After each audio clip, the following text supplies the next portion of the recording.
All right, good afternoon, folks. We'll go ahead and convene today's Education Committee public hearing for March 13th. It's great to see so many people in the room. Those of you at home, thank you for watching. I will open it up to chairs rankings for comments. Senator Floyd. Good afternoon, everyone. Once again, I want to remind you guys, this is a public hearing. And why do we have public hearing? Because we want to hear from the public on the issues that we're going to discuss and what policies we want to move forward this legislative session. We don't have all the great ideas, and we're not the smartest people in the room all the time, but we know if we listen to the public, it can make changes in what we're trying to do. So I want to emphasize that to my colleagues. We are here to listen, okay? And so I don't have to remind you that we have 98 people signed up to speak today. And every last one of them will get their opportunity to communicate to us their concerns. And how we do that, we do it this way. We provide everyone 3 minutes to state your case. So our fairness and respect to those who are coming after you, you're going to hear a bell at 3 minutes. And at that part, about 3 minutes, at that time, when you're testifying, it's very important for you, if you have not completed your testimony within that 3 minute time frame, the next words out your mouth should be in summary or as I can conclude, or any one of those jargons you learned in English class. If not, you're going to hear my voice and say, please summarize. That's a warning to you that you are over your limit, okay? So we can have everyone get their opportunity to speak. That's my claim to fame today. And I'm going to pass the torch to my colleague to my left and then back to my colleague to my right. So she and he can say a few words and we can get this public hearing started because it's beautiful outside. It's about 60 degrees. And I want to make sure some of y'all have an opportunity to enjoy that time. Okay, whether you're in here or online. Thank you very much, Representative McCarty. Thank you very much, Mr. Chairman. I'd just like to say welcome to everyone and thank everyone for these past hearings. This is our last public hearing today, and we're all interested to hear what you have to say on some very important issues and bills. But I'd like to thank all of you. You've been great to work with, and I know many of you have stayed right to the end on many occasions. So thank you again. Very great. Senator Berthel. Thank you, Mr. Chair, and good afternoon, everyone. Good to see so many people back here for our final public hearing for the Education Committee. Mr. Chair, with your indulgence, I'd like a point of personal privilege, if I may. Absolutely. Thank you. I'd like to give a shout out to one of our interns who is with us for this short session. Liam, if you would just raise your hand and identify yourself. Hey, Liam.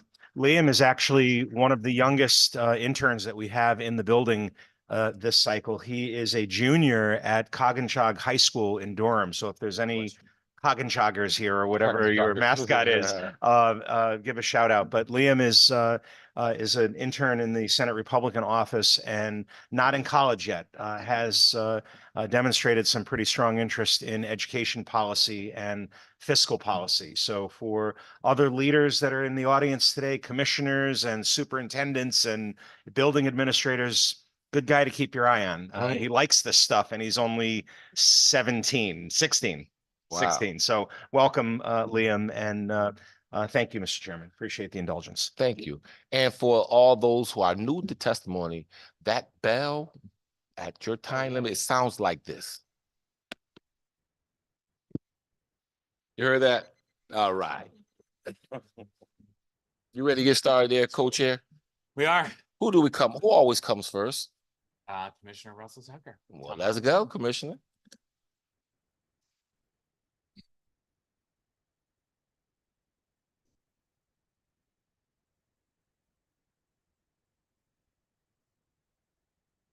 Good afternoon. Afternoon.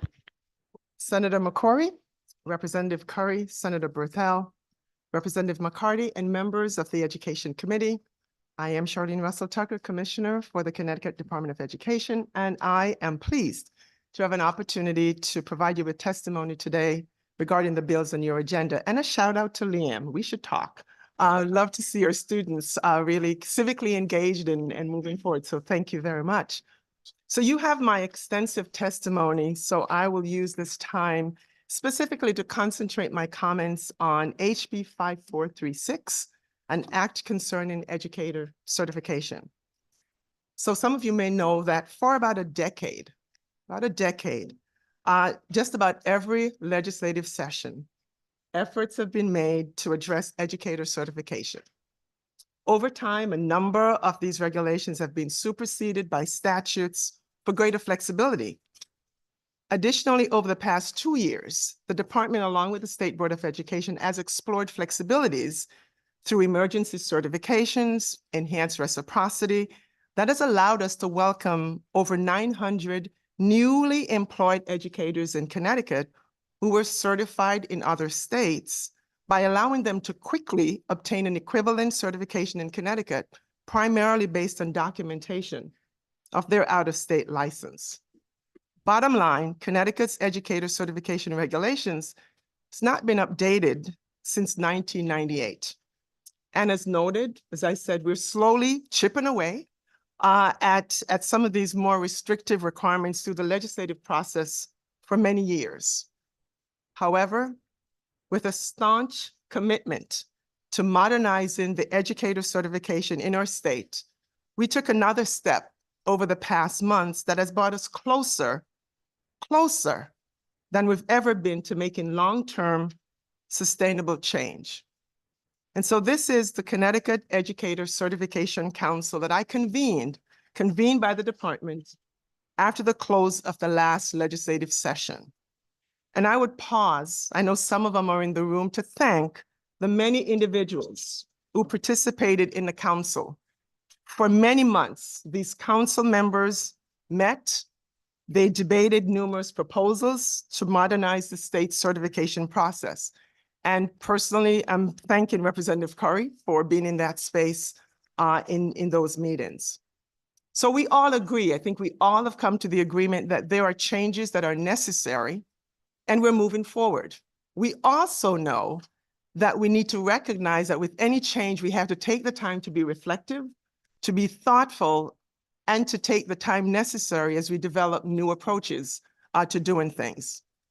HB 5436 represents the council's work and includes many items which receive consensus from the group and can be moved forward as you see in the bill today. Should the Connecticut Educator Preparation and Certification Board become a construct of law in Connecticut, we expect that they will continue the work of researching, deliberating, the other council recommendations that require some more time to be implemented effectively. I certainly won't go through every section of that proposal, but what you see there is simplification, streamlining, and new approaches that are all included there. And a final word about the proposed certification board. The department also supports this new semi-autonomous board, which includes a strong representation of K-12 educators, higher ed educators, the representatives that are preparing our educators that are a part of this proposed board.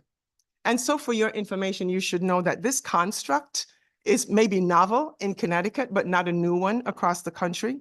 At my last count, about 2022 data, about 14 states where the authority for teacher licenses sits with a body that interfaces with the State Board of Education about standards adoption. And one particular state with a semi-autonomous board is a place that I've been talking to the leaders in that state agency to get a sense of how that works for them. So more effective change can be made when skilled and veteran educators can bring their expertise together with our current State Board of Education to continuously develop standards and proposals to improve education in our state. The department notes, of course, there's some things we have to work out in that process to make sure that this board can operate effectively. But I appreciate chairs of the committee affording me a little bit of extra time today just to speak specifically about HB 5436. We truly do believe this is not just a step in going forward, it is a leap in Connecticut in moving forward in the right direction for modernizing our certification laws, breaking down barriers into entering into the profession, and recruiting and retaining a diverse workforce. With that, I thank you very much, and I'm willing to answer all your questions. Thank you, Madam Commissioner. Representative McCarty.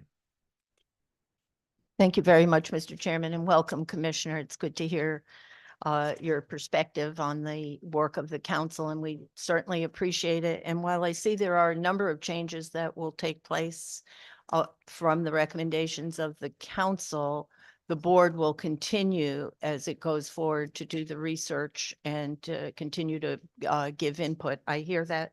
Would you mind just today quickly, because I know we're short with timing, but I am concerned just on the initial, section 1, I think you talk about reducing the tiers, to get to the full professional certificate. Can you just say which tier is eliminated?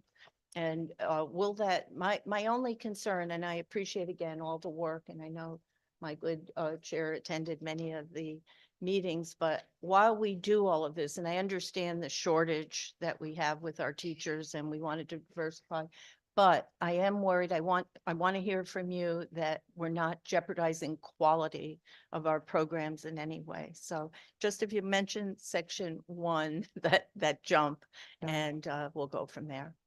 So thank you so much, Representative McCarty. And your point is so well made that everything that this council does and everything moving forward is not about jeopardizing quality, right? Which is really important because at the end of the day, we've got to make sure we've got quality educators in front of our students so we can have student success.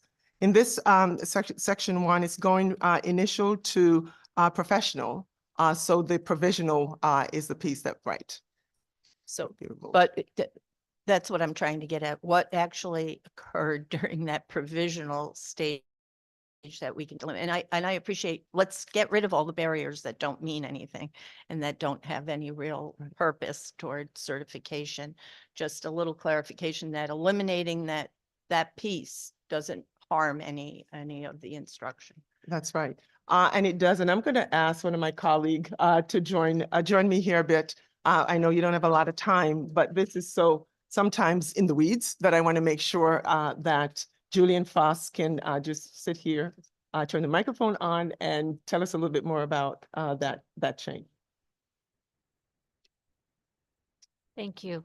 The current tiers, we have 3 tiers. If you could just introduce yourself first. Oh, sorry. Thanks. Julianne Frost. I'm an education consultant with the Bureau of Certification in the Department of Ed. The current 3 tiers move from your beginning teachers who have just completed programs. They go through a teacher mentorship program and move to the provisional. And then once they have additional experience and they complete advanced coursework, they can then move to professional. The idea of removing the provisional is rather than having them go through multiple steps, they're still going to come in at the initial, complete the teacher mentoring program in whatever capacity that may be. They're still going to do the advanced coursework, and then they're just going to go straight to professional rather than having this in between. We heard a lot of feedback from educators who didn't understand. They felt like, what's the purpose of this provisional level? It's additional applications and fees. And so they wanted the movement to be meaningful. And so it's kind of combining what you would do at initial and provisional and just saying, you're going to do that all together and move to professional. And thank you for that clarification. That's where I was trying to go, that there won't be anything lost in the formation of our teachers. It's just eliminating that piece that was calling for more, as you just pointed out, fees and paperwork. So that's important to clarify. And then if I just may, and I'm trying to go quickly here, we'll talk again, but Just wait a minute. piece, I did have some concern. I think I read in the bill that there would be a change. Currently, we have teachers certified, so I was in the high school certification at the time, and it was 7 through 12. And I think that's going now from 4 through 12. And I think the effort is to be sure that we don't overlook teachers that may be qualified. Could you just comment about, and was there discussion with the council on that change? Because that's fairly significant change. Yeah, the change, so just to be clear, our secondary certificates, even though they are 7 to 12, they actually authorize the educator to teach their content area down to grade 5 already. So really the certificate's already 5 to 12. It's an extension of down to grade 4. The idea that was discussed is the possibility of having a primary K-6 and then a secondary and eliminating the middle. And by adding the 4, we wanted to make sure educators who were already serving in a 4 to 8 position would not lose their ability to continue teaching in grade 4. And that was the reason to extend from 5 down to 4. Thank you very much for that explanation. And then I'm pleased to see there's work going on in the alternate route to certification. I think we've heard a lot, and I know we've spoken about that before. So thank you very much for the work. I'm looking forward to hearing and moving that forward with what the new board will be recommending. Thank you. Thank you very much. Representative Zupkis online. Thank you, Mr. Chair. Good morning, Commissioner. Thank you for coming today. Good morning. I just have a couple of questions on different bills that I didn't hear you testify on. My first one is on House Bill 5435. Could you explain to me the reasoning behind this? I've talked to my Board of Eds, and there's some concern with that. So could you just please bring clarity so I can understand why this is before us and what it means? Representative, I don't believe that this proposal came from the agency itself. And so I think that that conversation can be had between members at another time. Okay, even though the commissioner is involved in it. If you want to ask a different question, I don't think where this originated from is a question. Okay. Yeah, thank you. Thank you, Mr. Chair.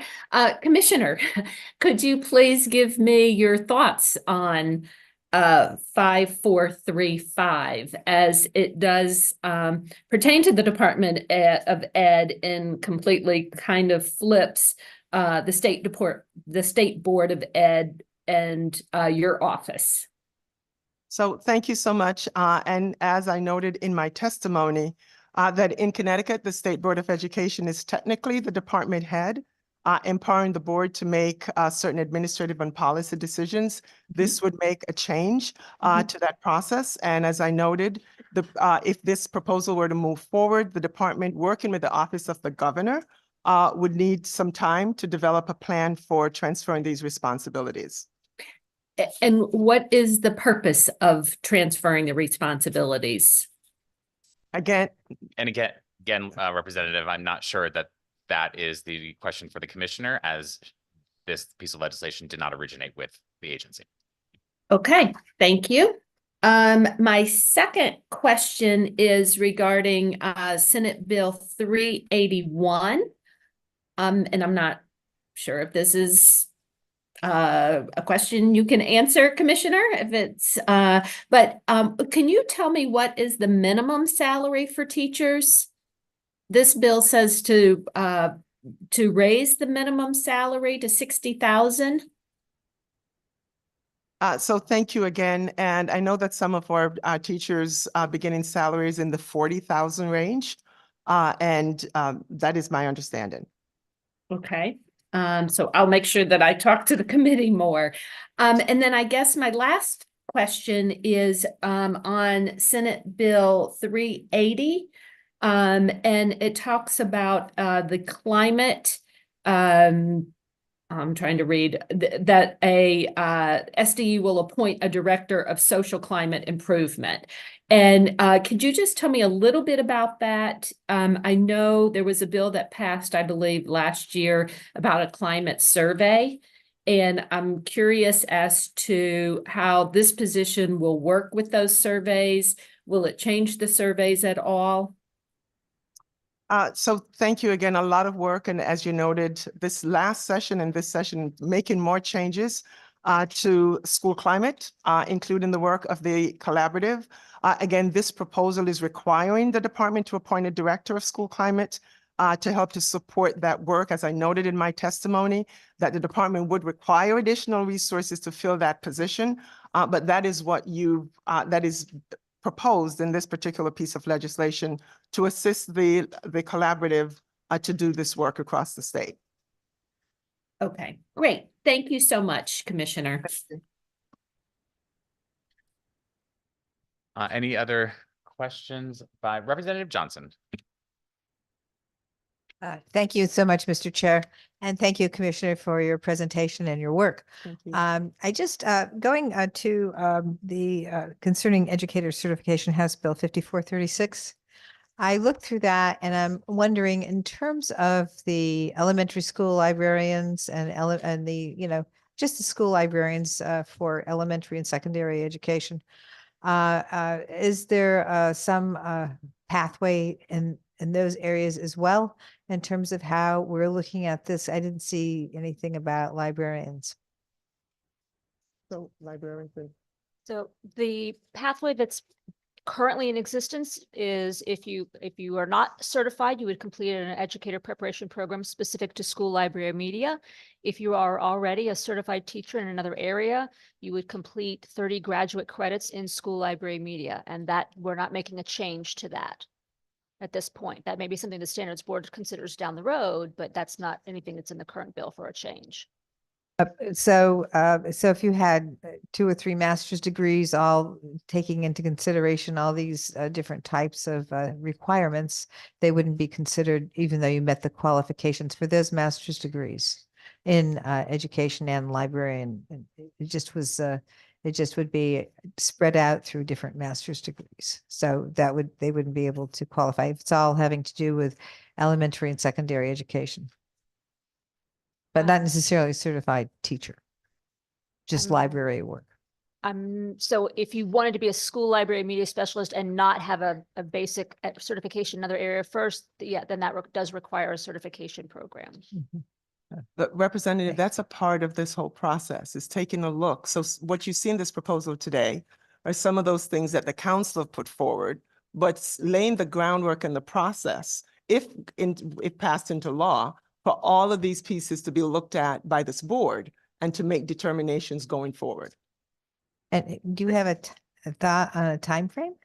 Well, it will be up to whether this bill passes at the end Sure. of the session. And the timeline is in the legislation about when to get this board up and running. Great. Thank you so much for your work and thank you for your answers. Thank you, Mr. Chair. Thank you. Yeah, and just following up on that, Representative Johnson. And so the idea is that we are creating an entity that will exist in perpetuity and that this will be an ongoing process and will allow the agency or the department and this group to remain nimble in helping to react to whatever circumstances are thrown at them with respect to the ed world and the ever evolving education needs of our districts.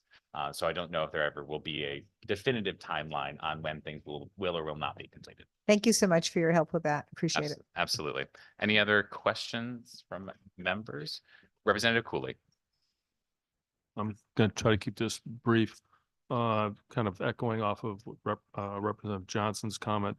I did notice in some of the notes on this that part of the process in terms of expanding out certification, also looking at the college teaching population. We have a number of adjuncts who are very qualified in STEM and related fields.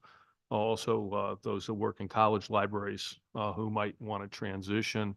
So I just kind of want to, I hope that as this moves forward, that population will be considered because I think it's a great resource, especially in terms of STEM and where we have deficit in terms of the number of teachers at the high school level in those areas. And I think librarians, college librarians, also because their master's degrees are slightly different than that of public school librarians, but very similar in terms of the academic background. So Commissioner, you will be looking at those populations as well. Absolutely. Thank you. Thank you very much. Thank you, Representative. So I do want to thank you and the entire council, who I know many of, like you said, are here today in the audience for all of the hard work that was put in to get us to where we are today. This is something that is 30 years in the making, long overdue, and hopefully will provide very clear and distinct paths forward for our educators moving into the future. So thank you for the work that you and everybody put in on this. Senator McCrory. Good afternoon, Commissioner. I have, normally I go first and ask my questions, but I like to listen to my colleagues. I think we'll switch my strategy here. Let everyone speak first. I'm excited about this. As you know, I'm an educator a very long time. And since '98, we haven't done anything. We haven't done anything in regards to licensing or anything we've done. But what we have done based on our outcomes is we found it, and I'm just gonna read from what I read last night, and I did a whole lot of reading last night, you know. And I'm reading from the organization that you partnered with, the Boston University Wheelock Educational Policy, and they did an analysis of state of Connecticut. I'm going to read the last, in their executive summary, the last 2 lines, and it reads, overall, WEPAC researchers found that Connecticut's current set of licensure test requirements are influential in shaping the composition of the teaching workforce. Second sentence, separately but related, WEPAC found a weak link between licensure test performance and teacher impacts on student test outcomes. I'm gonna say, I don't have to read it again. Those people who have been in this battle for so many long understand exactly what I'm talking about. The situation we have here is systemic. It has been in place for a long time. And we could have done a lot more about this, but we have sat on our hands and knees and did nothing. And the reason why the demographics of the teaching profession look the way they look in the state of Connecticut is because of this. And this research shows us that we have placed barriers in place and made it very difficult to diversify this teaching population. And we use assessments to do it. So I am concerned, and I am, but also motivated by CECC for all the work that this council have done in a very short amount of time to bring this issue forward. And my concern is this: how can you, or what steps can you put in place to make sure this new board continue the work they are doing currently, so we can do somehow a changing what we haven't done in the last 30 years. I want this work to continue, and I want to be focused on things that will improve the composition of teachers in the state of Connecticut, but more important, improve outcomes for children and families. So what can be placed? What can you do at your hand, or what can we do to make sure this work is done? And we're following the research, what the research is saying about education, specifically in the state of Connecticut. I know that sounds like a whole lot, but I know you've been at this for a long time. In a very short nutshell, give me your response. Senator, it is so important what you say. We're where we are today because you have my commitment. We're no longer tinkering around the edges. And that's why the council was put together and charged to do this work. And so now that we've gotten it started, what can you do? I am certainly making my play today to make sure that this piece of legislation is passed and that the board can be convened, be empowered to continue to do this work. So many times we admire the problems and we don't do anything about it. This is about action, and it is about doing all the things we need to do at this point in time, because it is a time that has come for us to do this work. And so you've got that commitment from the Department of Education that if given that authority to convene this board, they will, to give us the results that we need.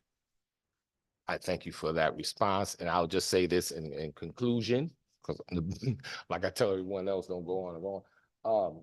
Pathways forward for licensure. I don't want to have to come back next year and have a conversation about, oh, we still need to do this, or we need to still do that. I'm not doing that, because it's going to be a different ball game. We have to come back in next year, and we're going to pass legislation, do what I know what needs to be done. Right? I know what needs to be done. People in this field know what needs to be done. So I want to make sure, that's why I said, I want you to have the resources to pour into this council. to make sure we have some results. Because the pathways that we've been using have not been successful. And again, there's no correlation to what we've been doing in outcomes. And I'm more concerned about outcomes because I know what the research said. I know the research said who you put in front of that classroom and what kind of outcomes I'm going to get. That's what the research said. So I want to make sure we're following the research, right? So again, make sure you empower this council. Make sure they come back to you with us with some new measures of how to license educators in the state. Because we know the number we had before, it gets smaller and smaller. You know, a lot of people not going into this field. And if we continue to put barriers in front of them, then our outcomes are not going to be what they need to be. So you don't have to, you could respond if you want to. If not, you can say great day, have not. But I'm letting you know that if we have to come back here next year, it's going to be a different ball game. If I'm here. All right. Thank you. Thank you, Senator. And with that, enjoy the rest of your day. Thank you very much. You too. Next up is Commissioner Bai.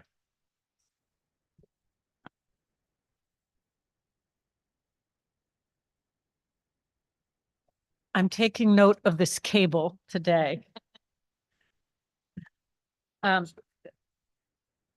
Good afternoon, Senator McCrory, Representative Curry, Senator Berthel, Representative McCarty, and distinguished members of the Education Committee. My name is Beth Bai. I'm the Commissioner of the Office of Early Childhood. I'm here to testify concerning House Bill 5436, an act concerning teacher certification. I do want to start by thanking Representative Curry for your participation in this council. I know it's certainly the most hours I've spent on a council since being commissioner, and I know it's probably up there in the number of hours you've spent on any council. And it was a really great group that did great work. We all know the earliest years of a child's life are critical for their future education and health. Governor Lamont established a blue ribbon panel 11 months ago and charged us with crafting a 5-year plan to build an equitable, high-quality early childhood system. And part of that plan's recommendations was around the importance of having a highly effective early childhood workforce. The office participated in this council, and one of the recommendations was to move to fewer bands to make it easier for teachers to move and easier for superintendents. And the pre-K to 3 band was an area where progress could be made. This change will require, I think, some additional discussions as this bill moves forward. This bill immediately implements and then grandfathers all elementary teachers to be able to teach pre-K. And as you heard Commissioner Russell Tucker talk about, some of these changes just take a little time and assurances. The preschool and kindergarten certification has changed multiple times over the past 10 years. And in this time of transition, the State Department of Ed has been in a position to grant waivers to districts due to their workforce shortages. So the situation currently is that there are many teachers without preschool training in preschool and kindergarten classrooms, without that early childhood training. So we think that by extending the elementary endorsement to include kindergarten and preschool, we can help ensure that the teachers do have that background in their ed prep programs that align with early education standards and help it also at the same time help address this teacher shortage that schools are facing. Adding pre-K and kindergarten to the elementary endorsement will require institutions of higher education to add early childhood education coursework, as well as student teaching opportunities at this age. So we believe that this will bring some of the strengths of early childhood to elementary schools and curriculums and help develop that knowledge. I think we need to just look at, when we look at this bill, look at assurances that there will be that early childhood training, because if you just do it on a switch, none of it's there. So we believe changes should come with protections that assure higher education institutions are ready to meet these early childhood education standards for the pre-K to 6 certification programs. It would be really beneficial, and I'm sure you will hear from higher ed today. And OEC is interested in higher ed's opinions too. One way, Representative Curry, you might remember this from the meetings, that I suggested that on top of CAPE administration, certification of higher ed programs, we look to add NAEYC accreditation to higher education programs. And OEC has been actively working with colleges in Connecticut. We've been funding certification fees. We've been funding a staff member at central office. So we don't have hands-off accreditation. We have, how can we support higher education institutions in adding this certification? This effort would align with the Blue Ribbon Panel efforts and go a long way to aligning with the unifying framework, which is our long-term goal. So we're really ready to work with this joint committee. We're really grateful that you're taking on this difficult work. The OEC, SDE, and higher education, we all have to work together toward change. We understand there's a need for significant reform, and we're really ready to do our part in that change. Serving on this committee was a real eye-opener to me to understand the broader challenges that districts are facing, superintendents are facing, and that really teachers are facing in their classrooms. Our area of concern is that our youngest learners, that we need to improve the preparation of professionals who teach them. And if this reform is done right, it will do just that. So thank you for your time and attention. Happy to answer any questions. Thank you so much, Commissioner. Mhm. Representative McCarty. Thank you very much, Mr. Chairman. Welcome, Commissioner. Thank you. Thank you for your testimony. I always feel better with your endorsement on these early childhood care programs. Can you just talk a little bit about the NIAC accreditation and looking with higher institutions to ensure that if we have these changes made, that they're NIAC accredited, and how long do you envision that that may take? Thank you. It could take a number of years. We have been working with the Connecticut State University System. I never know if I'm saying the right thing. CSCU, I know is correct. Old. And using some of our federal funds to give them faculty release to help them meet the NAEYC accreditation standards. And that really aligns. We're one of the only, well, we're first in the country for early childhood programs that are NAEYC accredited, which is a National Association for the Education of Young Children, for those that don't know. And then to have the higher ed institutions align, make sure the professionals are prepared to teach young children. CAPE, which is accreditation that many of our higher education, elementary education programs have, does have an early childhood part to it. If you do NAEYC accreditation, then you don't need to meet that part of CAPE accreditation. You could do both. So, you know, our recommendation, in keeping with sort of what we've been doing for 20 years, is trying to keep those standards aligned. And we've been funding at least 5 schools right now in their progress there. And we're happy to work with higher ed, work with this committee to figure out the best path forward.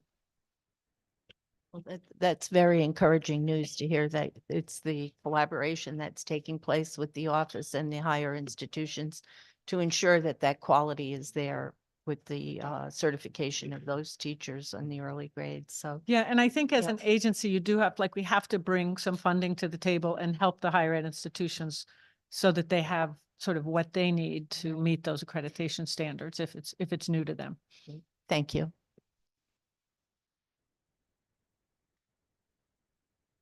I don't see any other questions from members. Senator McCrory, do you have anything? No. Great. All right. Just Thank want to you. say thank you again for your Thank work you. on this Okay. and appreciate Yep. your Bye-bye. partnership. Next up, Jody Hill Lilly, or Commissioner Hill Lilly designate, whatever the title is right now.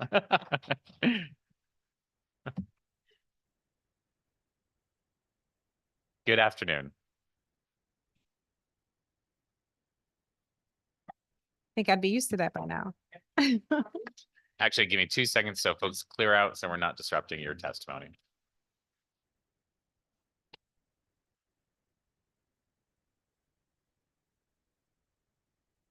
All right, you're good to go. All right, thank you.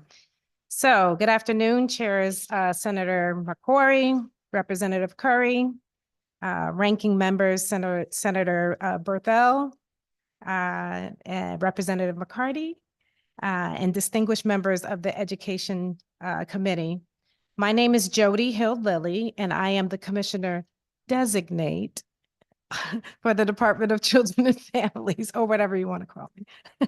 And the department offers the following comments in support of sections 10 through 19 of Senate Bill 381, an act concerning the teaching profession and revisions to the mandated reporter requirements.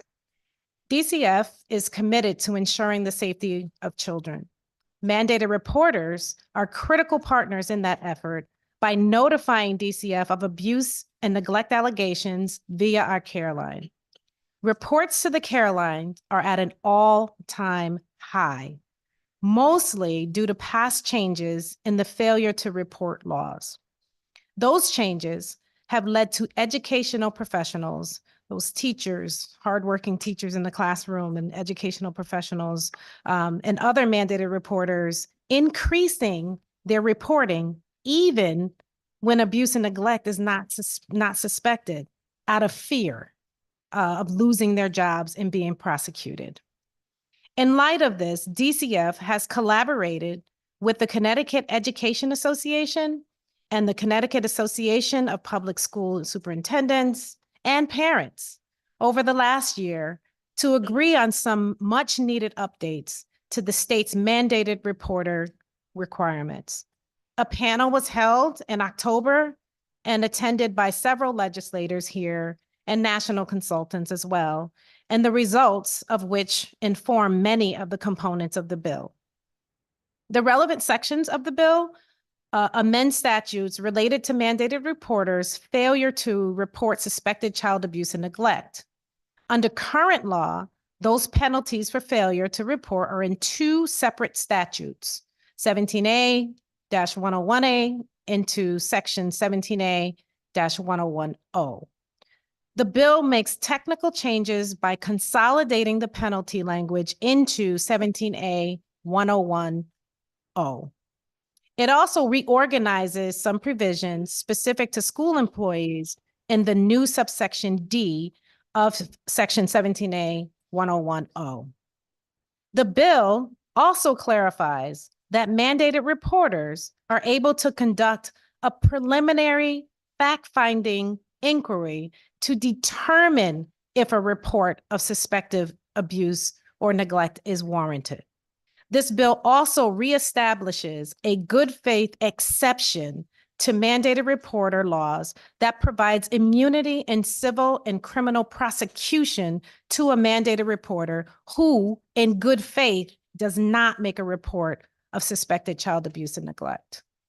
Currently, educational professionals are the most frequent callers to the care line, responsible for nearly 40% of all of our reports. However, only 3 to 4% of those reports lead to a substantiation. We hope to see an improvement in this ratio.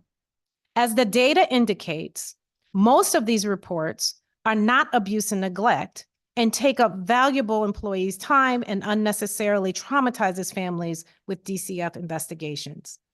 The department would suggest a small amendment to the bill.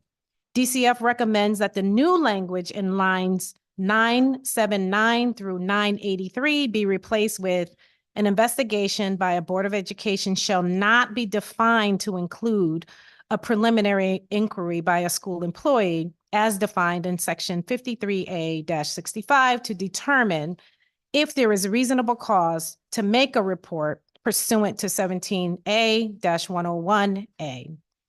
The preliminary inquiry may be a part of the Board of Education's investigation.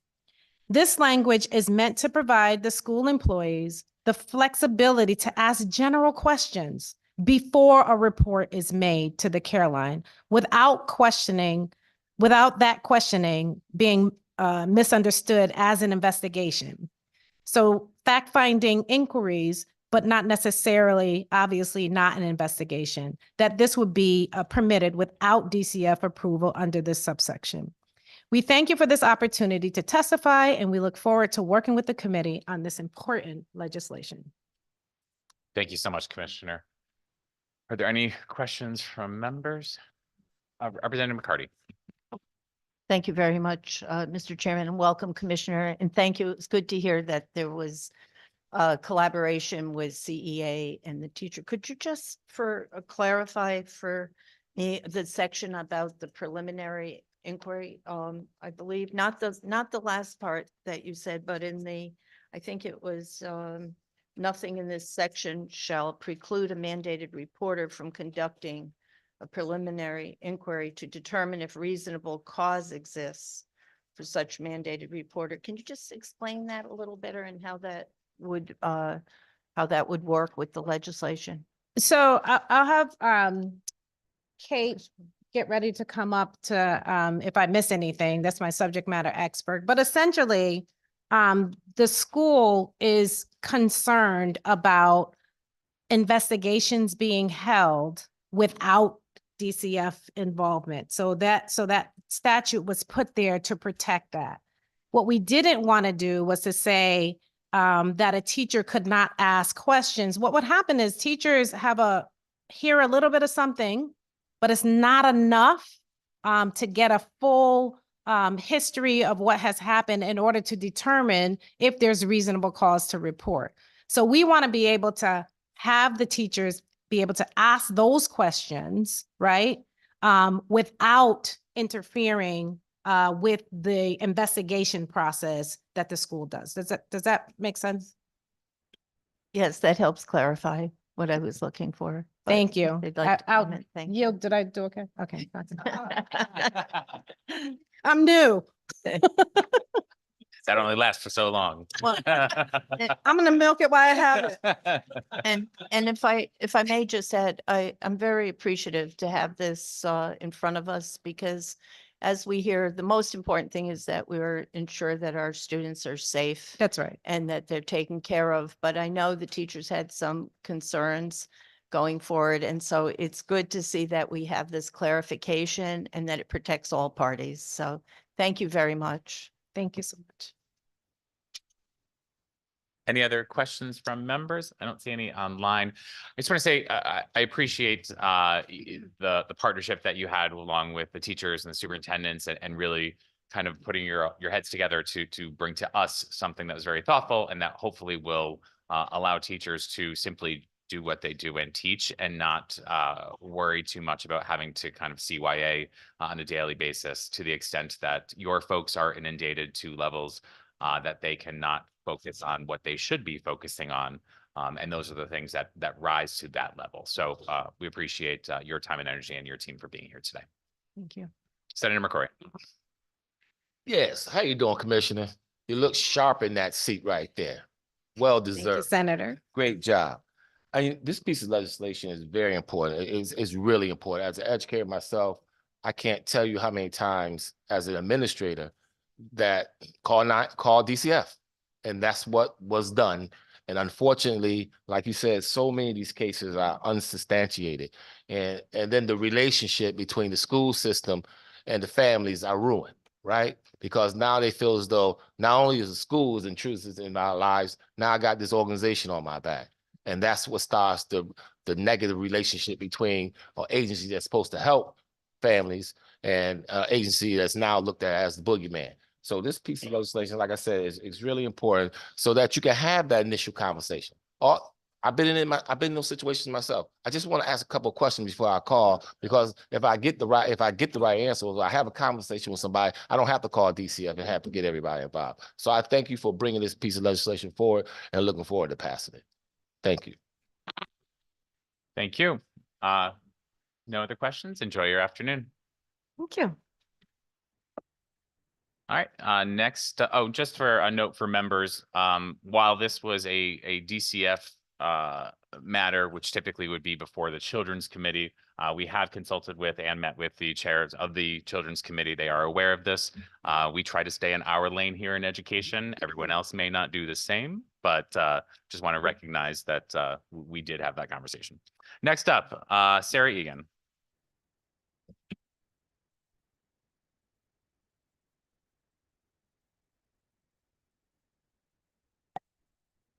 Good afternoon to the committee. My name is Sarah Egan. I run the state's Office of the Child Advocate. Nice to be with you today. For those that don't know, the Child Advocate's Office is an independent state oversight agency charged with reviewing publicly funded systems for vulnerable children and making recommendations to the public and to the legislature.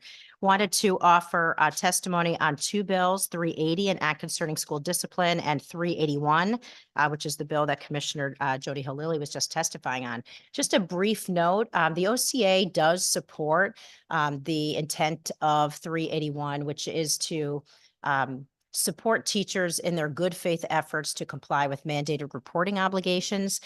We wanted to just put on the record that we have flagged for further conversation with DCF and the proponents of the bill, just the language that specifically grants school employees opportunity to make a preliminary inquiry, which we think is important. And I think sometimes it's very important to do that, right? So that you have a full understanding of whether there is reasonable suspicion to report abuse or neglect.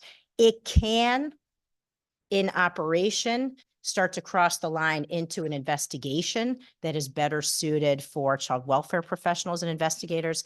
I feel confident that all folks involved in the drafting of the bill understand that that line can't be crossed. And so just wanted to flag that question for the committee, and that we intend to keep working with the proponents in DCF on that language. And there's one other line in the bill that I think may be a drafting issue that talks about probable cause to report, because that's not the standard. Standard is reasonable suspicion. So that may just need to get cleaned up in the prior editing.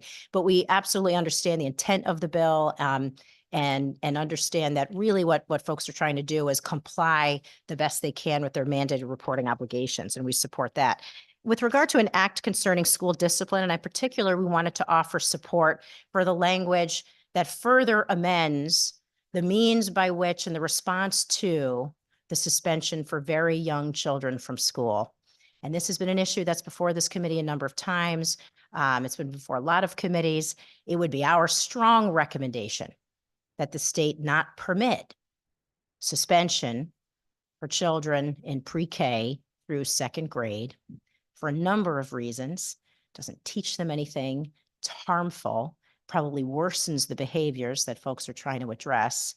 It disrupts the trusting relationship between a very young child and school. Shaming. We can't change young children's behavior through shame and ostracization, which ultimately is what putting a kindergartner out of school for a week does.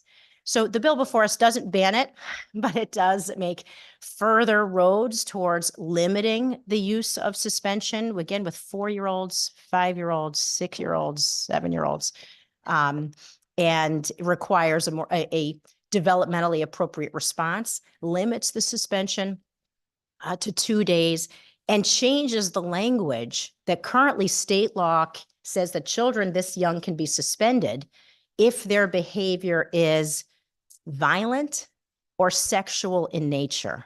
And I think that language is extremely problematic when we are describing the behavior of very young, maybe out of control. It may even hurt someone, which is not okay. But we cannot have the laws of our state characterize the behavior of very young children in quasi-criminal terminology. And I think it's extremely important in the context that suspension data in Connecticut has long established that children of color are disproportionately sanctioned in school. In the aggregate for K through 12, it's about 14% of Black students are suspended from school, and about 4% of white students are suspended from school. But if for no age group is the racial disparity more stark than for this one, where the most recent data from the 22-23 school year continues to show that while the rate of suspension has gone down over the last few years since laws began to change practice, we still had over 1,200 incidents of suspension in public pre-K through kindergarten programs in the 22-23 school year, and more than 70% of those children were children of color. It's more than 70%, and mostly boys. That is the worst racial disparity we have around school discipline, and it is with our youngest, highest needs students. We want teachers to have all the support that they need, so that we don't have to have kids out of the classroom, right? Tremendous sympathy for the teacher, the school staff. They need what they need. But this is a harmful, unsupported practice, and everything we can do to reduce it and the impact on our highest and most vulnerable students, I think we need to do. This bill continues to move us in that direction, and we strongly support it. Thank you for your consideration. Thank you for your testimony. Listen, you hit the nail on the head. So basically, so what we're doing in Connecticut is these children, introduction to education, right? Starts with the fact that if you do something wrong, we put you out. And the target is Black and brown boys, right? That's what it says, right? So I hope everyone is listening. So when we make changes in policies because of these reasons, it ain't racial, it's the facts. So it starts there, and then we can't teach them how to read by 3rd grade, right? And then we know what's left, right? So I appreciate you for coming forth and testifying. Like you said, we're trying to get there with this piece of legislation. We're trying to stop putting them out of school at a very early age. We're trying to, but again, a lot of it goes back to cultural competency and how we're preparing our educators before they get into the classroom. So licensure, this is important. This is a 21st century environment that we know the facts now, and they're out there, and people like yourself are presenting it to us. So again, it doesn't go far enough. It's a start, but we talk about disconnected youth. That started when they're 4. That's right. The disconnected start when they're 5. That's right. And I'm glad we had the report, but we know this. This was disconnect. This is where the investment needs to be started. That's right. Right? So look, I'm tired. Listen, you got it. No, it's your turn. Representative McCarty, because I could talk about this forever because I'm that kid, right? There's a whole lot of them just like me. And until we start dealing with these particular issues in education and social welfare, you know, supports for family, DCF, we're not going to change anything. So I'm glad you brought it to the table, and go back and tell some more people to come up here and testify. I think they're coming. All right, good. Keep them coming. Keep them coming. Keep telling the truth. Representative McCarty. Thank you very much, Mr. Chairman, and welcome to education. It's always a pleasure to see you and to hear your testimony. Would you mind, could you please send to us your suggestions on the mandated reporter bill that you just outlined? I think that's important that we get that absolutely correct. So I would appreciate receiving that. The other piece, I do concur, when I first, many years ago, and learned that we were expelling children at such an early age, it was really an eye opener. And I think this committee is working diligently to try to reduce that. And if I may have the privilege, I would like to say that it's part of the reason why we supported SB1 last year, to look at what we're doing in the classroom and really help these children understand early on and get the restorative practices put into place so that we have healthy children going forward, and there's a love of learning that takes place rather than worrying so much about behavior. So I'm hopeful that as we all collaborate and communicate, that we're going to get there.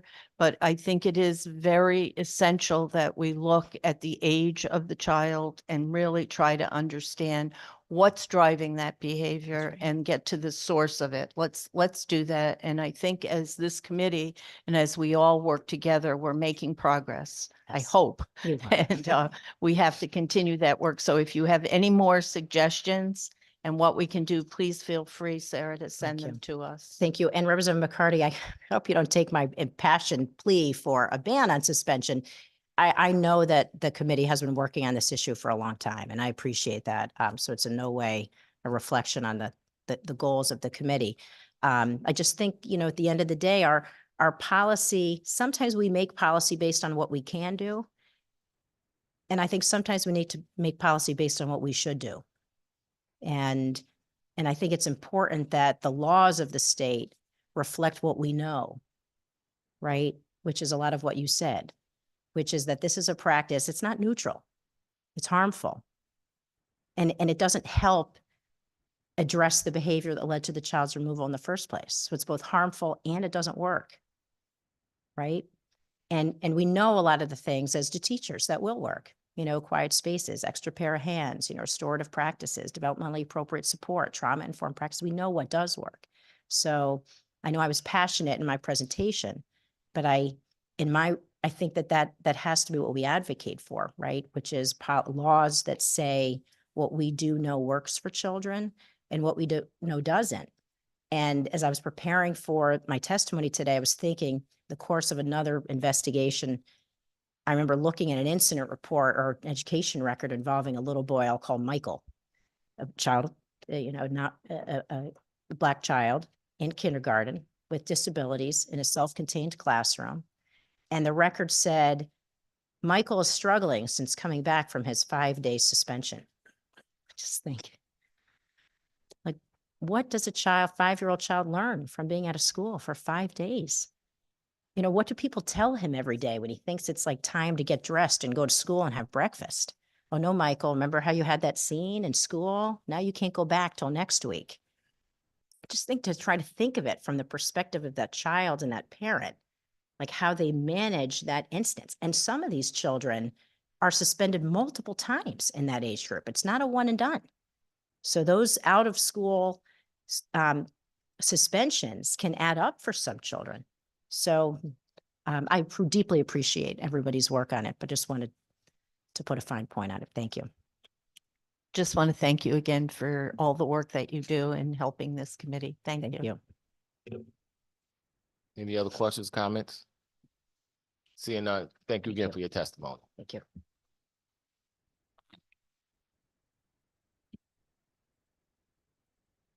Next up, we have, so we have 4 students signed up. Are they all in the room? Because we always like to get to the students before we can. All 4? Awesome. All right, let's start with, I think you have coming up in pairs, correct? All right, Gavin and Jordan. Gavin Roan and Jordan Wright. And then we'll bounce back to our list, folks.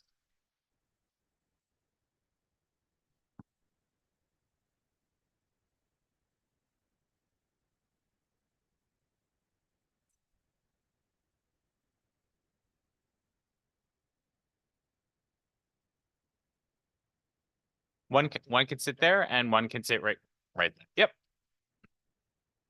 And just make sure you hit the button in front of you, right near the microphone. This one? Oh, Yep. okay. Oh, one more time. There you go. I'm set to go? All set. Okay. Dear Chairman Curry and McCrory, and Representative McCarthy and Senator Berthel, and the rest of the members of the committee. My name is Jordan Wright, and I've written this testimony with Gavin Roan. We're youth advocates for Speak Up at the Center for Children Advocacy. We are writing this testimony to communicate our strong support for Bill number 380, an act for concerning school discipline. We think violent and sexual nature is the wrong way to refer to the youth's behavior. Our reasoning is that the words violent and sexual nature should not be used with the children, because children do not understand the acts of violent and sexual nature at this young age. We agree with this bill because children so young who are acting out need a role model in their life who they feel comfortable talking to instead of instant disciplinary action. This bill will help the staff at the school come up with plans to support the children and families instead of punishing them.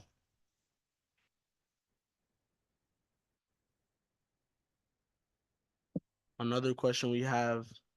Just make sure to introduce yourself first. I know he mentioned it. My name is Gavin Roan. There you go. And I'm with CCA. Another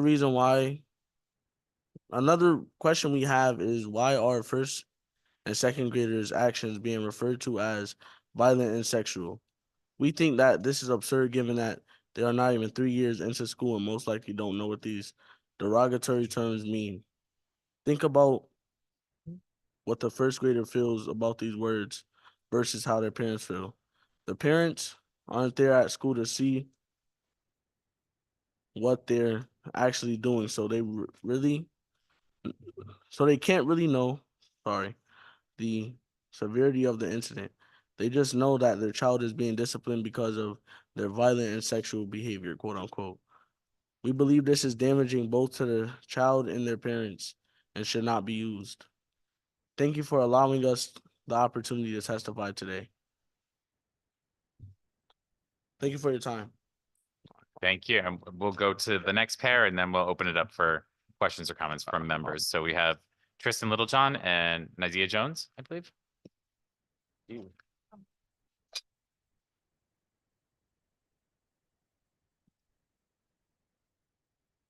My name is Nazia Jones. I'm a youth advocate for Speak Up at the Center of Children's Advocacy. I am writing this testimony to communicate my strong support for Bill 380 and act concerning school discipline because I don't think a young child that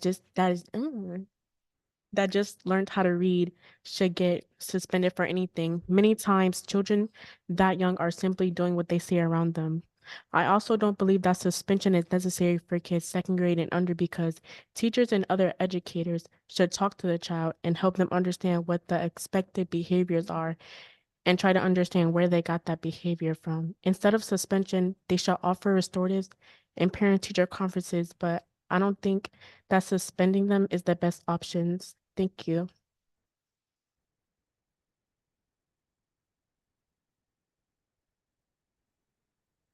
Dear Chairman Curry and McCurry, Ranking Members McCarthy and Bethel, Vice Chairs Winfield and Leopard, and the members of the committee. My name is Josiah Green, and I work with youth advocates Curtis Williams and Antoine Wedderburn. We are youth advocates for Speak Up with the Center for Children's Advocacy. We are writing this testimony to communicate our support for Bill 380 concerning school discipline. This issue is important to us because we do not believe in suspending little kids due to their quote-unquote violent or sexual nature. There is no definition or description regarding a child's violent nature. This is because children that age will play fight, and though that shouldn't be the case, it's bound to happen. It should be explicitly stated that being suspended should be based on specific behaviors. The issue concerning sexual nature needs to be heavily addressed. During our Speak Up group, we discussed a pre-K through 2nd grade student should not be suspended for inappropriate behavior. Instead, what happened should be as an opportunity to be sure that a child is in a safe environment at home. Thank you for allowing me the opportunity to testify today. You can contact me through Stella Rose at the Center for Children's Advocacy if you have any further questions. All right, I'll open it up for comments or questions from members. Representative McCarty. Thank you very much, Mr. Chairman. I just want to recognize you all and thank you for coming in front of the Education Committee today. It's always very good for us to hear from students' perspective, excuse me. So thank you very much for being here today. I don't see anything else. No. Well, again, I want to thank you guys for coming up and advocating for yourselves and everybody else that look like you. You did a great job, and I'm proud of you. And you're absolutely right that a kid shouldn't be suspended for anything sexual at that point or violent because they don't know what that means. What it means is it might be an issue there. What it means is maybe there's some supports that need to be in place for that child at a very early age. I think that's what you're trying to tell us. Isn't that what you're trying to tell us?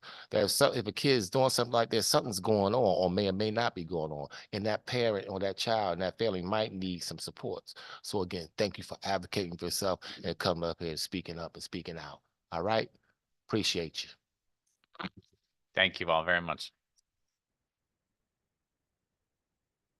All right, back to our list. Lindsay Dahlheimer.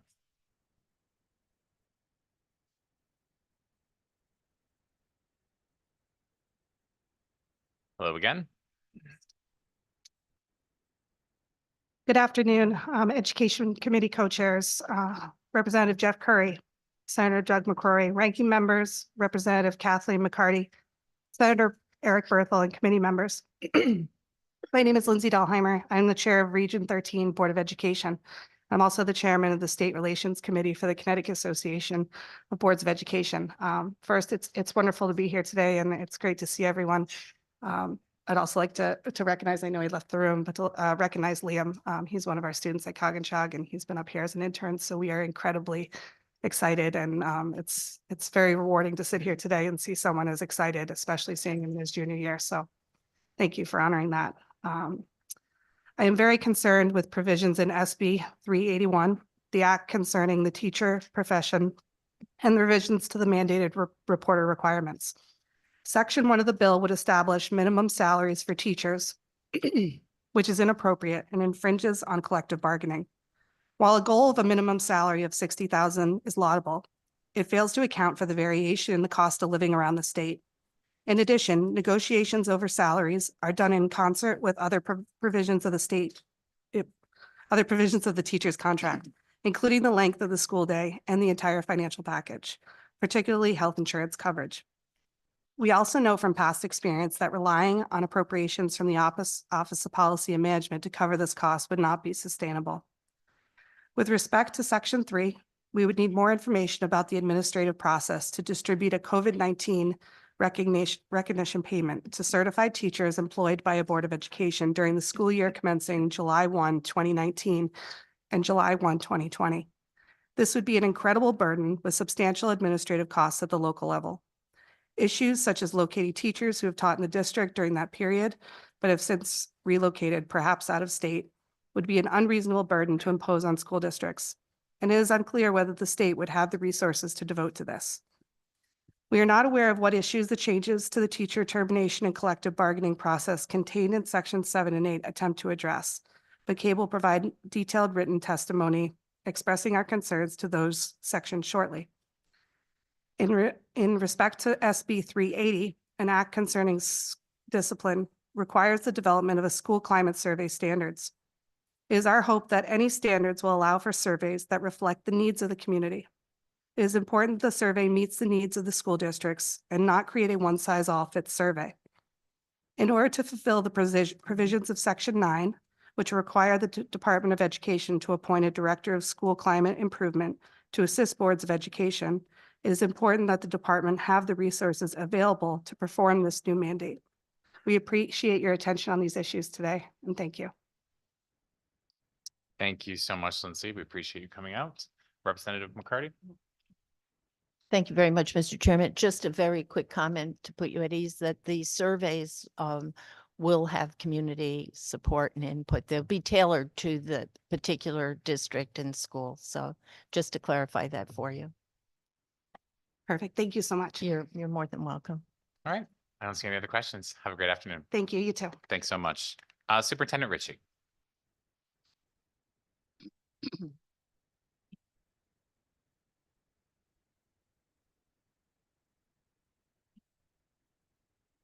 Good afternoon. Good afternoon, Senator McCrory, Representative Curry, ranking members Berthel and McCarty, and distinguished members of the Education Committee. Thank you for the opportunity to testify today in strong support of House Bill 5436, an act concerning educator certification. My name is Dr. Cynthia Ritchie, and I serve as superintendent of the New London Public Schools, where I have the privilege of leading and collaborating with almost 300 teachers and 650 additional support staff daily, while working collaboratively to create pathways to the future for our 3,200 amazing students. I come to you today not only as superintendent, but as a participant in the innovation cohort, a group of school district leaders across the state who came together after COVID, working with the Center of Public Research and Leadership, CPRL, at Columbia University in a multifaceted way. One goal in this work was to identify opportunities for innovation that lead to systemic improvements in delivering quality education that works for the school system, for the family system, and for statewide systems. As we synthesized our efforts as a cohort, we identified a primary barrier to student success and innovative exploration, and that's teacher certification. While we have all experienced educator shortages, innovation goes beyond having enough teachers. Our work must entail guaranteeing flexibility to deploy teachers in a way that meets the needs of our students. The current rules and regulations for teacher certification have not been updated since 1998. The lack of attention to update these regulations over the past several decades continues to impede potential high-quality educators from joining Connecticut's teaching ranks and effectively gaining licensures they need to be able to serve students in a variety of grade, level, and content areas. As a leader of a high-needs urban district, we've continuously had teacher shortages. Currently, today, we have 19 long-term subs across all schools, 5 at the elementary level and 14 at the secondary level. We work tirelessly to interview potential candidates of all ages, all backgrounds, in places in Connecticut, in the United States, and from across the world. Some of these potential candidates are certified. Others are in college en route to get certified. Others are retired from the profession who wish to return, and others are certified educators from other states with professional experiences who wish to come to work in Connecticut public schools. It's extremely devastating to be hopeful and recommend a candidate for employment only to learn there's so much red tape and roadblocks to certification due to the outdated Connecticut certification system. Here are a few examples of disappointment we often face in our quest to place high-quality, diversified staff in front of our students. Superintendent, I just need you to summarize for us. Oh, already? Okay. So I think the best area for you to focus would be to sunset the regulations through this legislation and task the Connecticut Education Preparation and Certification Board with creating new, clear, and responsive systems to updating the regulations. I would also ask that you explicitly require that the Connecticut Education Preparation and Certification Board have specific outcomes for their work. So to effectively measure the effectiveness of graduates, educator preparation programs, and to be supportive of students currently in coursework en route to certification. And I speak with that last sentence as a mom of a recent graduate who just entered the profession, and I've watched her past 5 years with her cohort of students going through this. Thank you for the opportunity to speak. Thank you very much. Senator McCrory. Good afternoon and great to see you again. Thank you. Listen, I'm so thrilled for what I'm hearing, what you guys are doing in New London. You're being very innovative with that year-round program. Can you speak a little bit about that and what you're doing that's innovating, doesn't cost any money, 21st century, and is a plan for children and families that actually work? Sure. Thank you for the opportunity. So my motto is dream big, and let's dream, let's collaborate, and let's do. Let's believe in our kids. I am a believer that the educational system is outdated. It's 200 years old. It doesn't meet the needs of our students, our staff, or our families for everybody anymore. So we worked to create an opportunity for choice in our district. So our families have a choice at the elementary level to pick traditional 10-month schooling or a year-round model. And year-round in our model is not defined as extra days in the school year and you go to school longer. Instead, we took the contracted days of the work year and we mapped them out differently around the calendar year. So students come to school for 6 weeks, and then there's about a 2-week break. Sometimes it's a bit longer if it coincides with the traditional holidays of the traditional calendar. We have placed 2 teachers in every classroom, 2 certified teachers in every classroom in this model. And it's multi-age, which means students come to us and they're combined in grades K1. And then we have 2, 3, and now we have 4, 5 because it came popular and the families that join want to stay. There is not enough time in a traditional school day or teacher contract to do all of the initiatives that are on a teacher's plate. It is too much. It is too much for students. So here we are able to fit some of the extra really important life skills and enrichment courses to give students opportunities to the world in the weeks of the break. So when there is school vacation per se, those that are in this model have a choice. They can come to our daycare where we're partnering with our city's Park and Rec department, and they actually come into the school and do daycare. Many families take vacation opportunities. We also connect our students with partnership and learning opportunities. And the example I shared earlier today is we're working with the YMCA to give swimming lessons to our students. And that's a guarantee that everyone who's in this program has that opportunity. Also, opportunities to connect with the public library, with healthcare. We have field trips, we have all those different things. Many benefits occur, and that is lack of transitions. In a traditional school model, a teacher would teach for 10 months. Oftentimes, September is a month of getting to know you and routines. In this model, you have 12 sessions with the same students. So the relationships are deep. Families come in at the end of every 6-week session, and there's six times as many report card opportunities to talk with families. So we started it after COVID, and I am pleased to announce that our first cohort of K-1 students who stayed in the program for the 2 years, 100% of them met proficiency in reading and 100% of them met proficiency in math. Attendance rates were excellent. They've never had a substitute because through the team approach, there was always someone that they knew, their educator was there. And families came in for professional development with the teachers. So the families really knew the curriculum because it's clear that teachers in schools cannot do this work alone. It has to be everyone working together. So we're thrilled, and it didn't cost much. So Well, listen, I want to thank you for what you're doing. I want to thank you for being innovative. I want to thank you for bringing your school district to a 21st century mind. I want to thank you for advocating for something that works. I have no problem advocating for funding for education in the state of Connecticut. Let me be clear about that. I think we need money for more funding in education, but we also should focus on what's working. And we also should focus on what's nuanced and what's working for our children. Your program works. There's a model, as you just said, every one of those children who were assessed in 3rd grade are hitting on targets.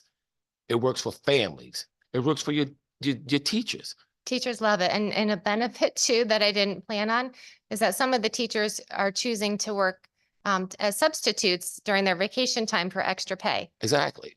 So Right. your model works, and I continue to do that. And I wish I already reached out to your representative. We're going to get on a Zoom call so I can learn more about this. Real quick, I was in a program similar to this when I was in elementary school, and I had the same teachers for 3rd grade, 4th grade, and 5th grade. It was called the pilot back then. I guess we never got off the ground because that program worked very well. And I just look at my classmates who were in 3rd, 4th, and 5th grade, how successful they are today because they had that connection with their teachers. And we had a traditional school year, but what you're doing is doing it 12 months out the year. Thank you for your innovation. Thank you for being a leader in education. I wish your voices can be heard more here at the Capitol. Thank you. Who's next? Representative McCarty. Representative. Thank you very much, Mr. Chairman, and welcome Superintendent Ritchie. Thank you. I'm glad Chairman asked the question because I was not fully aware of what you were doing in our neighboring town. So could you send some information to me and to the committee about Sure. your program? And Yep. it's geared for certain grades, right? We started to build in K1. Next year, we're planning on adding our pre-K, and it's pre-K, K1, 2, 3, 4, 5. But I have a vision and map in my head that I'm working on writing to make this go all the way up to adult ed. And as you know, the discussion has been on early literacy in this building, and I'd be interested to see, I think I heard you say that you had a very high performance rate on reading proficiency. In this cohort group, yeah. In this cohort group. So I think we'd all be interested to see Sure. the plan. Thank you. Thank you. I don't see any other questions. Appreciate your time being here today. Thank Thank you you. all. Thank you. Superintendent Conway, are you online? Yes, you are.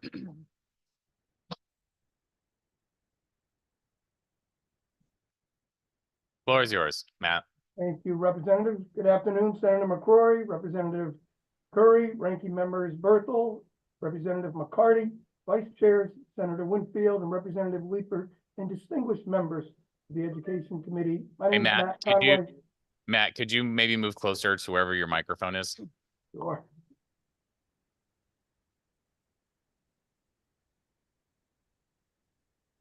Sorry if that ruined your background. That was just for you guys. Give me 1 second.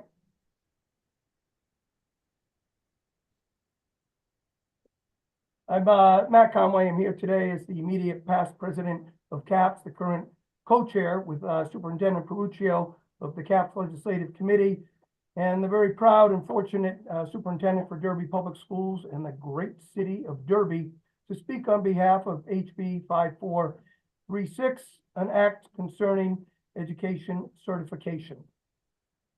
And I'm just going to go through several sections of the bill, but beginning with Section 1, where we extend the initial educator certificate from 3 years to 10 years, and streamlining the number and types of certificates, simplifies the certification process, acknowledges the evolving demands placed on educators, and provides them with greater flexibility in meeting certification requirements while maintaining, as Representative McCarty mentioned earlier, the quality of the professional standards in the current process. Section 2, extending K-6 certifications to include pre-K and extending 7-12 certifications in specific content areas all the way to 4th grade to 12th grade is a positive step to ensuring consistency, continuity in early childhood education, and provides educators with greater flexibility to teach across a broader range of grade levels while maintaining expertise in their subject area. Section 3, aligning the elementary teacher preparation programs with NIAC standards and competencies is a commendable effort to ensure that educators are equipped with the necessary skills and knowledge to effectively support holistic development of our youngest learners. In Section 5, providing qualifications for cross-endorsement while excluding certain specialized areas ensures that educators possess the requisite subject matter knowledge and expertise. Sections 6 through 8, providing pathways, as has been discussed, the certification and granting the State Board of Education the authority to waive requirements based on education and experience, and granting CSDE additional approval authority for ARC programs based on specific criteria, and adding 5 years of work experience in a relevant field as eligibility for defining a person in an alternate profession can facilitate access to certification, as well as recognizes the valuable expertise that individuals from non-traditional backgrounds can bring to the field of education, but with safeguards in place to uphold the integrity and standards of the certification process. And finally, Sections 10 through 13, establishing the Connecticut Educator Preparation and Certification Board with diverse representation, including slots from rural and urban district superintendents, is essential to ensuring that the interests and perspectives of all stakeholders are considered in the certification process. And to Senator McCrory's point, to recruit and maintain a more diverse field of educators. Thank you for your continued dedication to the well-being and success of Connecticut's educators and the children we serve. And I'm happy to answer any questions. Thank you, Superintendent. I do not see any questions. Enjoy your afternoon. Thank you, Representative. Next up, Superintendent Carver online. Thank you so much for allowing me to give testimony again. For those who don't remember, my name is Christine Carver. I'm the proud superintendent of Bethel Public Schools. I also am the current president of CAPS, and I'd like to offer testimony on 2 bills today. Starting with Raise Bill 381. And not to be redundant to what the speaker from Region 13 initially said, CAPS is very concerned about the minimum requirement of for teacher compensation. Let me be clear. We agree, and we need to have a conversation about what compensation packages look for educators as a long-term retention practice. But there's some unintended consequences to just raising a minimum salary. The previous speaker talked about the aspect of collective bargaining. I would also offer that if a minimum salary is set, then that actually, those of you that are familiar with collective bargaining agreements, will actually create bumps in all other salary categories and therefore become an unfunded mandate. So we're very, very concerned about that. And look, again, we need to engage in, as a state, a conversation about teacher compensation. But we don't necessarily feel that this is the best way to approach it at this time without further study.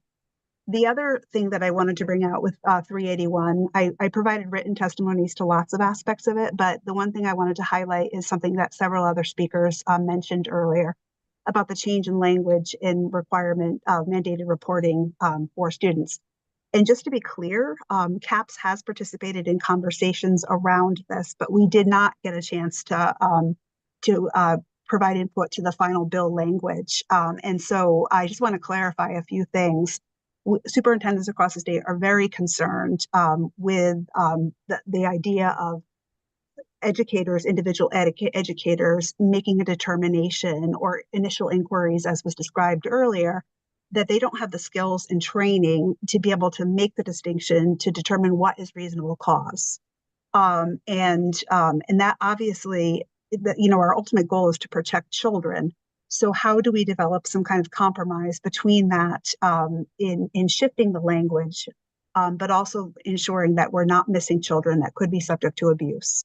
So we definitely would like to engage in further conversation with that because we have a lot of superintendents across the state that are highly concerned. The last thing I would like to do is give my high praise to and support to the House Bill 5463, an act concerning educator certification. My colleagues already mentioned so many aspects that will cause some immediate relief to some serious shortages that we're seeing in trying to fill vacancies. But I think Senator McCrory said it the best in terms of the urgency around making some substantial changes to include some sunsetting of our current regulations, which do date back to the 90s, ensuring that we have multiple pathways and mechanisms for quality in education. I believe that the work that this committee has done is phenomenal. It's innovative, and it really will bring us forward in some Can you please summarize? significant ways. Thank you so much. Thank you for your testimony. Any questions? Seeing none, again, thank you for your testimony today. Next up, we have Gavin.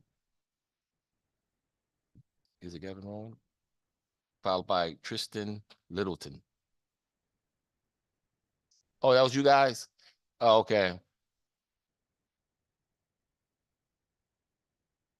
All right. When you get here, just let me know. Give me a heads up like that. All right. Is that Shanika Forrest? You're up. Come on, Shanika.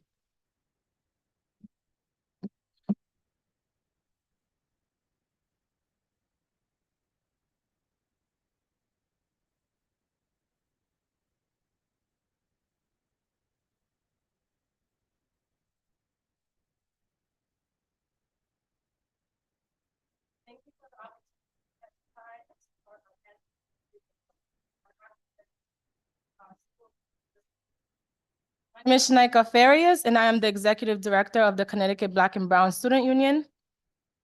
We are a statewide organizing force working to cultivate Black and Brown student leaders to dismantle school to prison pipeline perpetuating over-criminalization of Black youth and families.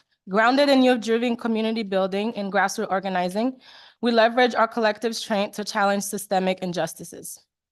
Hence what brings me here today.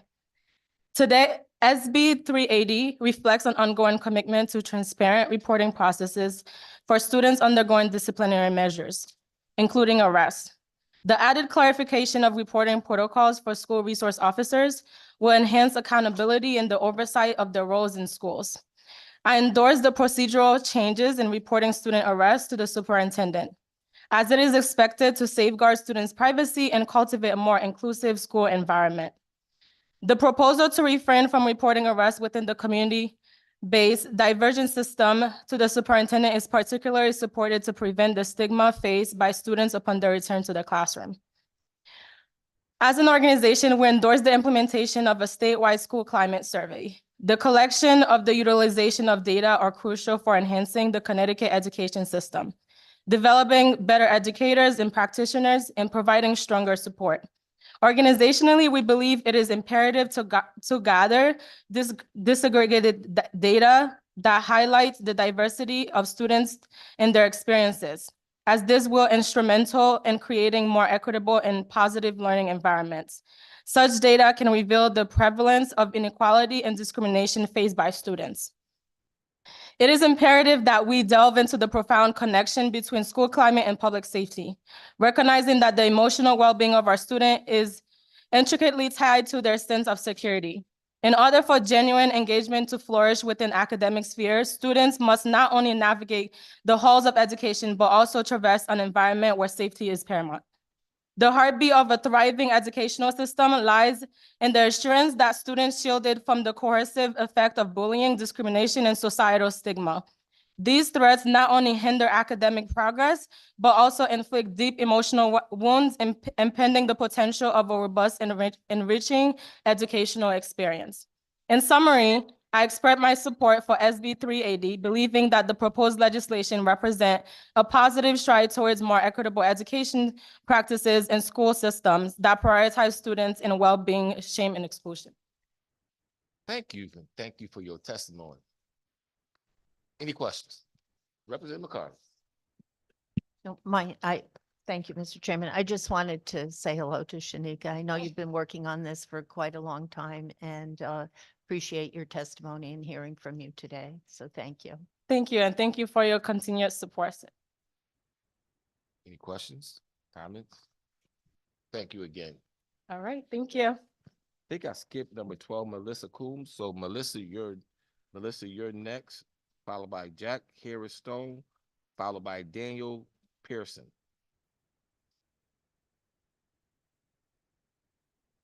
Good afternoon.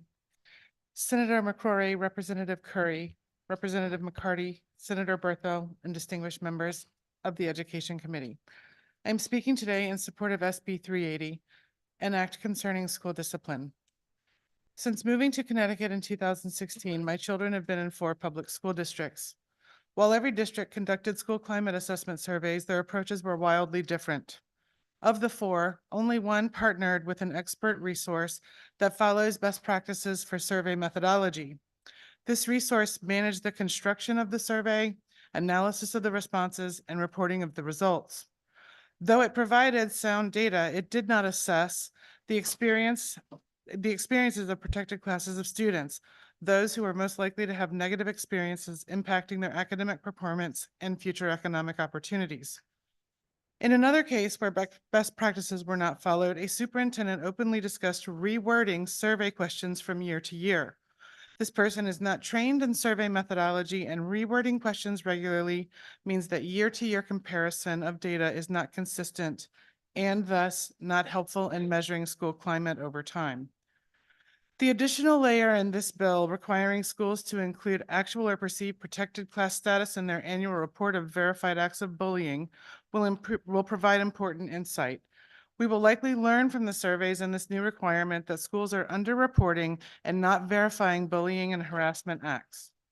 As an example, when I asked to see the verified bullying report from an upper elementary school in June of 2022, I was told there were 0 that school year. I also know that same year that a Black student was called the N-slur multiple times, and every incident was reported to administration. Under the current reporting requirements, schools have no incentive to verify acts of bullying and harassment which harm students. In fact, the opposite is true. There are many reasons for schools to not verify.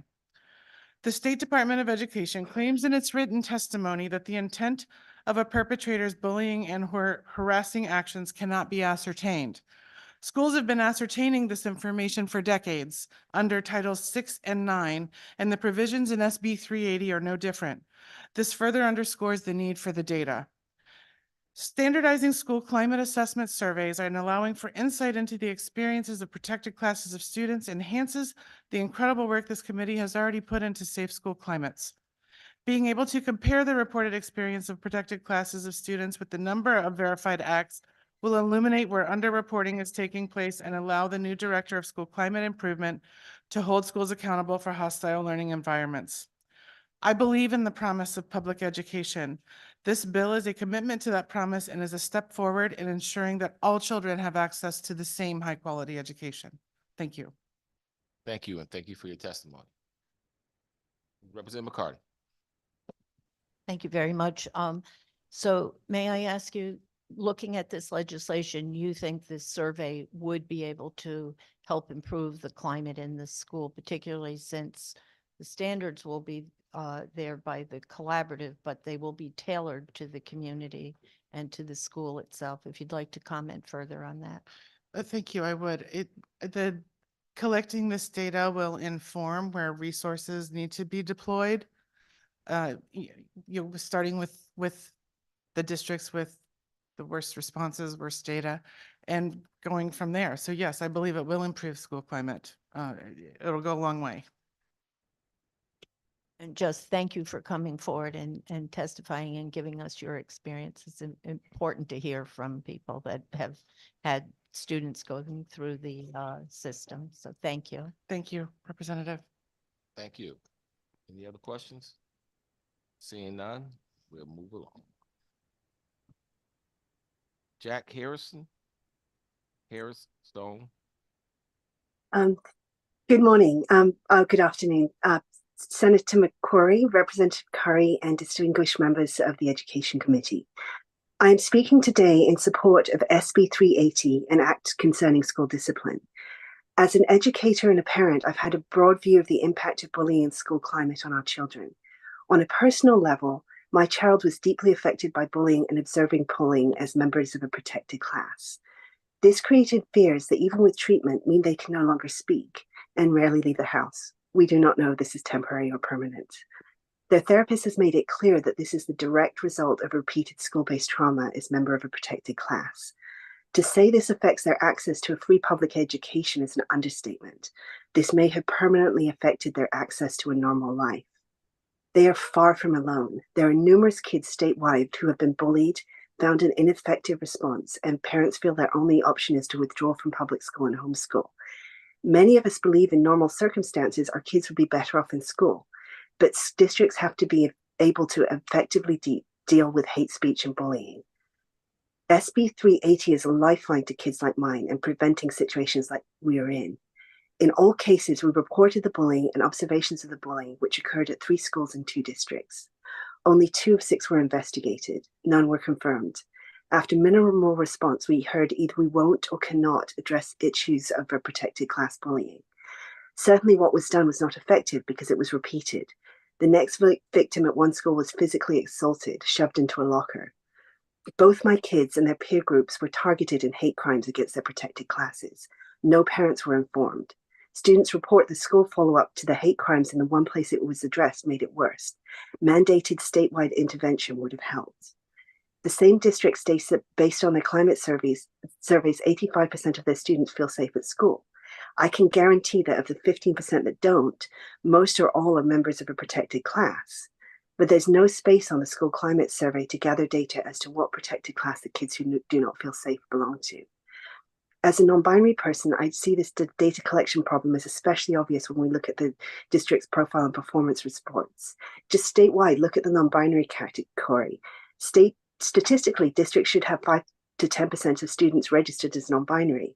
Most districts have 0 to 0.1% registered, and those numbers stop data from being reported at all. Fear-based absences are a telltale sign of problems in the district. Anecdotally, rates reach as high as 40 to 60% of non-binary kids having chronic attendance problems due to fear. But data is not collected, so problems in plain sight are not seen. To collect accurate data on the effect of protective classes, students must have the ability to self-identify on the school climate forms. To act effectively on this, districts must have support. In summary, SB 380 is necessary to ensure a free, appropriate public education to all, and not just the majority kids. Thank you very much. And thank you for your testimony. Any questions? Representative McCarty. Thank you very much. And just again, the committee, I believe, appreciates hearing from everyone coming forward, because that was initially the goal and the objective was to have surveys that met the needs of every student. And we need to continue to improve. And as we go forward, try to perfect this survey. And that was part of the reason why we're looking to have a coordinator in place at the state level that will help the districts going forward and to really listen to what the needs are of that community. So thank you for coming forward. Thank you. Anyone else? Seeing none, again, thank you for your testimony. Up next, Daniel Pearson, followed by Stephen Hernandez, followed by Amy Dow. Good afternoon, Chairs McCrory and Curry, ranking members Berthel and McCarty, and distinguished members of the Education Committee. My name is Daniel Pearson. I'm the Executive Director for Educators for Excellence, a teacher-led nonprofit with nearly 1,000 members statewide that seeks to promote student equity and elevate teachers' voices in policy decisions. Today, I submit testimony in support of HB 5436. My full testimony has been submitted. The current teacher certification system in place are outdated and not backed by data. The system is built largely on arbitrary goals that are not proven to lead to better student outcomes. Many of these goals and requirements serve as extra barriers that prohibit potential teachers from entering the workplace, thus further perpetuating the teacher shortage we have throughout Connecticut. We applaud the CECC for studying this issue and making recommendations, many of which are reflected in this bill. Like grade bands, prioritize real world pathways for paraeducators, and establishing a new standards board that includes current classroom teachers. But this is not all that we can do. It is vital that we have multiple pathways to make the teaching profession accessible to everyone, career changers, out-of-state educators, and staff throughout the education system. In addition, this bill falls short in the current regulations we still have. We need to strengthen this legislation by sunsetting the current regs, and we don't need to spend time studying this issue anymore. We know what the issues are, and the time to act is now. I urge you to take this into consideration and pass HB 5436. I also want to make a quick comment on SB 380, an act concerning school discipline. Our teachers participated in focus groups held 2 years ago with the Tao Institute at New Haven University through the charge of the School Discipline Task Force, urging them to eliminate suspensions and expulsions for young children that ultimately did not happen. I won't reiterate all the points that Sarah Egan and others spoke to earlier today, but I completely agree with their testimony. We all know the harmful effects of suspensions and expulsions on kids and how disproportionate it is for Black and Brown students. So long as districts are able to suspend and expel youth, they will. We must ban this harmful practice and utilize tactics like restorative practices that actually address the issues facing our youth. Thank you for your time. Thank you, and thank you for your testimony. Any questions? Seeing none. Next up, Steve Hernandez, followed by Amy Dow, followed by Rebecca Good.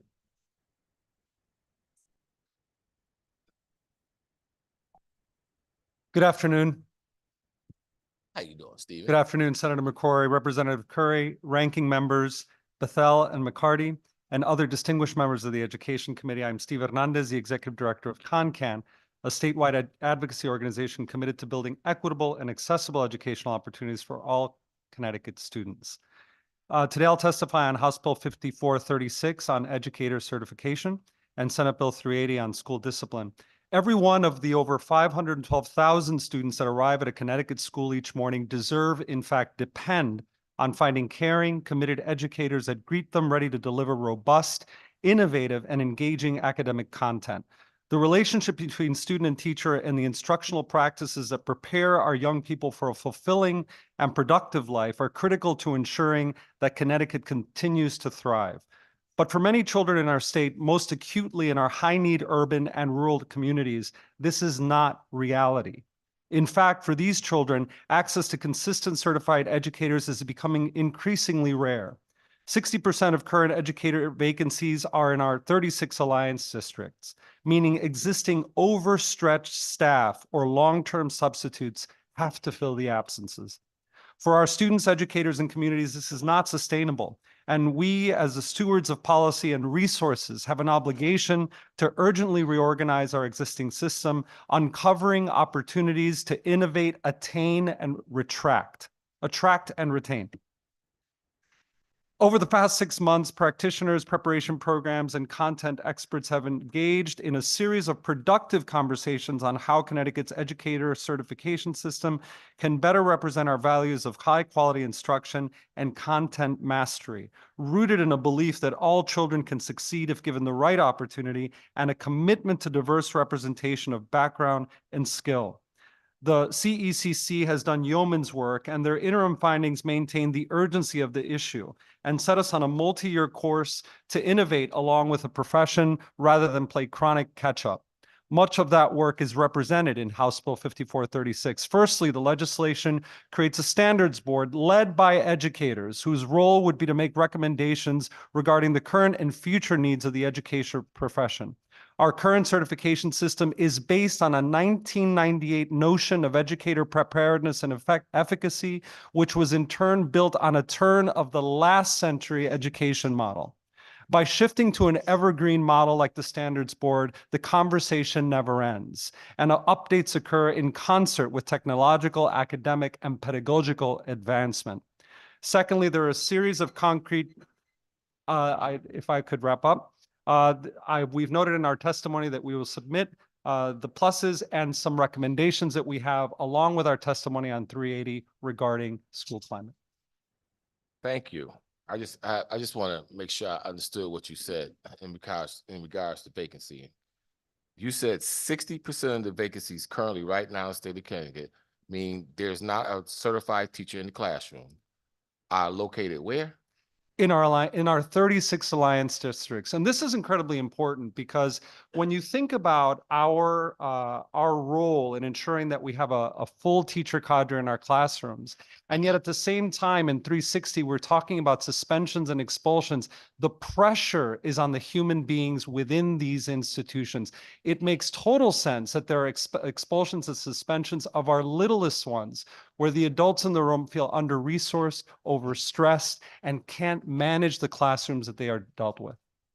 And if 60% of them are not certified teachers, they don't have the training, they don't have the background, why are we expecting anything different?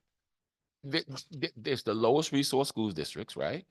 And we don't even have certified teachers in the classroom to teach them, but yet they're expected to compete at the same levels as high resource school districts that have teachers in their classroom every single day. And then we look at it and then we see the outcomes and we look like, oh, what's going on here? I mean, There's a, if I may, Senator, there's a chorus of a refrain that I think comforts so many of us in the state when we say Connecticut has the highest performing schools in the country. And I think in that comfort, we are derelict in our responsibility to look deeper and to check whether under the cover of poverty, we are actually missing the kids that need our education the most. We have the largest disparities in the country, and we need to address those. You're so dead on. I can go on this all day. I'm not trusting. I'm coming down. I'm gonna leave y'all in a couple of minutes. Y'all ain't gonna have me for a little while. I'll be back though. But so again, what we're trying to do here is trying to get certified teachers into those classrooms where the need is so prevalent. And that's all you're trying to do, because the data speaks to itself, and we know what it looks like. So Steve, I appreciate your advocacy and coming up here and speaking the truth to us policymakers. Representative McCarty. Thank you very much, Mr. Chairman, and welcome to education. Thank you, and I will look forward to reading your testimony. You said you submitted all the testimony. I have not had a chance to see it yet today, but I would like to go back, Steve, and recognize the work that the commission did. You were the former executive director on Women, Children, Seniors Equity Opportunity. Did you hear the testimony of the last person that came forward to talk about how our survey, what we're trying to do to improve our school climate and have them tailored to, can you just speak a little more to how you believe that this plan can address all students? And she particularly pointed out the protective class If you would like to comment on that, because I know you were one of the lead architect in helping us to really improve our school climate. And I'd like to give you that opportunity and then thank you in your new role, because I know you also understand greatly how important it is to address the learning needs of all of our students in different settings throughout the state. Thank you, Representative. Firstly, I'm so proud of the work of the collaborative, which includes so many of the practitioners that involve the Day of the Child and the Day of the Teacher. It's so important, the work that they're doing. I do want to mention Look to New London. And I want to say that because it's when you bring in innovation backed up by data and really take the pulse of the students and the adults in the institution. Thank you for your response. And I think that's important to clear up that that's the intent of these servers, to meet to really have a school nurturing climate that really speaks to all students in the school, and that we get that right with parental input and the development of the survey that I know you were very instrumental, and now TJ. So we appreciate it very much. And thank you for expanding upon it. Thank you, Representative. And if I may, thank you for noting the importance of protecting young people as well. And I did want to highlight, just based on what you just said, the notion of removing violent and sexual nature from the cause for suspension and expulsion of our littlest ones. It's so incredibly important that we understand that that language in that part of the bill is developmentally inappropriate for children. First of all, it misses the fact that children of that age, as eloquently pointed out by our students, do not understand what those words mean. And in fact, I would posit that some of the adults who are writing the laws and keeping the laws in that space don't understand what it means for little kids. So I'm glad that that's been removed. Now, causes physical harm. I just want to note a word of caution, because I worry that causes physical harm could be interpreted too broadly. Each one of us has our own subjective understanding of what harm is. So I would just hope that we continue to think about that. But all that is to say that I'm really glad that we have removed or that we propose to remove a part of the law which has just been anathema to kids for so long. And thank you for that. And if you have any additional suggestions as you go through, please send them up forward. Thank you. We're a Thank resource to you. Thank you. Representative Belinsky. Thank you, Mr. Chair. More of a comment than a question. Stephen, it's so nice to see you again. It's you teach us so much, and your work. I mean, your different job assignments, same mission. You're just looking for the inclusion of every single child. That's right. Every single adult in every single program, so that we have the equity that we really wish for. And that means a lot. Just want to say thank you. Thank you, sir. Thank you. And you're right. There's an aspect of this work that is so critically important. And this committee has always been my favorite committee for that reason. The fact that you continue to not only advocate for the children that we see are doing great, but for those children who could do better, but for our interventions. So thank you so much. Thank you. Any other questions for our committee? Seeing none, next up, we have, after Stephen, Amy Dow, followed by Rebecca Good, followed by Andrew Feinstein. I'm gonna miss all you guys. I have to take a call. I wish I could stay. All right. Co-chairs Curry, McCrory, distinguished members of the Education Committee, thank you for the opportunity to testify in support of HB 5436, an act concerning educator certification. My name is Amy Dowell, and I'm the Executive Director of Education Reform, now CT. ERNCT is also a member of the New Teacher Track, a coalition of educators, researchers, advocacy leaders, nonpartisan legislative staff who are partnering to advance meaningful policy to modernize educator preparation and certification in Connecticut. As some of you know, our organization has been deeply involved in supporting efforts to align materials, best practice, research, and training to support literacy instruction in Connecticut K-3 classrooms.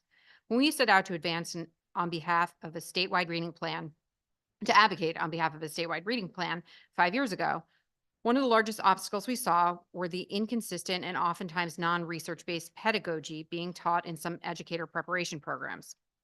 Educators would complete their graduate programs, take the state required reading mastery exam, practice to enter the classroom, having little understanding of how students cognitively learn to read and what methods work for the overwhelming majority of students. They were not set up for effective practice and success, and students often paid the price. So much of the work of this committee is interconnected. And so, to build off the progress we already are seeing across the state on research-based reading instruction, I'm really thrilled to talk about an act concerning educator certification. We have a true opportunity to change the way we train, certify, and onboard educators in Connecticut with this legislation. And though a tremendous amount of cooperation, consultation, and research, the State Department of Education has facilitated and guided a complicated process that was overdue. The experts from higher education, the public PK-12 community, including educators and administrators, the State Board of Ed, academic researchers, student advocates, community leaders like district school boards, and workforce leaders all leaned in. I can say as a careful observer, nobody got everything they wished for, but most got a lot in this legislation. And there are still a few areas for improvement, and that will have a significant impact for students. So we have to stay at it and get it right. The first, we must sunset many of the outdated regulations that no longer are relevant or do not maintain standards of quality for educator preparedness. It's a big shift, but we need to be bold and forward-thinking. 1998 was the last time we took a crack at this. I think we all know it has cobwebs. The second priority must be to address the current process of evaluating the effectiveness of educator preparation programs to ensure the graduates who teach in our classrooms in Connecticut are prepared to help students learn and grow, not just pass an exam. Now, here's the good news. This bill is good news for paraeducators who want to advance to certified educator roles, and good news for administrators who have been left to staff schools in a piecemeal way through shortages and red tape. It's good news for prospective educators from all backgrounds who have the skills and talent, but need a clear and affordable path to complete their training. It's good news for our state and can help close the 1,300 vacancies we have in our public schools. And most importantly, it's good news for students who all deserve an effective teacher at the front of their class.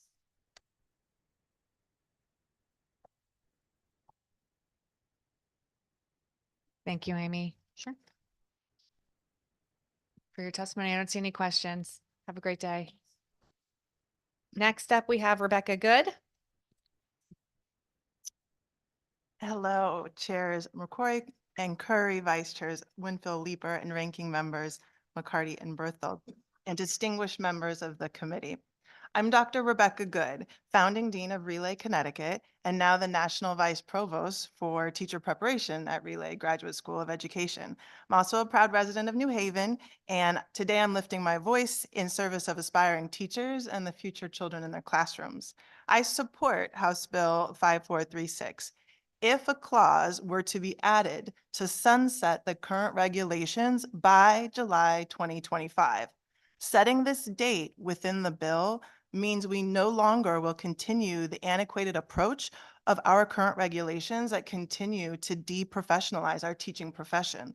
Without a sunset date for the current regulations by July 2025, the recommendations in this bill could create an even more cumbersome certification process that would then need to be untangled in future legislative sessions. I was an out-of-state classroom teacher who relocated when my husband was stationed at the Coast Guard Academy here in Connecticut. It took years for me to navigate the certification process. Those restrictive regulations are actually still present today. Extensive transcript reviews, credit deficiencies, a menu of required exams. I came with degrees from UC Berkeley, a master's from Teachers College, an out-of-state certificate, an award for District Teacher of the Year, and years of teaching experience. And if I still came today, it still wouldn't be enough if we continue with these regulations. So sunsetting the current regulations by July 2025 at least will ensure out-of-state teachers are not subjected the way I was 18 years ago. As an EPP leader here in the state, I intentionally created an innovative program to diversify the teaching workforce, one of the first teacher residencies in the state. The current regulations are so outdated and cumbersome, they create requirements that increase costs for my students today trying to become teachers. They make it difficult for my EPP to be innovative. And it forces our EPPs to meet regulations designed to prepare teachers for the 1990s. Sunsetting the regulations by July 2025 will modernize the teaching profession. These regulations have been researched, they have been studied, they have been debated, tinkered with, reported on for over 25 years. In fact, 5 years ago, I spent 2 years up here researching the role our Connecticut legislators play in diversifying the teaching workforce. I scoured over 30 years of legislation. I interviewed many members of the Education Committee of 2018, and the number one leading barrier, I'll wrap it up, was the outdated certification regulation. So a role that you can all play in diversifying our workforce would be to set that date in these regulations. I also was a member of the CECC. I'm part of the group that presented this to our commissioner, and I still think you should add that date of July 2025. Thank you. Thank you very much. Representative Brown. Thank you, Madam Chair, and thank you, Dr. Good, for your testimony today. And what you said struck a nerve with me. As most on the committee know, I'm an active classroom teacher, but the experience that I went through to gain my Connecticut teaching certification was very similar to what you just expressed. It took me 5 years because of the bureaucratic red tape involved. And I can't help but think now that I've been teaching, in Connecticut for a while now, but I can't help but think of how many people are the impediment that puts in their way, the barriers that puts in so many people's way that don't have the ability or the funds to be able to take the 5 years of additional coursework, of additional paperwork and transcript reviews that, it sounds like you and as well as myself went through. And we shouldn't allow that to happen. Not, most certainly when we have such a need in our classrooms. And as was said in previous testimony of where those classrooms are, where the biggest need is that we are underserving. So thank you for your testimony today. Thank you for highlighting that story, my story and yours, because I think sometimes people need to realize how difficult it is to be a teacher in this state. So thank you again. And thank you, Madam Chair. Thank you. Thank you, Rep. Brown, for those remarks. Any other questions? Oh, yes, Rep. McCarty. Just wanted to thank you, Dr. Good, for coming out, giving your perspective. Is that your only suggestion on the certification bill? Oh, no, it's not. Okay. As I said, there's much of the bill that I support. If I were to add something to the bill, I would say, because you don't want these regulations coming back up, besides having a very clear date of sunsetting them by 2025, to ensure the efficiency, I would take the members of the CECC and I would roll them into the new board so you don't have to start from scratch. The members on the CECC have been working, many for more than a year before they even were selected to become on the council, have been reviewing all this work. If you start from scratch, you're going to have to back up and do it all over again. And you know what that delay does for our teachers. So I would make that part of the kind of initial setting of this board. I would also have a neutral facilitator facilitating that board. I think you know why I would want a neutral facilitator facilitating that board. I think it makes it go efficient. It's a non-voting member, and it really moves the work forward in a neutral way. Our teachers deserve us to act in a way that is much faster than we have ever done. And fast does not mean sloppy, right? Fast does not mean low quality. Right now, 1990s regulations are low quality. Like, we actually need to modernize to get forward. So those are two things that I would recommend, and I will send you the rest. Okay. Thank you very much. Thank you, Representative. Thank you so much for your time today. Thank you. Next, we have Andrew Feinstein.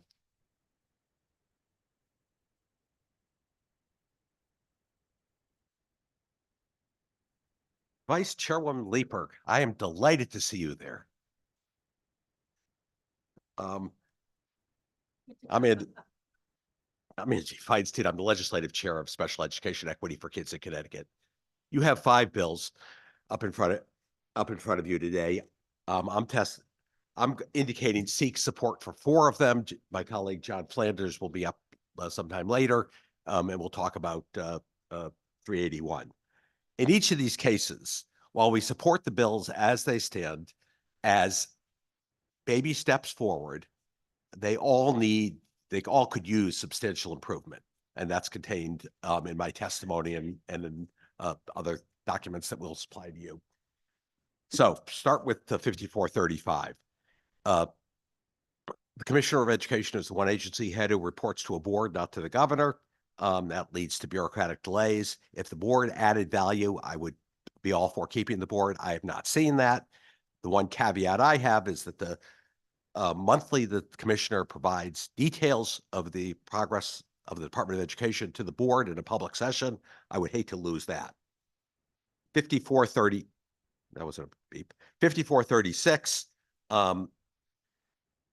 Yes, it's a step forward on certification. It's not going to deal with the teacher shortage. There's so much more we need to do in order to deal with in order to deal with the shortage. We're also very concerned about the fact that the CECC, by design, in the bill as drafted, says nothing about special education teachers, which is another category of even greater need than regular education teachers.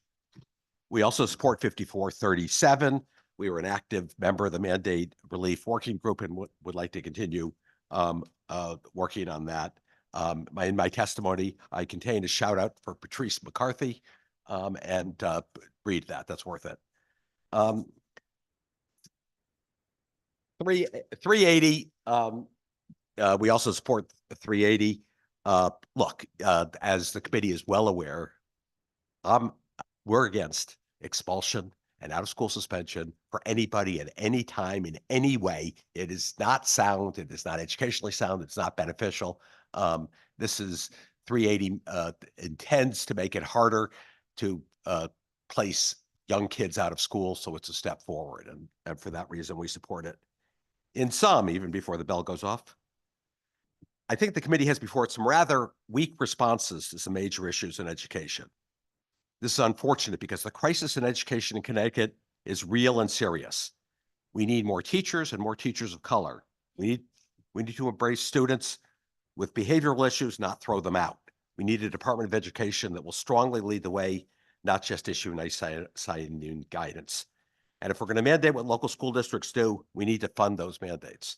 So thank you again for the opportunity to meet with this committee, and good to see you up there. I'm so happy I could hear this testimony today. Can I ask you one question on the school discipline bill? Sure. I love these recommendations. I come from a system that is exactly the reason why we need a number of these recommendations. Not Fairfield, obviously my education experience before that. I think it also highlights the importance of class size, but I wonder if there's anything we should be thinking about as we do this work to ensure that our restraint and seclusion numbers don't go up as a result of this. And I was wondering if that's something you'd spend any time considering, as I know that's an issue near and dear to your heart. Yes, and my colleague Naomi Nova will be testifying later exactly on that subject. I don't think restraint and seclusion, there's any reason restraint and seclusion should go up. What we need is therapeutic educational settings for kids who need extra support and who demonstrate their need for extra support by misbehaving. And I think that's the answer, not right. We've seen, as we put downward pressure on exclusionary discipline, we've seen an increase in school-based arrests. Right. And so you're quite right that we've got to attack the causes of these problems, not just the behavior that results from the situation. Absolutely. Representative McCarty. Thank you very much. You hurt my feelings. You're always here when I'm testifying. Representative Leeper walks out of the room every time I testify. And so that's why it's so special. I'm just kidding. But I wanted to thank you for your testimony and for your comments, and to recognize SEEK and the work that you've done on the mandate relief as well. I think that's important, but I do believe this committee is really working in a concerted effort to try to address some of the issues that we hear. that's an example looking, and we're going to hopefully have some legislation that comes through this session in that area that will help.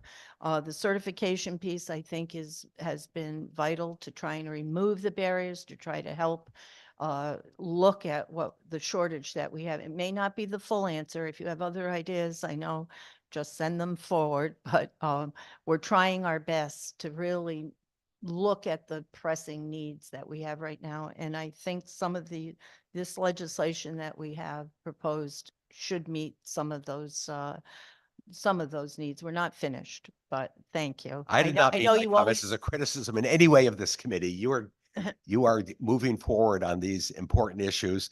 It's my job as an advocate to push you harder, to push you to go farther. It's your job to do what's politically possible.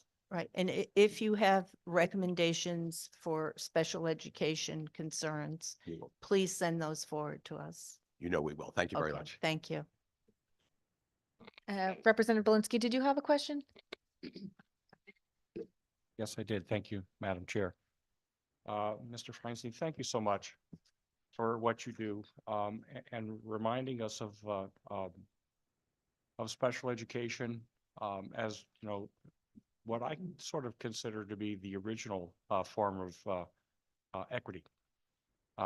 Because leveling that playing field is also, well, it's especially important to be able to let every child be everything that child can be.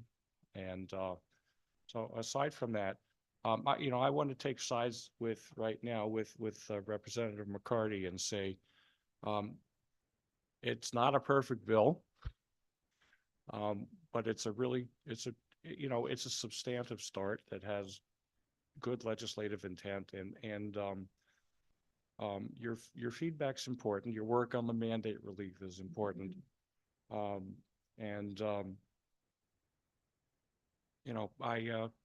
I just appreciate that you're always here as a conscience for us. And aside from that, I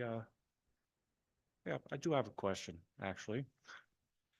When it comes to the one of the things that I find interesting in the bill, is the new certification board that's being proposed. And, I view that pretty widely, but also, through another lens for workforce reasons. Not only do we want qualified people teaching, enthusiastic people teaching. I'm not sure where that enthusiastic young lady is. There she is. So, it also allows us as a state to be able to leverage teachers that are currently licensed and teaching in other states and having success there, who want to come to Connecticut, as opposed to getting them lost in a paperwork jungle.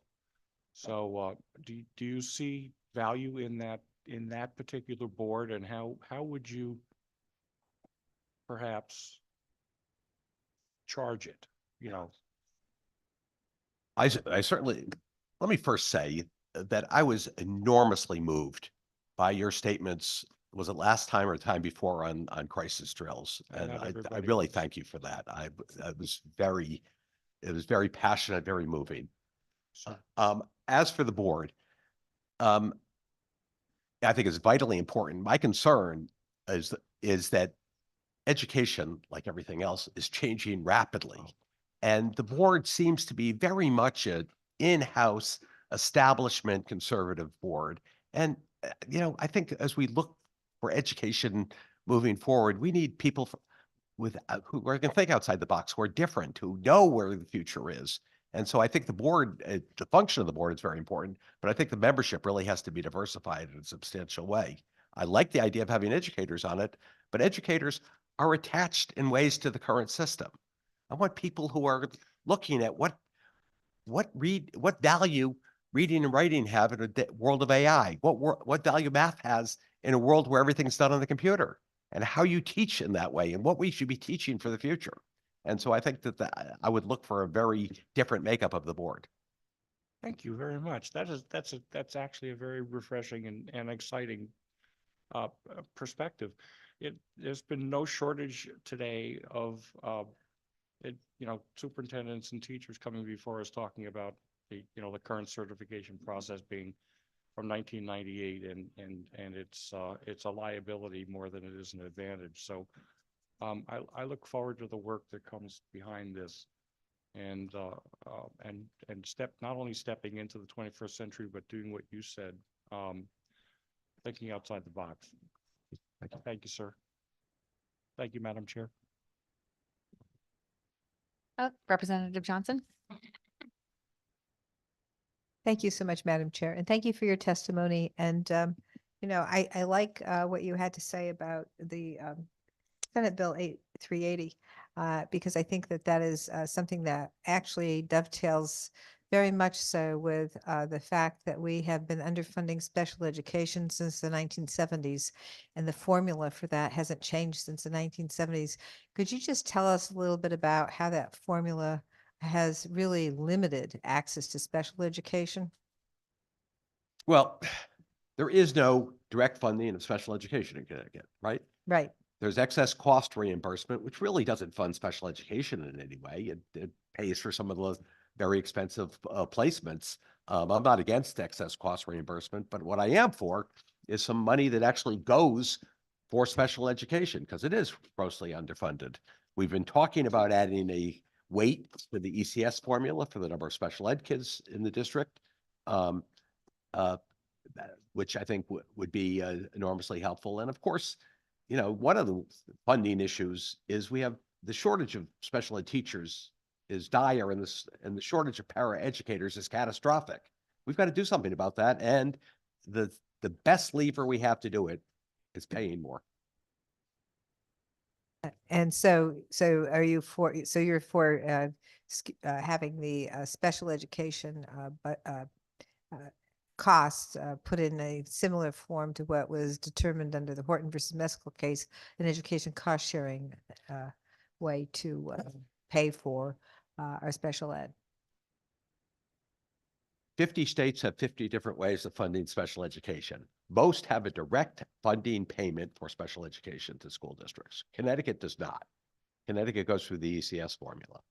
I would love a system where there was actually direct payment to districts for special education costs. But in the realm of the politically possible, I think adding a weight to the ECS formula is something that might be achievable, whereas a direct funding for special education is probably a bridge too far.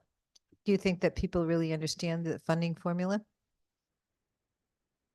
I think one or two people in the state understand the education funding formula. Yeah, if I they can name one of understood it. I'm not one of them. I thank you for that. And also, you had mentioned the configuration of the State Board of Education. My understanding, when I look at the resumes, that there are not many teachers on there at all. Not many people who are involved in education, mostly people who are involved in business that maybe they may have some education, but they're not really, their focus in their lives hasn't been education. I work with the State Board of Education. They're lovely people I agree. and great Americans. Excellent. Thank you so much for your testimony. Thank you, Madam Chair. Representative. I think that is it. Uh-oh. Oh, Representative Poulos. Hi. Yeah, I want to follow up on the State Board of Education composition comments that have been shared. And I've said this before. If your car breaks down, you're calling a mechanic. And if your kid is sick, you're calling a doctor. And so to say that we need fewer teachers, if any, on the State Board of Education, I would respectfully disagree. We need people that are in the classroom, that are in the trenches, that can speak to the implications of the policies that that board is implementing in those conversations. Thank you. I was talking about the certification board, where there are educators on there, and I'm all for educators on there. In reference to the last question, I was saying that the State Board of Education right now, I know the vice chairwoman was a longtime teacher. I'm not sure who else on there was a teacher, and I agree that the experience. Yeah. And I gotta disagree with you on something. I think it is wrong to talk about being in the trenches, like it's down and dirty to be a teacher. It is noble and elevating to be a teacher. It is not working in the trenches. Well, yeah, well, thank you. Thank you. Thank you. Thank you. Next, we have Hamish McPhail.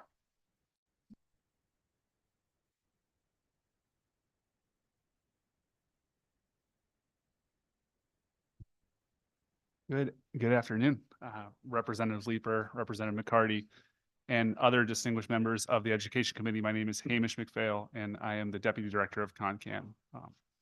Today, I'm here to testify on House Bill 5436, an act concerning teacher educator certification. First, I'd like to thank many of my colleagues who have worked on this legislation, including members of the Connecticut Educator Certification Council. The recommendations made through those conversations have been meaningful and could, if done correctly, put us on a path and a trajectory for innovation for years to come. For my testimony today, I would like to focus on two key constituencies who must remain centered in all ongoing conversations on modernizing the educator certification system. First, students and also aspiring educators. Their individual experiences will make or break how our system functions, and educator certification is a key piece of that puzzle. The most influential adult in a child's life outside of their home is most often their teacher. And research is clear on the importance and value of consistent and caring educators in supporting a child's life outcomes. For our kids, a positive school environment can bear fruit years after they leave the halls of the school. The backbone of a school is the stability of its workforce. In far too many communities, as you've heard today, the fabric of our school experience is fraying with staffing shortages and high rates of turnover, often due to how we certify educators. This has reverberating effects on a child's sense of belonging, the instructional experience, and the depth of a school community. We all know the teachers we had who made an impact on our lives. We remember their names throughout our entire lives. We know how they made us feel and how they made us feel connected and belong.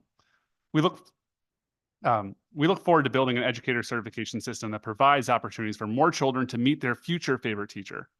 Whether they went to an educator preparation program and knew they wanted to be a teacher since the day they were in first grade, whether they came from another state, or whether they made a conscious decision to switch careers to become an educator. Individuals do not typically become teachers for financial gain, though they should always be paid a wage that respects what they contribute to our society. They become educators because they have a passion in making a difference in the lives of children. Our education certification process should capture that passion, accelerate it, and provide pathways for individuals to actualize their personal mission of change. In far too many conversations I've had, I hear about how the current process drains an aspiring educator personally, financially, and emotionally. In fact, many aspiring educators turn elsewhere, like private schools, or outside the sector altogether. This legislation puts us on a path to better connect potential educators with their life meeting. We must maintain our collective urgency on advancing our educator certification system by ensuring we simplify our regulatory environment, as talked about today, and we expressly report on the outcomes of educators who go through our education preparation programs. We must always center our students and educators in decision-making so we enhance their experience, acknowledge their potential, and forge a new path for their future. Thank you. Thank you very much. Seeing no questions, thanks for coming. Next, we have Catherine Rowe.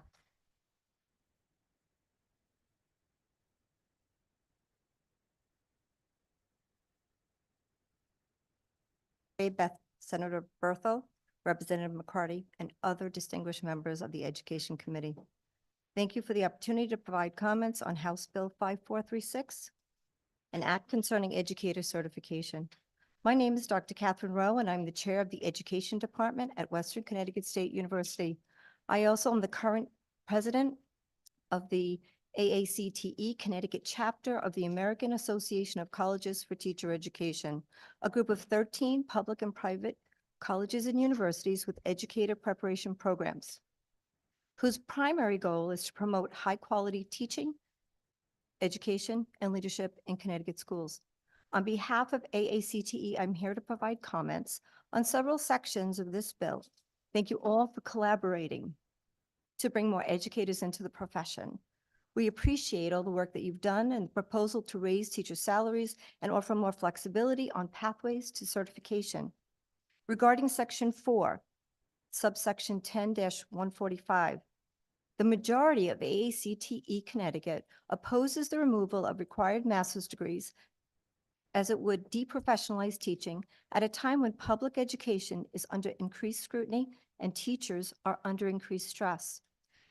Connecticut EPPs have worked with the Connecticut State Department of Education to ensure that master's programs offer and provide content and pedagogical knowledge and skills essential to high-quality teaching. The proposed change could have negative impacts on the quality of continuing education for Connecticut teachers and potential negative impact on Connecticut's EPPs.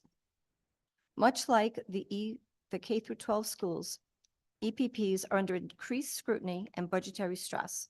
Additionally, the removal of the master's requirement could impact reciprocity and inadvertently reinforce inequity among the districts.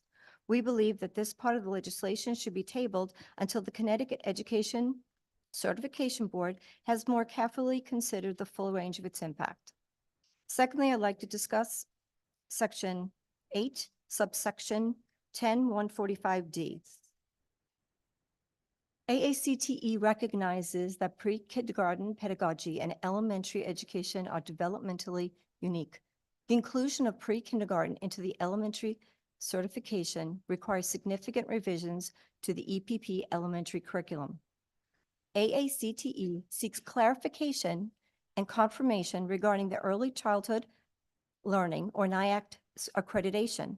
If the NIAC accreditation is required, the extension of the elementary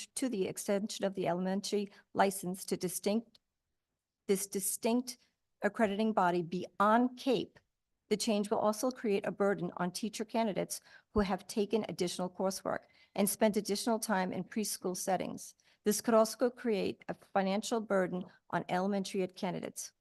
The majority of AACTE believe that the returning of the elementary ed license to include only kindergarten is more developmentally appropriate while still addressing school district needs for flexibility in teacher assignment, and allow the newly formed Connecticut Educator Certification Board to further examine this issue. Thank you for hearing my testimony. Thank you so much. Nice to see you. Thanks. Nice seeing you, Jeff. Quick question for you. Good Ranking and I were over here discussing. You noted, what section were you noting with respect to the masters? The master's is 10-145B. Effective July 1st, 2024, as alternatives to the requirement that teachers obtain a master's degree in order to obtain the professional certificate. Okay. And that deletion was a result of the conversations had with respect to the work of the ECE? Correct. Okay. All right. Any other questions or comments from members? Yep, Rep. McCarty. Thank you for your testimony. I think earlier today, when the commissioner was in front of us, we had asked about what that would mean to go to the NIAC accreditation, and paraphrasing now, that she said there would be ongoing work with the higher ed people. So, and that it wasn't the intent to put more of a burden on the student in the preparation, and that some of the work with the NIAC accreditation would meet the standards that were needed for the other that you mentioned, Kate. So if you may want to just clarify that. Thank you. Yes, I was privy to the commissioner's testimony, and this is one of the reasons why we're recommending that we need a little bit more time to tease this apart. The commissioner indicated that there was a CAPE standard that would align with the NIAC standard. However, I'm a CAPE reviewer. So as a CAPE reviewer, I can tell you that we talk about pedagogy and professional skills, but we don't necessarily specify early childhood. The piece about early childhood that Beth Bai talked about earlier was the NIAC accreditation, and that would not supersede the CAPE accreditation for that standard one. So I do think that we need more time to just tease that part so we can specifically figure out the accreditation. Part two is the assessments that the state is requiring. the state, the CSDE is requiring that we have certain EdTPA and or foundations of reading. There are two different assessments for EdTPA, early childhood and elementary, and then the same thing for foundations of reading, early childhood and elementary. We need to tease that apart. What is that requirement going to be? That's why we're asking for more time for the newly formed Connecticut Education Certification Board to really define those and to give us more specifics so that we can do the curriculum mapping that we need in higher ed. I know that was a long answer. No, but thank you for your comments. We appreciate hearing from you. Thank you so much. Quick follow-up. So I'm trying to get. the intent of the Commissioners' Council, I think, was to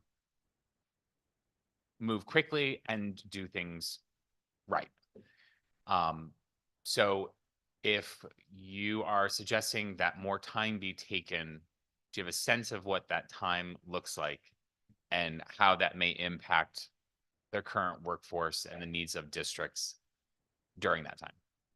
That was a great question, Jeff. You know, yes, I do think that the newly formed board, this is the charge of the newly formed board.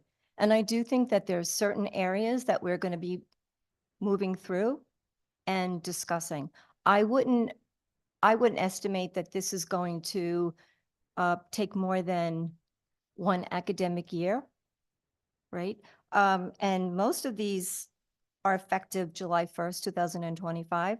So I think that we would be aligned with that, but I do think that we need to have this board assemble quickly and start teasing this apart.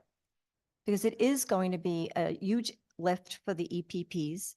And we do need to work with our colleagues at CSDE to identify, one, accreditation, two, the assessments that are going to be used to, if we're going to continue using assessments, to move forward with certification requirements. Okay. Yeah, I mean, I just worry about the additional time I think that taking, and I want to go back. I said we do this quickly. There was nothing quick about this. For anybody who sat in these rooms, these were 3 to 4 hours at a time of talking and more talking and more talking over, 9-10 month periods of time. So I agree, but I will follow up that with a statement. I did mention during the CECC that we did need to tease apart that piece about the accreditation. It was not clear. It's still not clear to me what the plan is for accreditation. So as expeditiously as we can work together on this, I think that we should. absolutely. We look forward to that work. Have a great afternoon. Thank you. Next up, Dolores Garcia Blocker.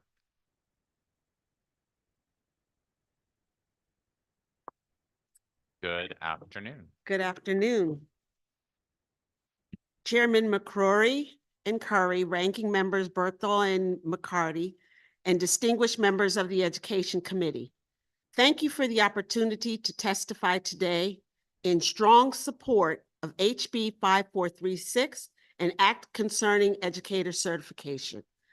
My name is Dr. Garcia Blocker, and I serve as the Executive Director of Teach for America, Connecticut, where I have the privilege of recruiting equity-minded leaders to Connecticut to teach and make a difference, especially in their communities. I am honored to be supporting the CSDE's Grow Your Own efforts and am recruiting diverse folks who have graduated from Connecticut school districts back to Connecticut to teach and lead here. Since 2006, TFA has brought over 1,000 teachers to Connecticut. I come to you today not only as an executive director, but as a participant in the Innovation Cohort, a group of school district leaders across the state who have come together after COVID, working with the Center for Public Research and Leadership at Columbia University in a multifaceted way. One goal in this work was to identify opportunities for innovation that lead to systemic improvements in delivering quality education. As we synthesized our efforts as a cohort, we identified a primary barrier to innovative exploration, and that's teacher certification.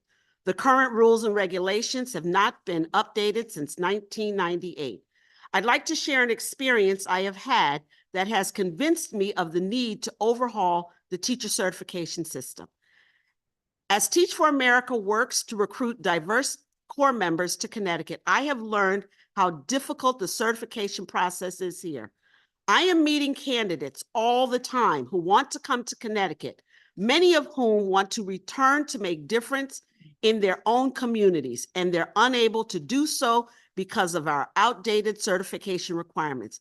These candidates who want to lead and make a difference in Connecticut classrooms and schools begrudgingly change their regional preference and they go to Massachusetts, New York, or New Jersey, where the requirements are not so cumbersome. My story is one that is faced by many other education leaders trying to bring educators to Connecticut to fill classrooms statewide. This bill addresses these innovation opportunities in a systemic way, not simply recommending changes to an outdated system, but setting us up for more rapidly responding to our ever-changing ecosystem. I'm almost there. Although there are components of the bill that do help to provide the innovation needed, like establishing the new Connecticut Education Preparation and Certification Board, I'd like to call your attention to two areas that must be addressed in this bill. And these are the two, and then I'm done. First one, please, please, please sunset most of the regulations through this legislation and task the Connecticut Educator Preparation and Certification Board to create in this legislation a new and clear responsive system. And secondly, explicitly require the Connecticut Educator Preparation and Certification Board of experts to measure the effectiveness of graduates and educator preparation programs. I ask that you pass this bill with these recommended changes. Thank you. Thank you so much for your testimony. Representative McGee. Thank you, Chairman. Dr. Garcia was my high school principal. So I just want to say thank you so much for testifying today. And I think it's so important that we give people their flowers. You set such a high bar at Cooperative Arts that you maintain such an atmosphere of excellency, even on down to what we could wear. And I remember something like students not being able to wear bonnets or scarves because what you wanted us to understand and see is that we were dignifying, that we were students who not only deserved quality education, that one day we would go out in the world and it would be required of us to present ourselves in an appropriate way. And under the principalship of Dr. Garcia, I was able to take part in a program that allowed me to graduate high school with my associates. So I'm just thankful for you to be here today. And I thank you for the work that you've done. And it's just amazing to see you still being the warrior woman you are in this sphere, making sure that students are educated years later. So just, I really appreciate you. And I thank you for what you did for us, all of us at Co-op. That year, 98% of us went to college, and many of which were first generation college students, and they're doing very well. So thank you. Thank you. Any other questions or comments? Not sure anyone wants to follow that. Thank you so much for your testimony today. Next up is Cesarina Thompson. You are online. Good afternoon, Senator McCrory, Representative Curry, Senator Berthel, Representative McCarty, and other distinguished members of the Education Committee. Thank you for the opportunity to provide comment on HB 5436. My name is Dr. Cesarina Thompson, and I am the Dean of the College of Education, Nursing, and Health Professions at the University of Hartford. The University of Hartford offers CAPE accredited and state-approved undergraduate and graduate teacher preparation programs in early childhood, elementary education, and special education. While undergraduate initial teacher certification provides entry into the profession, master's degrees equip teachers with advanced knowledge to comprehensively and holistically implement and evaluate pedagogical strategies, more effectively integrate instructional technology, and design learning environments that are culturally responsive and address the social emotional learning needs of their students. Teachers with master's degrees are better able to make data-driven decisions to lead or contribute to change that will benefit students in the classroom. Teachers must have this advanced preparation to address the challenges and increasing complexities of our current educational landscape.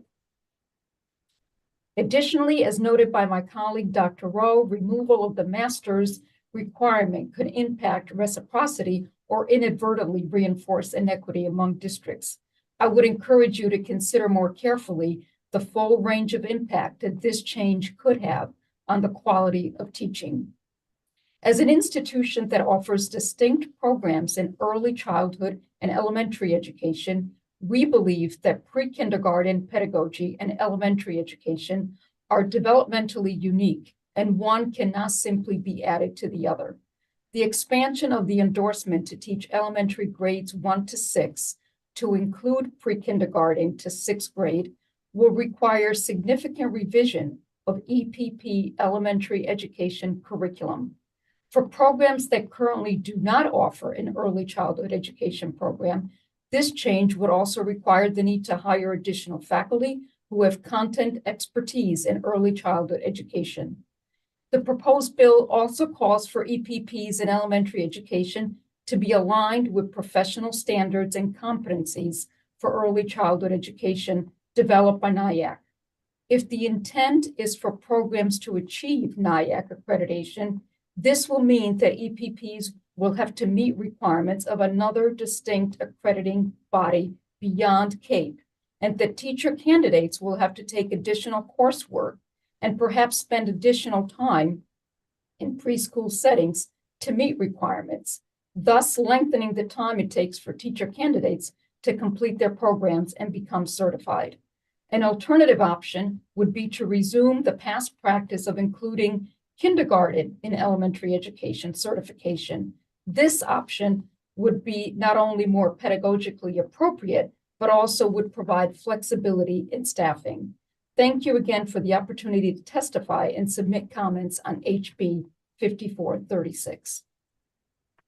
Thank you, Dean Thompson, for your testimony and for your comments. Are there any questions from the board committee? Hearing none, thank you.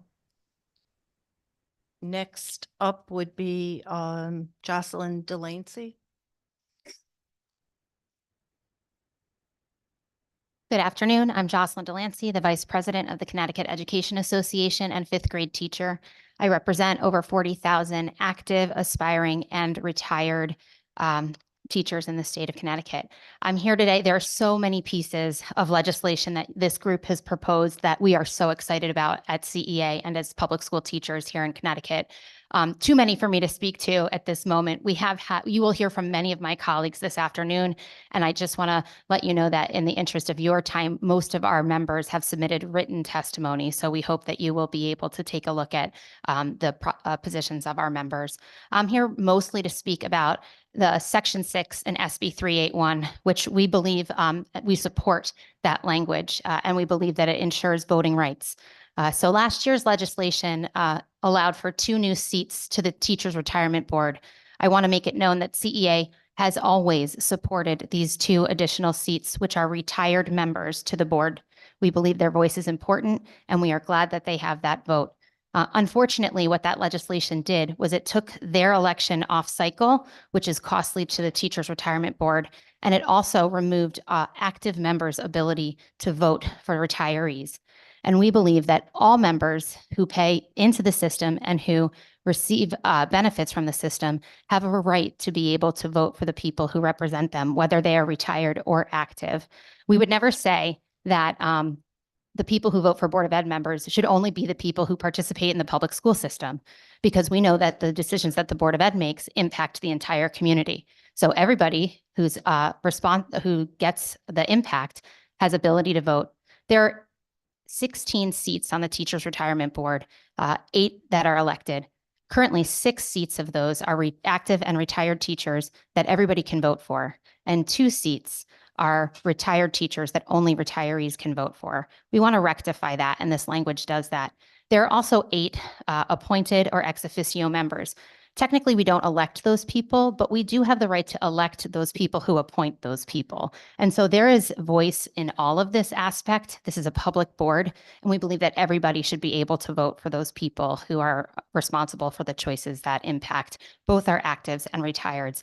I want to make it known that I have no I do not have an understanding of what it means to be a retired teacher, although I dream about it often. I've got some time to get there. But what I do know is that as a sitting member of the Teachers Retirement Board and an active teacher, my job is to protect both our retirees and our actives and the teachers who do not yet work in Connecticut. It is our job to ensure that the teachers' retirement system is protected, that our retirement funds and benefits are supported and maintained well, and it is our responsibility to do so. But I believe that our retired members should have a role in electing me. And I believe that our active members should have a role in electing me. I think that that voice needs to be heard because the decisions that I make when I make decisions on that board impact our retirees and our active members. So all votes should be open to everybody who participates in the system. And I would just give a shout out to COVID credit. We think that's wonderful. Starting salary, looking at the teachers, the DCF reporting and the certification, all of that work is tremendous. The work that you have done to ensure that our public schools are heading in the right direction is phenomenal. And we thank you so, so much for the work that you are doing. Thank you.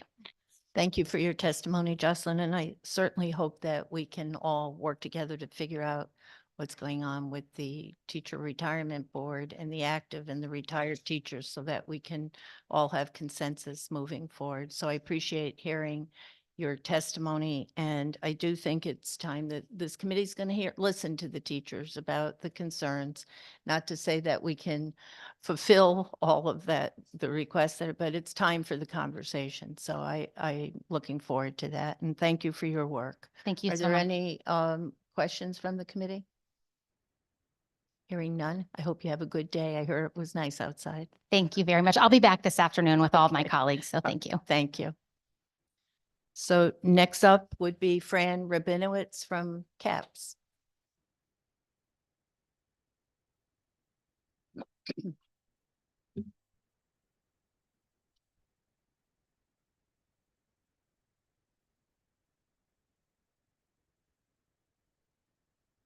Good afternoon, Senator McCrory, Representative Curry, Representative Kathleen McCarty, and Senator Berthel. I'm Fran Rabinowitz. I'm the Executive Director of the Connecticut Association of Public School Superintendents.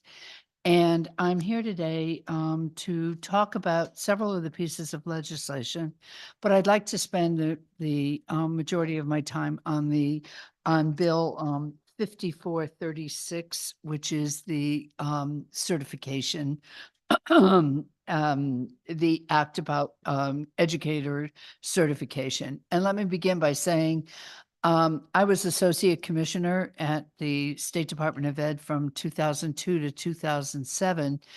And at that time, I prepared regs for updating, and they have not been updated yet. And so what I want to say is my participation on this certification board or certification council has been a breath of fresh air for me and for many. I think it was almost a continuation of the same perspectives and feelings I had on the Educator Evaluation Committee.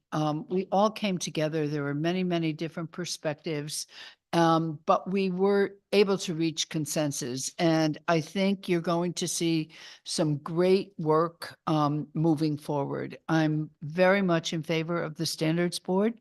I think it's a great way to go. I think I see it as taking back our profession, of letting the practitioners talk to what works best in education and what works best in certification, what courses help them the most, and what are, what might be obsolete. So I think that is amazing. I worry a little bit. I definitely want to have all the teachers on there because they are the practitioners.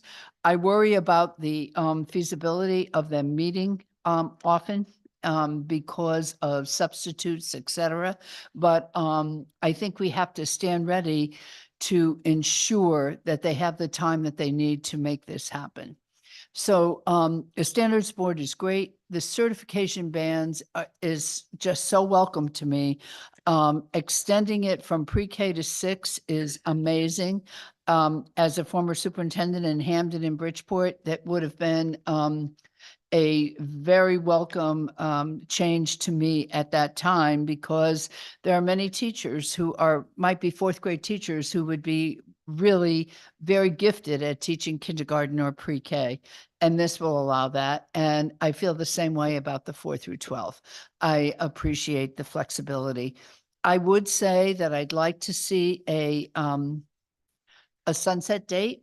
I'd like some of the regs. I don't believe 2025, by the way, is feasible for all the regs to be sunsetted by 2025. However, there are some obsolete ones right now that could be sunsetted immediately. There are others that might be compliance based, 3 hours of this, 2 hours of that I think we should take a look at very quickly. And I think that 2026 might be feasible to have a sunset date for the present regs and moving forward. So I just wanted to spend my time on that. If I have a few more minutes, we fully support as superintendents that educators should be making $60,000 to begin or more. We worry about the unintended consequences of all of the steps having to increase then in many districts. And where is the funding going to come from, especially in some of our districts where we're facing a real fiscal cliff. But we do support it.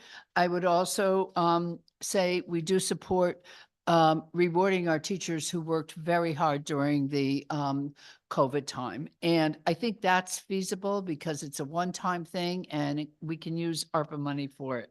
So those are my pieces for today. I will be happy to answer any questions. I've submitted written testimony for all of them, but if you have any questions or comments, please let me know. Thank you very much, Fran, for coming forward and for all your work on so many different boards and councils.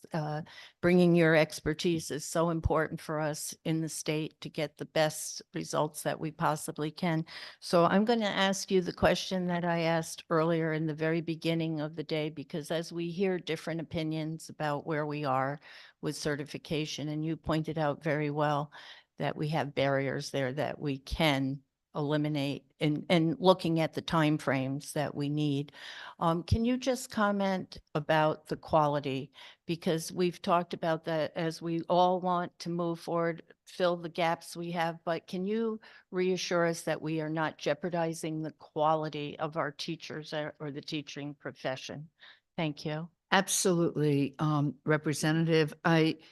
I know that that is an issue, that some people feel like if we streamline some of this, we're going to lower the standards. And I can assure you that on that CECC council, that was always a consideration. And when we talked about anything, we were very, very clear in saying we do not want the standards compromised. But look at something like this. For example, as a former administrator, teacher, and superintendent, I would say to you that I'm much more interested in my teachers being able to teach reading on the first day they enter the classroom than the philosophy of education. The philosophy of education is a great course. I'm not saying no, and I took it myself. But I'm not sure that that's as important as making sure that they are really ready to enter that classroom and feel well prepared to teach reading. So I think when we're looking at this and when we're looking at streamlining, we are not necessarily looking at eliminating. It may be changing how we do things. I also feel very strongly about having the teacher candidates in the classrooms much more often than they have been prior to becoming certified. And I think that that is something we can work in, but we may have to look at some courses that are obsolete. And so I think that's what we're talking about here. And I know there's been a lot of questions about the assessments. I also feel that we weren't ready to make a definitive decision on what type of assessments, et cetera. I'm not a huge fan of praxis, but I am a huge fan of having some type of assessment. For me, it's more of a performance assessment to show that teachers are in fact ready to enter the field.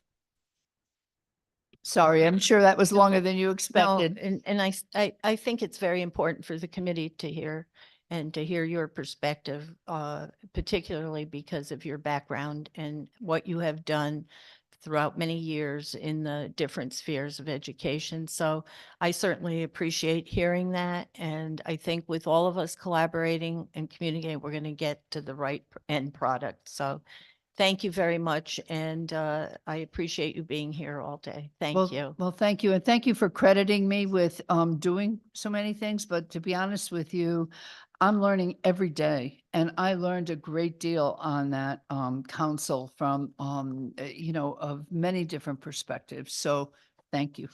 Thank you, Fran. And I do believe we have a question from Representative Leeper. Not so much a question, it's just one more opportunity to pile on some praise and gratitude for your work and the full council.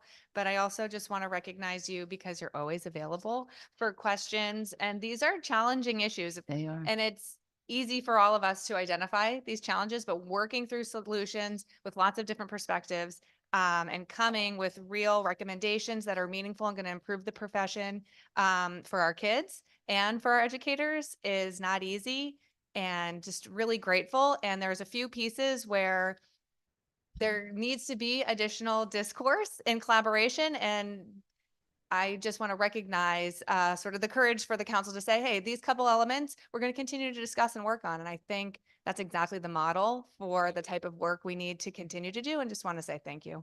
Well, thank you, Representative Leeper, and thank you for the work that all of you are doing and your availability to me as well. Thank you.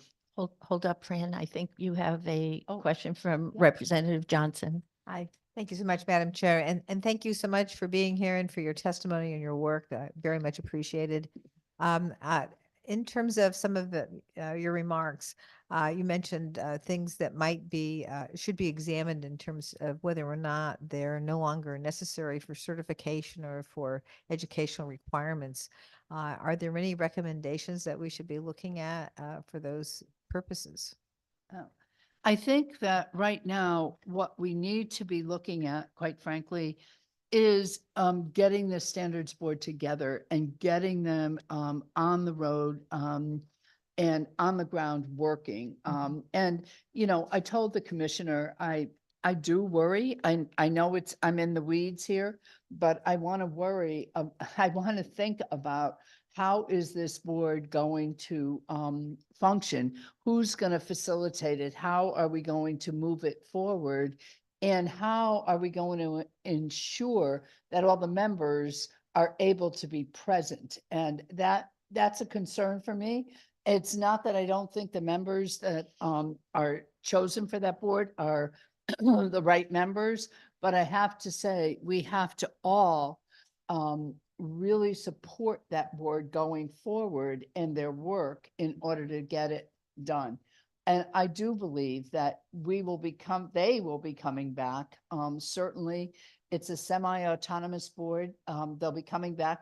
Hopefully, maybe I'll even be a part of it for a little while, but there'll be a semi-autonomous board that will be able to bring back recommendations that really make sense for the profession. I just feel that it is so respectful of the profession to have these practitioners talking to each other and gaining perspectives from each other. And so I think that's the most important thing that we have to do right now. Really look at what what we can do to support this board coming forward. Yeah, thank you so much for those remarks and thank you. I think that the science of learning is going to be, I think, more functional in terms of how we think about that here, how we think about it on a local level. I think that that's kind of like where I'm wondering, and so thank you for your remarks. Thank you. Fran, you have one more. Oh, Hold on, sure. Representative Howard. Good Hello, afternoon. Representative. It's so great to see you. I just had one quick question on Senate Bill 381. So the minimum salary of 60,000. Now I always have to note the irony because I don't miss these opportunities. On the same day that we're talking about mandate relief, we're talking about a mandated minimum salary. That's ironic to me, but I appreciate your concern and the effects that would have in steps. But what I really want to know is, because you're right, and I say this about my profession too, when you're in a public service aspect, as a matter of fact, I made the same argument when we increased legislative salary a couple of years ago. I don't want people coming here for money, right? That's not a good motivation to be a legislator. It's not a good motivation to be a police officer. And it's not a good motivation to be a teacher, in my opinion. And it sounds like you would agree, but we don't want to make it prohibitive either. We don't want people who have the will to be teachers. And I always say my sisters were designed to be teachers. God made them that way. And they're excellent at it. I don't want them to be prohibited because of financial concerns. So this is something I'm weighing very heavily. And what I want to know is, I know that kids go to school 181 days a year, about 6 hours a day, but I know that's not what teachers do. What's a fair number of, if I were to try to measure that against other professions, what's a fair number to use for hours in a day and days in a year that a teacher puts in? For hire, say it again, please, Representative. For So hire. if I were to say the kids go to school 181 days a year, 6 hours a day, I know for a fact teachers work more than that, right? I mean, I go to my sister's house on Sunday afternoon and she's working on lesson plans. So I get it. But I'm just asking what a fair number is, in your opinion. A So, fair number? A full-time employee in the state of Connecticut works 52 weeks a year, 5 days a week, 8 hours a day. What would you say would be a fair comparison for a teacher? Well, here's the deal. I don't think any teacher works 6 hours a day. Agreed. Any teacher that's worth their salt does not work 6 hours a day. They are there before school opens and they're there long after school ends. They're there at night and they're planning all weekend. And I also know that many, many teachers work throughout the summer. So what do I think? I think this is a fair number for a starting salary. And I think, for instance, in Bridgeport, the starting salary was 42,000. I think that was very low, very difficult for me as a superintendent to draw people in. Not that, believe me, teachers are dedicated people. It's not salary alone. But I do think that this is a movement in the right direction. Frankly, I don't like something mandated either. I prefer that it would be done through negotiations, but I also know the Education Enhancement Act. I'm older, so I remember the Educational Enhancement Act had a phenomenal effect on education in this state. And that was done in the 80s. And it set minimum salaries and, but the funding ran out after a couple of years, which is an issue. But it did draw more people into the profession. And I think it's about, Representative Howard, I think it's about respect for the profession and respect for the art and science of what our candidates bring to the table. Yeah, I appreciate that. I guess I'm just trying to, you have to make arguments in this building all the time, right? When things you want to advocate for, you have to prepare for your defense and whatnot. And I guess my question is, and I think you sort of answered it, but I just want to clarify. So if I have an electrician and a teacher who are both married, and the electrician works 5 days a week, 8 hours a day, 52 weeks a year, the amount of hours he puts in, because probably not working at home, right? The amount of hours he puts in would be comparable to, say, his wife. I hear what you're saying. And I would say, judging by what I pay electricians, I think they are making a very good salary, Yeah, Representative. I wasn't so much the salary as the Yeah. hours that I was focused on. Oh, Would- okay. Would you say a teacher works on average 40 hours a week if you average it all up? I think a teacher works at least 40 hours a week and more. I would say, I know when I taught, I worked probably 60, 70 hours. And I know that that sounds crazy because you look at 30 hours, but I assure you, the amount of planning that went into that, the amount of after-school work that I did with children that needed extra help or whatever, and trying to find resources, et cetera. Trust me, I don't think you can look at the 6-hour day or, the 180 days a year. It's far more than that. And I would argue that for the majority, the vast majority of teachers. Thank you so much. You're welcome. Thank you very much. And thank you, Fran, for being here. And I think just quickly to point that that's the purpose of these public hearings, so that we listen to all the different opinions and that hopefully we can get a good answer to and it's time for the conversation. Let's put it that way. And we're going to hear varying views so that eventually we can look to what our teachers are, what they need to be paid and what the right salary would. And I agree with you that anyone who is a teacher, I know we have Representative Brown, it's a lot more than 40 hours a week. It's a lot more. Thank It's you, a lot Fran. more. Thank But you for thank you that. all, And thank you for the different perspectives. I appreciate it. Thank you. And up next would be Patrice McCarthy from CABE.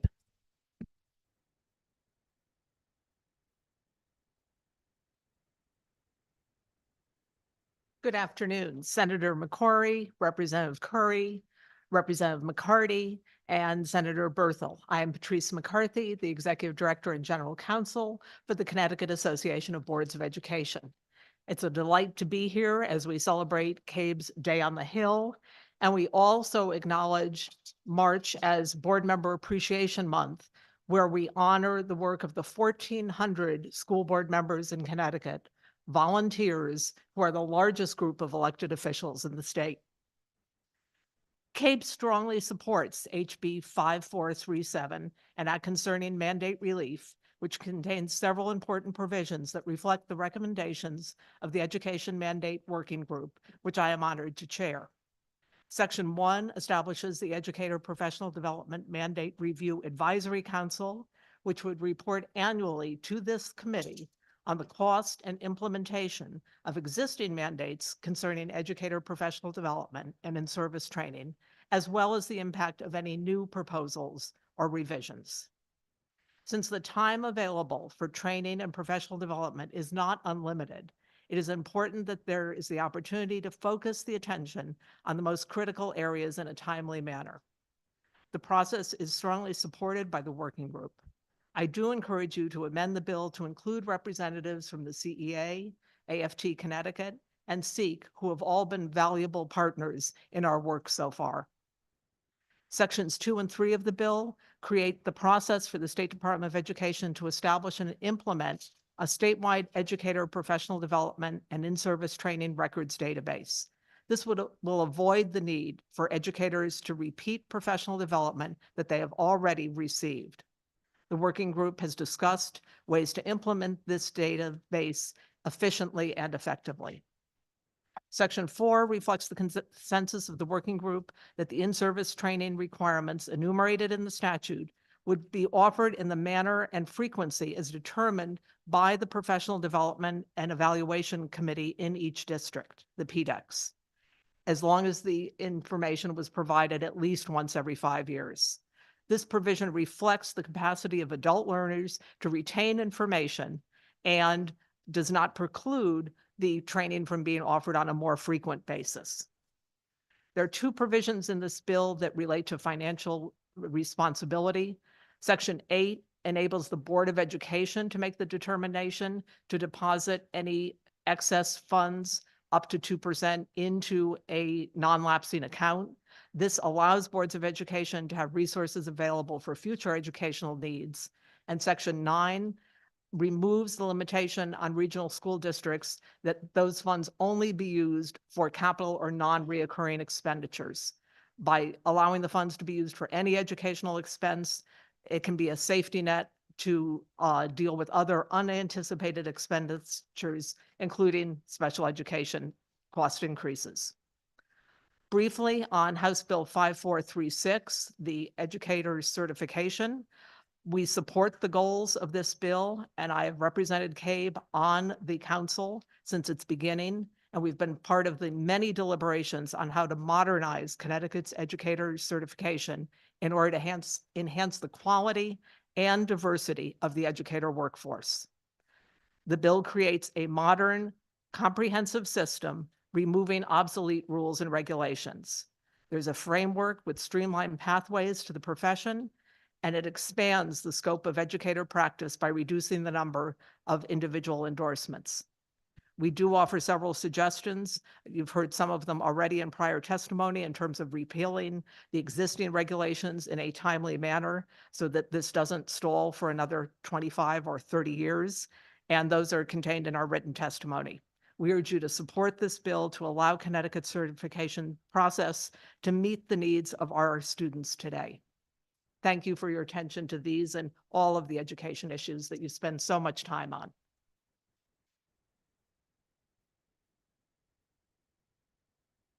Boy, Doug has a problem here. The button doesn't always work.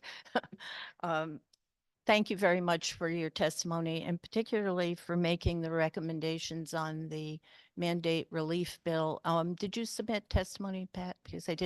Because I want to look for those organizations that you mentioned. And I think it's a valid point, given that we're only at a halfway point, right, on the mandate relief. And to have, if we're looking now at the professional development piece and the professional training, but going forward, we would hope to broaden that out to a larger scope of what we're doing in the building with the various mandates we put on. But I think it's important to recognize the leadership of CABE in this, and my good chair, who's not here right now.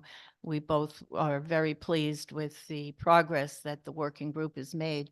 I think you'll be, our committee will be happy because I think in a bipartisan way, we all recognize there's so many mandates that we're putting on, and this is a way to try to gain some control of what we're doing. And so I'm very pleased that CABE is in the lead on that and the work that you have done particularly and the meetings so that we can have something to move forward this session. And I think having the council there, did you want to talk a little more about so that everyone can understand what we're doing with the piece to bring a technology into service with looking at what we're doing with professional development and the training? Just explain that piece a little more. Certainly. And we know that we do have more work to do, and the working group's reporting deadline for our final report is January of 2025. So we will be coming back. And yes, there is written testimony from CABE on all of these issues. The idea of having a statewide database would provide the assurance to school districts that educators that they employ, even if they've moved from another district, have received and met the professional development requirements that are in the statute. So we wouldn't have the situation, which we have right now, of most superintendents feeling that all educators need to do the professional development and in-service training requirements on an annual basis because they can't be assured that they have received that if they've moved from another district or they might have moved within schools within a district. So having that capacity, and we have been in discussions, there is a system that the Connecticut Association of Schools, CAS-CIAC, has been using for several years to track professional development for coaches. So we can build upon that system and make it possible to be much more efficient, much more effective, and avoid duplication. And thank you for adding to that, the explanation. And again, thank you for all the work that CABE has done to move this forward. We You're welcome. appreciate it. Thank you. Are there any questions from the committee? Hearing none, we'll move on to the next person. Mary Hendrickson. Mary present? Yes, Mary's online. I'm right here. Go ahead, Mary. Okay, there I am, finally. Oh, good. There was another person ahead of me, so I was waiting just a moment. Hello. Co-chairs, Representative Curry, Senator McCrory, ranking members, Representative McCarty, and Senator Berthel, and distinguished members of the Education Committee. My name is Mary Hendrickson, and I am a retired teacher. In my efforts working for retired teachers for the past 6 years, I have seen how hard you work for us. Thank you. I am speaking today in opposition to Senate Bill 381, specifically Section 6, subsection 4. This bill deals primarily with the needs and the issues of active teachers. I am fully in support of anything that helps teachers. Late last Friday afternoon, March 8, the CEA was able to submit a bill to this committee and have it raised at the exact same time. That is unusual. And at the same time, they send out a plea to all the active teachers to write in support of this bill that would also have a hearing within a few days. Buried within this 32-page document is one page that relates to retired teachers and the Teachers Retirement Board. Many of you have knowledge of something called a carrier bill, where at the last moment language is inserted that is not seen by the majority and the bill passes, along with a surprise. Imagine your surprise if you didn't scour each page of this bill that is sitting in front of you today to discover what we discovered. SB 381 nullifies the vote each and every member of this committee cast during the last legislative session. With a unanimous vote, the Appropriations Committee, the House, and the Senate passed HB 6489, May 2023. Governor Lamont signed it into law in June, Public Act 2363. The crux of the bill that you voted for states simply that 2 more retired teachers would be elected to serve on the TRB, and they would be elected only by the retired teachers of Connecticut. The poison pill that was deftly inserted into this bill strips away the law you passed unanimously last year. It is found on line 158, which states that all active and retired teachers will vote for the retired teachers on the board. Retired teachers' needs are not the same as the needs for active teachers. Retired teachers should vote for retired teacher representatives on the TRB, plain and simple.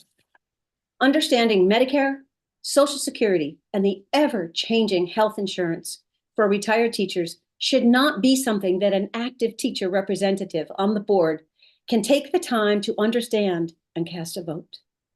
So my plea before you today, strike Section 6 completely out of this bill.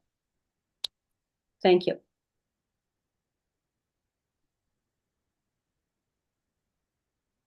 Thank you, Mary. Any Seeing no questions? questions, no questions, but thank you very much for your, oh, sorry about that. Representative Cooley. Thank you, Chair. I just wanted to thank a retired teacher for bringing this up as someone who voted last year for their representation. I did not, I was unaware of that language, and I just wanted to thank them for bringing it up to my cognizance. Thank you. My pleasure. Hold on. Thanks, Mary. Thank you. Next, we have Allison Martin from Fairfield University. Hi. My name is Dr. Allison Martin, and I'm an associate professor and co-director of the special education program at Fairfield University. I'm also a certified special educator in the state of Connecticut. I am here to state my opposition to the House Bill 5436. To make my opposition clear and concise, I want to make a simple comparison that I know everyone at this meeting can understand. In the state of Connecticut, in addition to the teacher shortage, there is also a known nursing shortage. Do all of you on this committee and those in attendance think that medical and nursing boards in our state are crafting an idea of creating shortened requirements and pathways for nurses to complete their training and gain licensure? Do you think alternative accelerated routes to licensure are being created in which nurses have significantly lower requirements and standards to achieve while being trained by professionals who they themselves are not properly educated in the field of nursing? Would anyone in this room like to be treated or have a loved one treated by a nurse who went through an accelerated program and is put into the field unprepared with limited training and experience? I'm confident anyone in this meeting with common sense would answer all these questions with a no. Why then do we think that throwing uneducated and underprepared individuals into classrooms to teach our children is the answer to solving the teacher shortage crisis? This solution offers a quick fix to the fill the vacancies now portion of the crisis with very little forethought as to the integrity of teacher education and the tremendous impact teachers have on the intellectual, emotional, and social health of our society's children, while very obviously neglecting the ethical code of the profession. I'm sure you have all heard of teacher burnout. Has anybody researched educator burnout and the low retention rates of educators? There is a very significant and direct correlation to undereducated and underprepared teachers to burnout. If you haven't researched this, please do before attempting to write this bill. This bill has an outcome leading directly to low teacher retention rates and burnout. I'm sure all of us here can say this is certainly not going to solve teacher shortage, yet it will in fact exacerbate it. Burnout and low retention rates are not due necessarily to certification requirements. They are due to sets in one candidates are placed in a teacher position where they are faced with lack of support, lack of resources, disrespect, and mistreatment. Since 2016, with the adoption of EdTPA by the state, teacher candidates have been negatively impacted emotionally and mentally during a time when they should have been learning how to be a teacher. This undue stress was added by the state, not EPPs. This has chased possible teachers away and has clearly added to the shortage. I fully support getting rid of EdTPA. If anybody here thinks that dumbing down teacher education, training, certifying individuals who have little to no education in the field, certifying individuals such as career changers, veterans, and paraprofessionals with extremely limited training, eliminating standards such as master's degree and certification assessments, extending certification to include 4th to 12th grade, allowing individuals to gain certification through fast-track routes led by individuals with extensive experience and expertise in the field of education. Think again, you're wrong. You are significantly reducing the value of Connecticut certification, and sadly, the population that will be negatively impacted to the greatest degree will end up with poor educational outcomes are our children. I do agree with fully revising the outdated state regulations. However, this bill is not the answer. I encourage this committee to think before you act. Thank you. Thanks, Allison, for your testimony. Does anybody have any questions?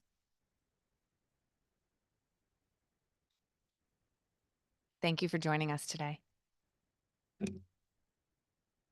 Next, we have Allison Quirion, and apologies if I've mispronounced your last name. Hello. You did a good job with the last name, so thank you.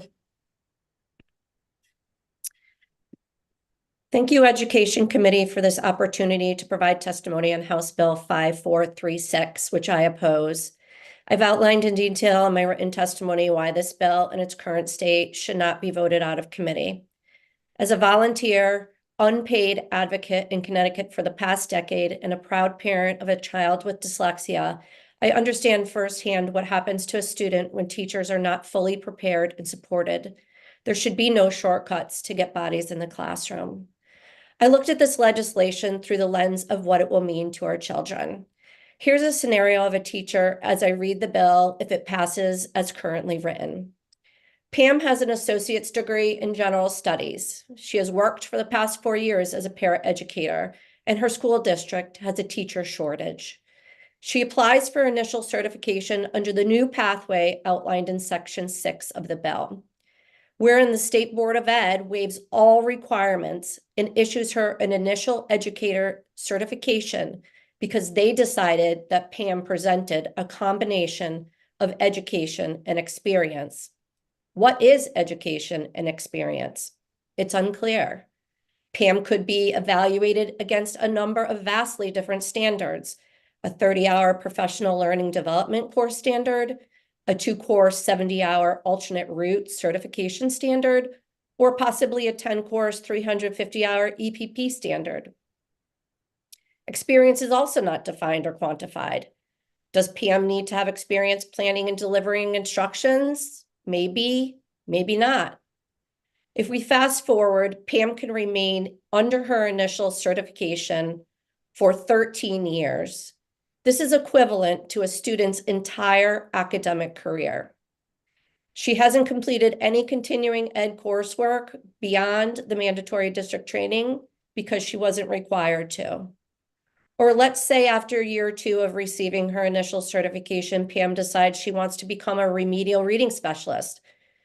According to the bill, all she has to do is pass an approved subject area assessment and she will receive a cross endorsement. No program of study, no coursework, no supervision, less rigor. And presto, Pam is now certified in Connecticut to support our most vulnerable students at risk for reading failure. We need to be careful to not pass bills that lack specificity. I don't believe that this is what the state of Connecticut wants or has intended. I urge you to amend this bill and not pass it out of committee as currently written. Thank you. Thank you, Allison. Rep. McCarty? Hello, Allison.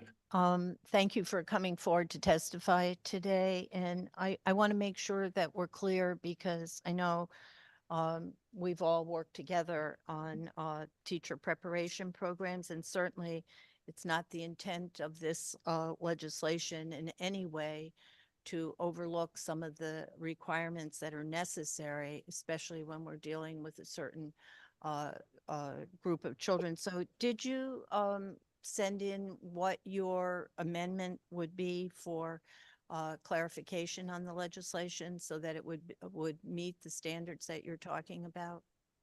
I haven't sent in a requested amendment, but I have provided extensive written testimony on concerns. If you would like me to do so, I could draft something up for you for your consideration.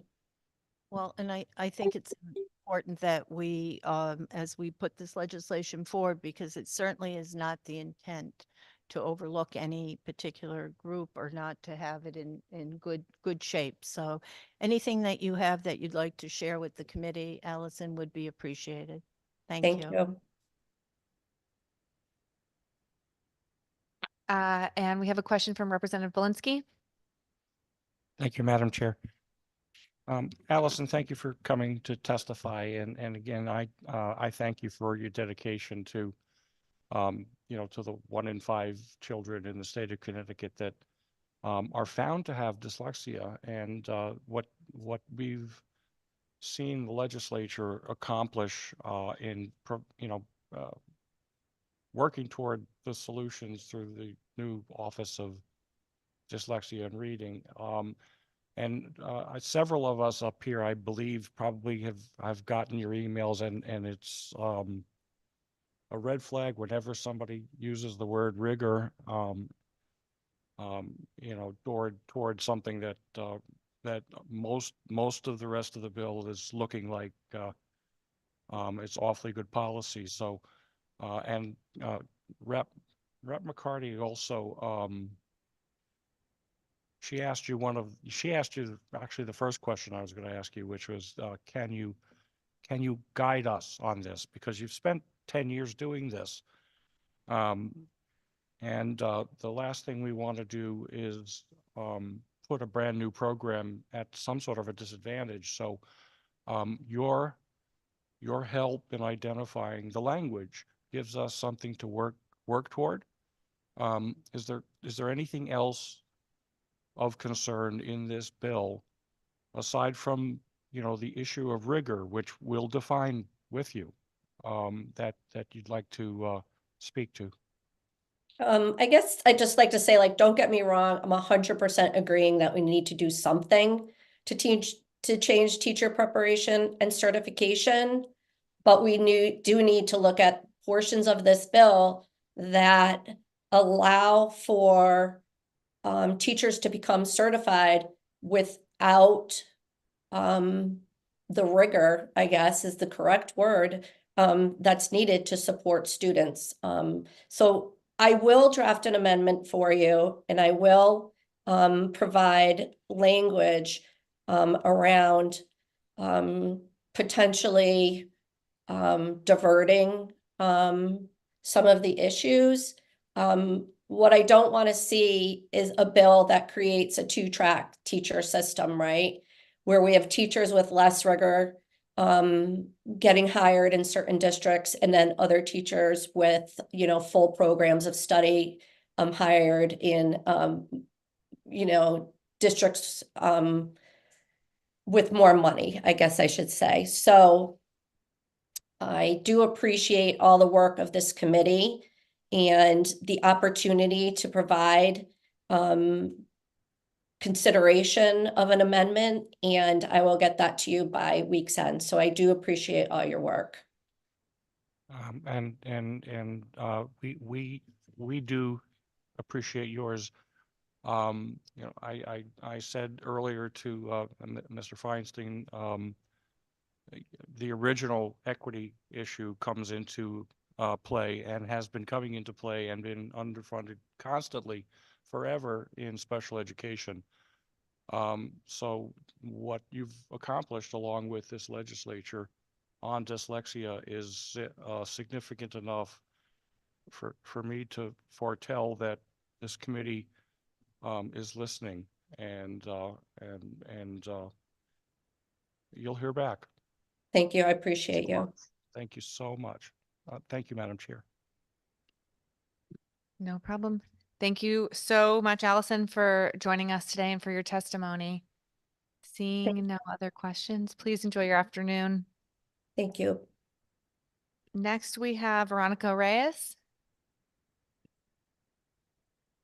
Hello. Good afternoon, Senator McCrory, Representative Curry, Senator Berthel, Representative McCarty, and distinguished members of the Education Committee. I spoke with a few of you before at a CEA AEP meeting, so it's nice to see some familiar faces. My name is Veronica Reyes, and I'm testifying today in support of raised bill number 381, specifically sections 1 and 2, establishing a salary of no less than $60,000 annually for certified teachers. As a 22-year-old pre-service teacher, I'm currently at my internship location. I'm passionate about this topic because I'm accumulating thousands of dollars worth in debt during my unpaid student teaching and college loans. For me to receive my undergraduate and master's degree from the NEAG School of Education at UConn, I'm placing myself in over $50,000 worth of debt as an out-of-state student. My friends, even more debt. I have worked a part-time job during my clinical placements on the weekend, as well as 3 jobs over the summer to pay for rent, gas, and my education. In my 3 clinical placements, I have seen each one of my cooperating teachers working an extra job just to make ends meet for their families. These teachers, along with myself, have stayed at school well before and after contract hours to plan and prepare to provide exceptional instruction. For example, this morning I was here at 7 a.m. and I'll be leaving at 4 p.m., all unpaid.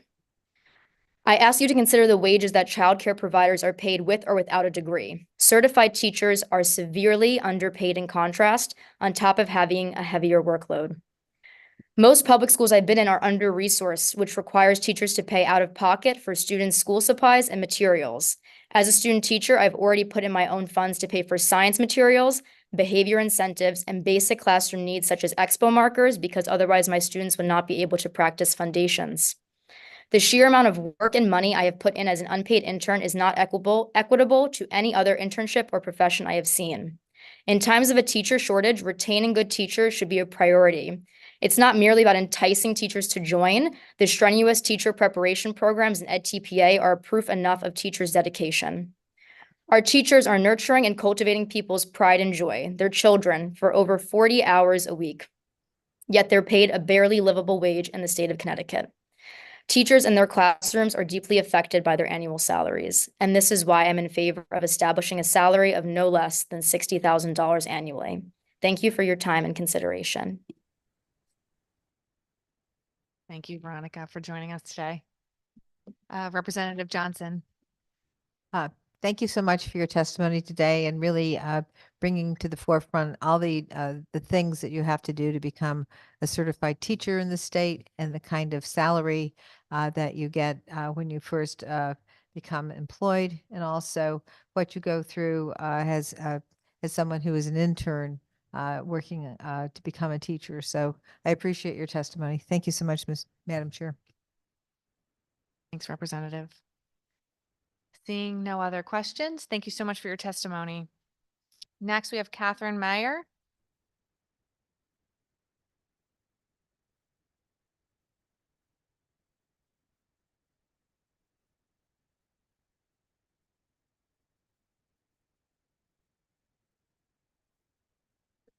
Okay, I'm here. Good afternoon. Nice to see everybody. Good afternoon, Representative Leeper and distinguished members of the Education Committee. My name is Catherine Scheinberg Meyer. I'm an attorney at the Center for Children's Advocacy. I'm the director of our Medical Legal Partnership Project at the Yale Child Study Center. And for the last almost 15 years, I represented children in mainly in Bridgeport and New Haven and provided their families with educational advocacy. I'm here today to urge you to support SB 380.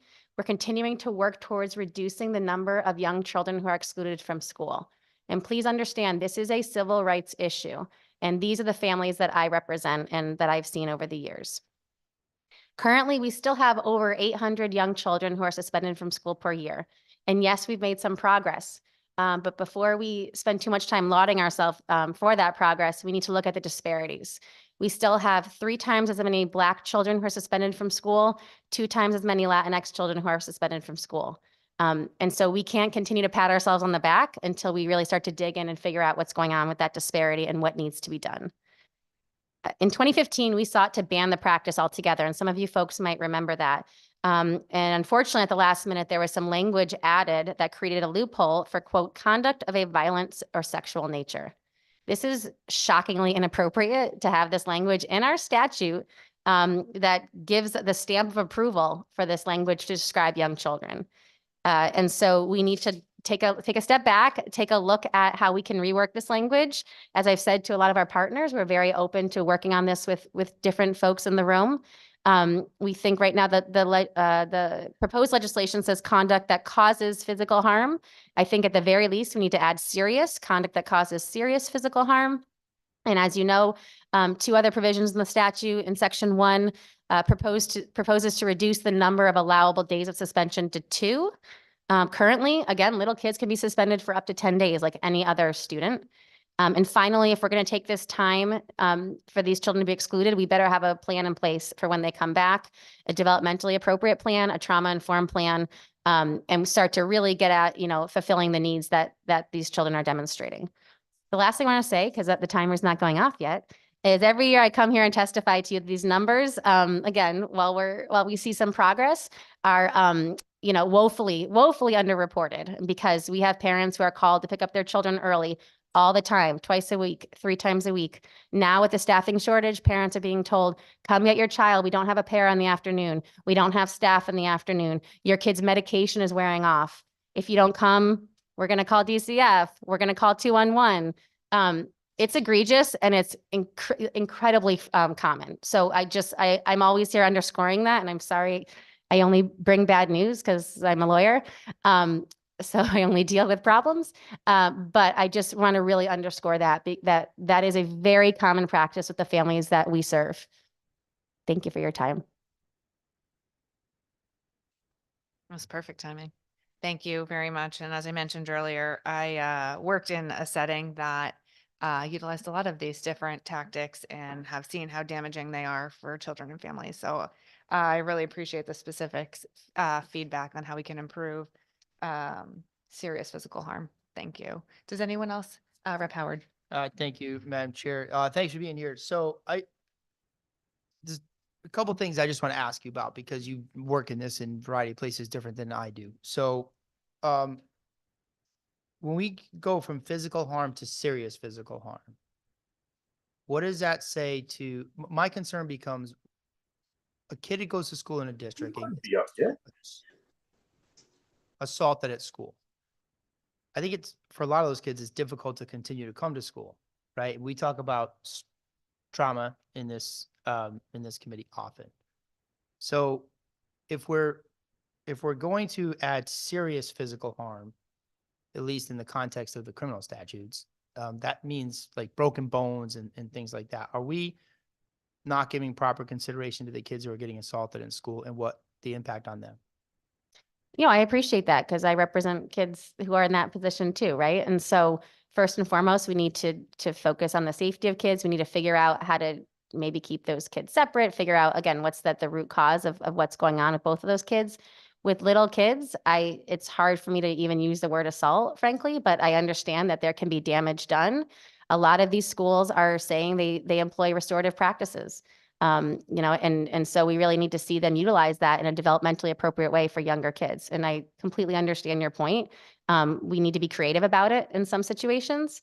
And this language continues to allow kids to be suspended. And if I had my way, we wouldn't even have it allowed at all, right? And so I think we're recognizing that there are some extreme situations. But I also, you know, if the current language is violent or sexual, I also want to make sure that we take that out, but we also maintain the fact that it has to raise to a certain threshold of severity to really warrant that timeout. So I think we're aligned. I don't disagree with you at all. But my only concern becomes I get nervous when we start pigeonholing things, right? Because every kid's different. Circumstances are different. So if you have a student who comes to school, and by the way, restorative practices is awesome. I think that is one of the greatest things that we do because it's successful most of the time. But there's times when it's not. And there are students perhaps that each time they come to school, they're assaulting or striking, I'll use whatever word you prefer, but striking one student, then it's another student, another student. Are we pigeonholing schools away from saying, all right, every time we let you back into the school, someone's getting hurt, we can't have you in school anymore? Is that a concern? Yeah, frankly, as a lawyer that practices a lot of special education law, that child's needs are not being met. That environment is not meeting their needs. They don't have the resources, they don't have the supervision, they don't have the staffing necessary to meet that kid's needs. And so I think schools really need to do the hard work and to look and figure out what's a better plan for this child that's going to be best for all the kids in the class and for that kid in particular. Okay, perfect. Thank you for that. So my last question is on later on in the bill. We're switching the way that we communicate a child's commission of a crime outside of school to schools in this bill. One of the reasons we have public hearings here is because we have to make difficult decisions, and we should make those decisions with as much information as possible. This is why it's great to have folks like you come here. I make that same, quite frankly, I think that there's too many barriers in this state now between all of the, I say this with candor, the alphabet soup of agencies that tend to our children's needs. And there's barriers to their cross communication that I think is already detrimental to kids. So if we have a student who is engaging in conduct outside of school that may be detrimental to their well-being, for some of those kids, school is the best structure they have. It's the best mentors they have.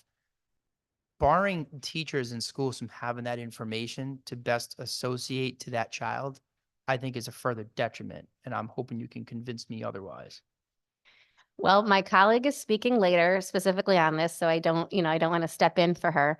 Overall, I think that we are really concerned with privacy because we see from our perspective, unfortunately, this kind of information can be used to the child's detriment, and not even purposely necessarily, but, talking about pigeonholing, that's a kid who gets pigeonholed, right? You know which kid has a PO, you know which kid, how much more information do you need?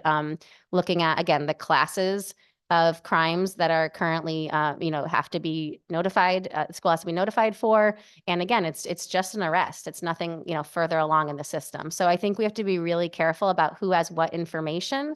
And then unfortunately, as my colleagues will testify later, a lot of schools think that they have to do something with that information. And so that's where we really get into a challenge. Right. So if we're going to mince words, I'll mince a little bit and say if it would be if it's being misused to the child's detriment, right? Because that information should be used for that teacher, that school administrator, understand what's going on in that kiddo's life, right? Because that's how they can. So you don't know this about me, probably. I coached youth football for years. I was a much better, coach, and I was better for my kids when mom or dad showed up and said, hey, he had a bad day, this is what happened, because I could adjust accordingly. And I think if we're barring teachers who kids spend an awful lot of time with and look up to, and really depend on often, information, I understand the confidentiality, and I understand it's muddy and murky. But my own opinion, and I want to give you an opportunity to change my mind, frankly, that if we have school staff, teachers, guidance counselors, administrators that are misusing this information, why should we just start holding them accountable instead of taking the information away from teachers who are using it to better address their kids, to give them a better shot? Sure. A couple things. One, would love to take you to some of our expulsion hearings and try to figure out how to hold people accountable, right? It's almost too far gone by then, frankly. It's very, very challenging. Secondly, we are not barring people having information. We're barring police notification. That's a little bit different. Like there's going to be ways that someone who works with a child, hopefully they have a real connection with the child and the child can share that, or the child's parent can share that, or maybe the child's coach can share that, right? This is police notification, and that's a really different feel to it. And again, we see this more often than not, is used in a way that turns into, expulsion and further sanctioning of the child at school. So drilling down on the language, currently it's police notification, right? The language does away with police notification. It actually has the court support services do it, which is probably better, frankly, because most of the court support services, the juvenile court, are social workers by nature. Variety of forms. I want to debate that, but as long as the information is getting there, I'm not advocating that needs to come from the police. In fact, it's probably better from the court. But the language says if it goes to diversion, the teachers don't find out about it at all, or at least not from the system. And we're relying on the child or the family to tell them. Which you're right, it doesn't prohibit. But I just want to clarify the language. I have no issue to having support services do it. That, frankly, I think it actually makes more sense. Where I have issue is when they put it to diversion, the teachers don't have the information. So I thank you for your answers if you want to respond to that. But. Yeah, I guess I would just say, like, if the case is being routed through the diversionary system, then we're saying that that's an appropriate way to handle it. If a teacher can be part of that team, that's great. And ideally, a lot of those programs work with community. So that can be a positive thing. But if we're saying that the offense is such that it can be handled in the diversionary system, we're also saying that that's a lower level situation. And so maybe that should be kept confidential rather than mandatory notification. Okay. Thank you for your answers. Thank you, Madam Chair. Thank you. Thank you. Thank you for the questions. Next up, Christopher Trombley. Good afternoon, everybody. Thank you so much for the time this afternoon. For the past 3 years, I had the honor of co-chairing the task force to study the comprehensive needs of children in the state, which submitted our final report to the General Assembly this past fall. The primary charge of the task force was to make recommendations for how the General Assembly could enhance the health and safety of the children of the state in order to ensure that they could then be engaged, supported, and challenged in school. The task force made 30 specific recommendations. One of those recommendations was that the General Assembly significantly reduce the number of mandates for schools, especially those serving students with the greatest need, who therefore most require genuinely engaging, culturally responsive instructional practices. We explained, quote, while accountability is inarguably necessary, many of the current mechanisms for ensuring it have served to narrow the curriculum, stifle innovation, and render school less engaging for students and educators, end quote. Citing sociologist Donald Campbell's famous law, the more any quantitative social indicator is used for social decision-making, the more apt it will be to distort and corrupt the social processes it's intended to monitor. Our recommendation was based not on a desire to hold schools serving high proportions of students with significant needs to lesser standards, but in recognition of the fact that how we have measured success for the past 2+ decades has been faulty, and that the sanctions that have been assigned to schools based on those faulty measures have served to exacerbate, not mitigate, gaps in economically marginalized students' opportunities to learn. The task force explained counterproductive, if well-intended accountability measures have effectively shifted onto educators accountability for policymakers' perennial failure to remedy longstanding social injustice. Moreover, these policies have served to narrow the curriculum to only those subjects that are formally tested, and to denude teaching and learning, not least in the tested subjects, of creativity and curiosity for students and teachers alike.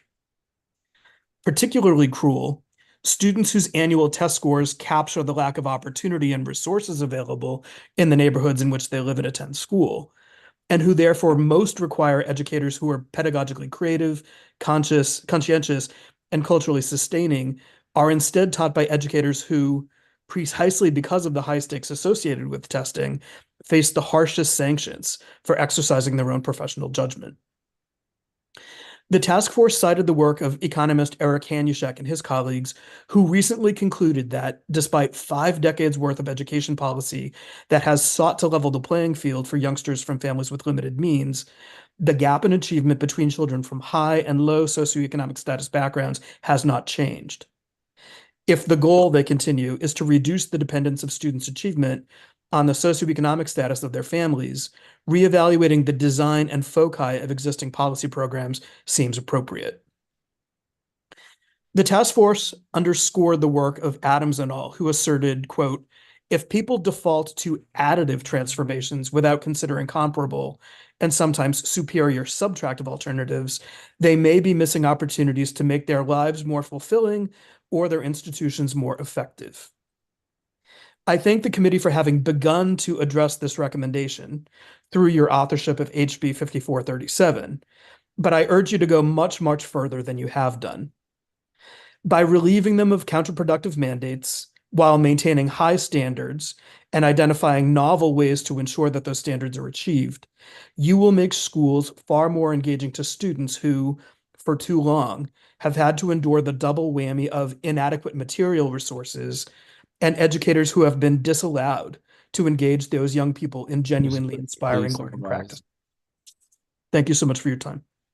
Thank you. Thank you for your testimony. Any questions for the professor?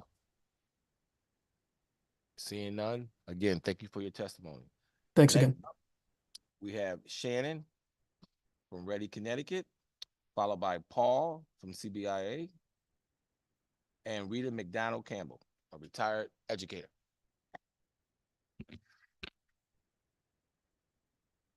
Good afternoon, Chairs McCrory, Curry, Vice Chairs Leeper, Winfield, and Ranking Members McCarty and Berthel. Thank you for the opportunity to testify today on House Bill 5436, an act concerning educator certification. My name is Shannon Marimon, and I'm the Executive Director of Ready CT. And by way of House Bill 5436, Ready CT is encouraged to see initial steps taken to address the teacher workforce shortages, especially given our unique vantage point. Ready CT partners with many public school systems throughout the state, primarily in large urban high schools and more remote rural districts, where we design and deliver career-connected learning for students in partnership with educators and the business community. On any given day, we have up to 40 Ready CT team members bringing work-based, hands-on learning experiences to students to complement classroom instruction. As such, we have seen firsthand the impact of teacher shortages on the ability of students to advance their learning and remain engaged, especially in the aftermath of COVID. Let me offer the following example. We have a partner high school with a career pathway themed on engineering that went for well over a year without an engineering teacher. Those very committed engineering students then had to teach themselves basic engineering principles through an online self-paced resource, which is completely unacceptable. I'd like to highlight that we also brought this job opening. We got creative with the school district to think about career changers in the engineering and manufacturing communities. And to Representative Cooley's earlier point, we talked to higher education instructors. And there was a lot of interest in the potential of being a career changer, but no one was willing to navigate the gauntlet that is the teacher certification in Connecticut. This is one of countless scenarios created by the overly cumbersome teacher certification regulations now in effect.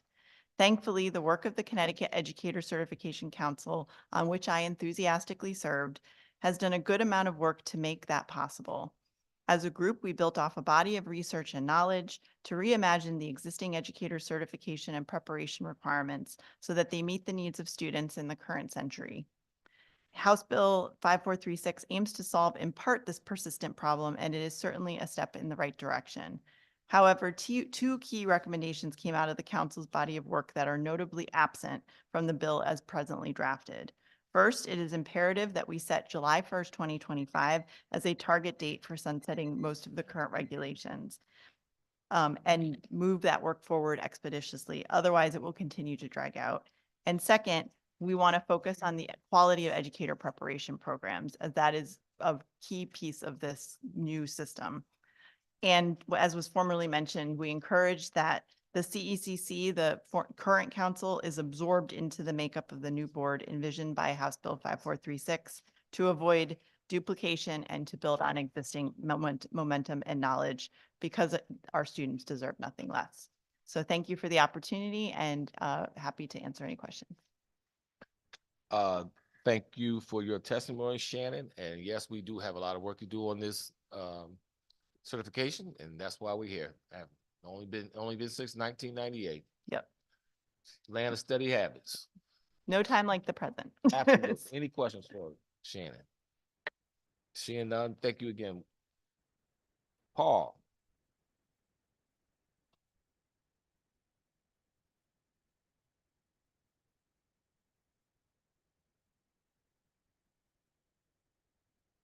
Good afternoon, Senator McCrory, Representative Curry, Senator Berthel, Representative McCarty, and members of the Education Committee. Thank you for the opportunity to testify today. My name is Paul Amarone. I'm the Advocacy Outreach Manager at the Connecticut Business and Industry Association, the state's largest business organization representing thousands of member companies, both small and large. I'm testifying today with recommendations to add language to Section 13 of House Bill 5436, an act concerning educator certification. Before I get into that, I just want to say CBIA really appreciates the commission's efforts on this. We know that there are a lot of different groups who have had input, and this is a bill that seems to be a long time in the making. So we're happy to be at the table. Workforce development solutions start in the K-12 system and have a lasting impact on the next generation of our workforce. As many of you here today know, one of CBIA's policy agenda items this session and in previous sessions has been to create a task force to develop bachelor degree equivalents for second act teachers who want to teach trade courses. With an emphasis from the public and private sectors on the trades industry, it's critical to take into account the educational aspect of the trades. CBIA supports Section 10 of this bill, which would establish the Connecticut Educator Preparation and Certification Board to make recommendations to the State Board of Education regarding educator certification and preparation guidelines and future legislation. However, as written, it is unclear if the board will be tasked with developing recommendations as to whether a bachelor's degree equivalent should be offered to allow candidates with industry experience to be issued an educator certification and endorsement to teach trade courses. Many of you, all of you up here today do have testimony, which includes the added language that CBIA would like to see as part of the bill. We've worked with several other organizations, including the Connecticut Manufacturers Collaborative, our affiliate Ready CT, and many of our members across the state who have been advocating for this for quite some time. I'm not going to go through the entire section in Section 13, but what Section 13 does do is it outlines some of the priorities for the Connecticut Educator Preparation and Certification Board.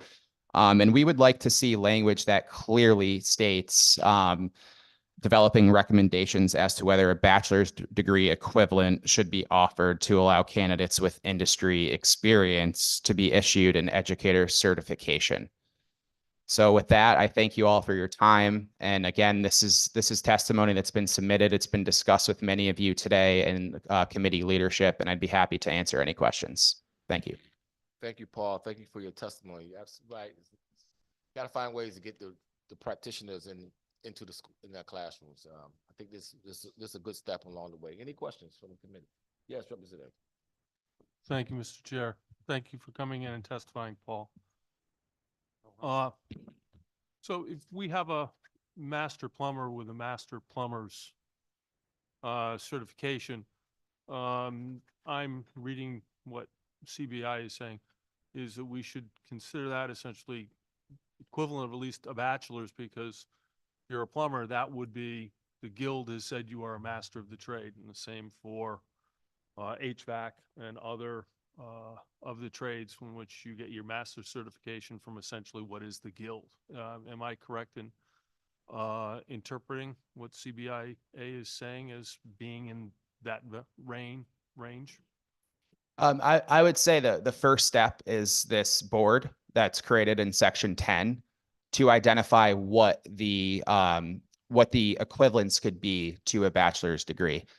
For example, someone who's worked in the trades for 20 to 30 years, who wants to retire at 50 or 55 or be a second act teacher and teach that in a classroom, something that they've had experience in the field doing with their hands for the last 25, 30 years. The requirements right now do require them to go back to school to obtain credits, which is very time sensitive and costly for that person. They're probably still working. And a lot of the times discouraging for someone to even want to switch careers and get into the teacher profession. So we're looking at this task force to be established through the board in Section 10. So we see that board as the first step. And the second step is for that board to actually be held accountable to look at ways that we can actually develop bachelor degree equivalents. Thank you. That wasn't for you. Any other questions?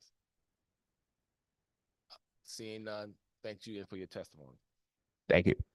Rita McDougall, followed by Jan Wilson, followed by Heather Summers. Hey, I know her.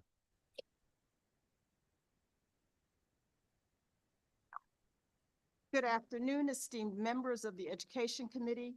I'm Rita McDougall Campbell, a retired educational administrator and a resident of Trumbull. I'm here to testify in staunch opposition to proposed language changes in Section 6, subsection A of Section 10-183L as introduced in SB 381.